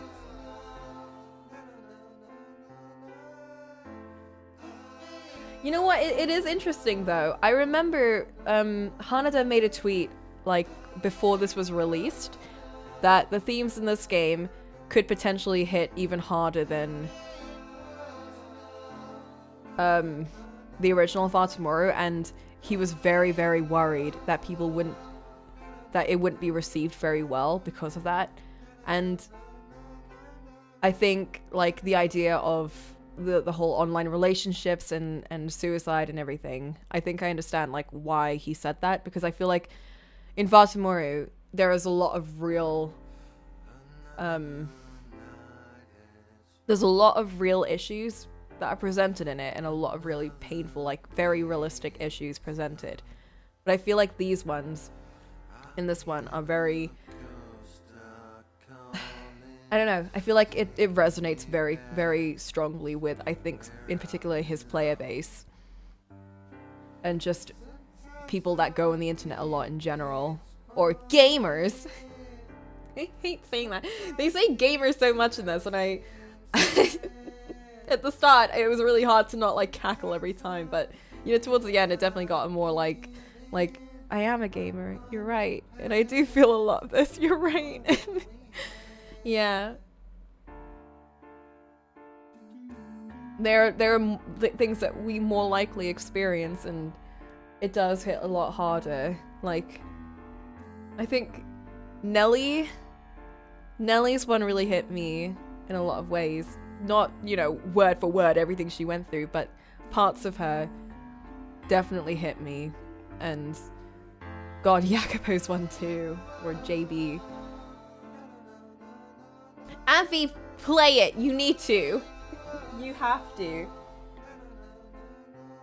Don't tell me stop playing at the flower crown choice.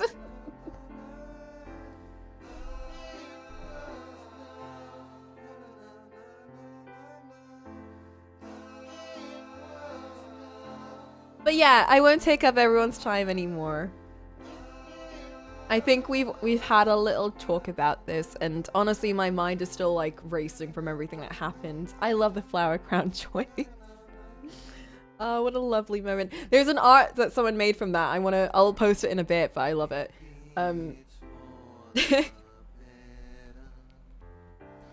But yeah, God, to frame this game as a comedy? Dude. So evil.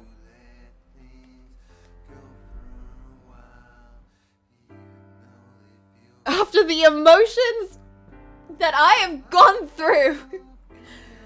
April Fools! April Fools! This isn't a comedy! Hanada comes and stabs you in the heart. Oh my god, okay. I think it's a goof on the Dante's Inferno? What do you mean?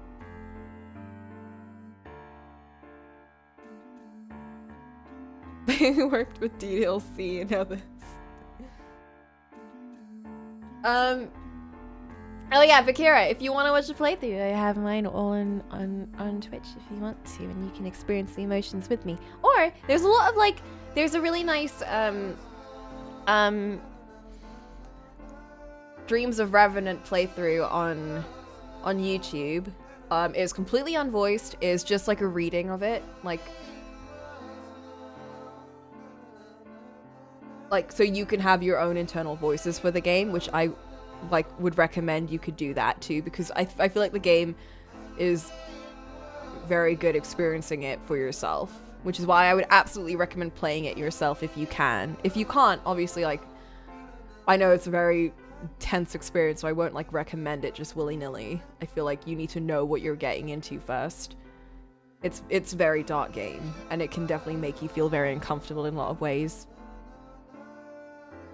But yeah, so you got a couple of options. There's also someone on YouTube that does a, I think, not blind, but they won't spoil anything playthrough. Like, it's just a reading of it, if you want to try that too. Dante's Inferno is a divine comedy, and they brought it up at the end of the game. Oh, right, yeah. I don't actually know anything about Dante's Inferno. I've just heard of it, like, so much everywhere. It seems to be a very, like, pop media thing. Dante's Inferno is part of the Divine Comedy.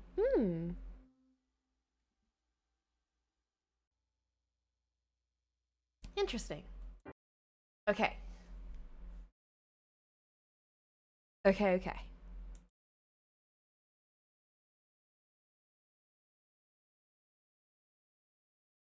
Gamers. It is time for me to leave and start drawing, because I have a lot to draw now. I don't know what to even start drawing, dude. I'm like...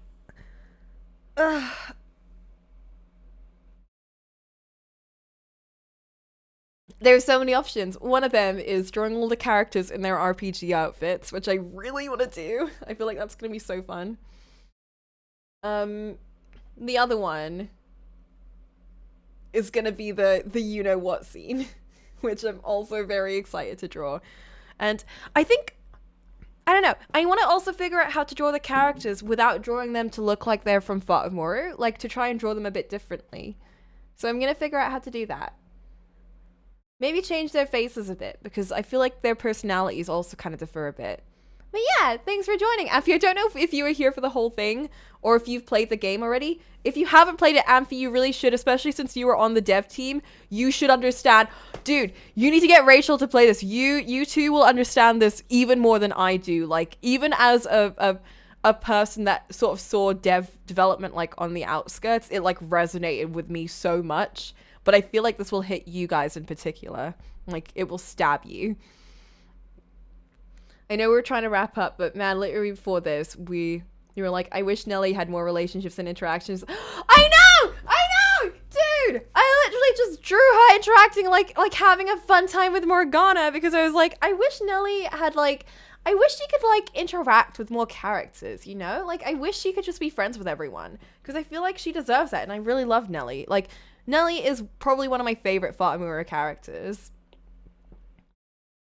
And I'm devastated that Meld is not real in this, but I'm so happy that she has such a pivotal role in this, because she deserves it, and I love her, and I love the direction her story took. So you know what? It's great. We love it. Oh man, bro, 7th layer. Bro, I need a second to myself. I'm not gonna cry. I feel like I'm all cried out, but I need a second to just chill. Okay, I'll leave you before the song ends. Goodbye, and good luck with everything, and thank you for joining me on this journey. I'm gonna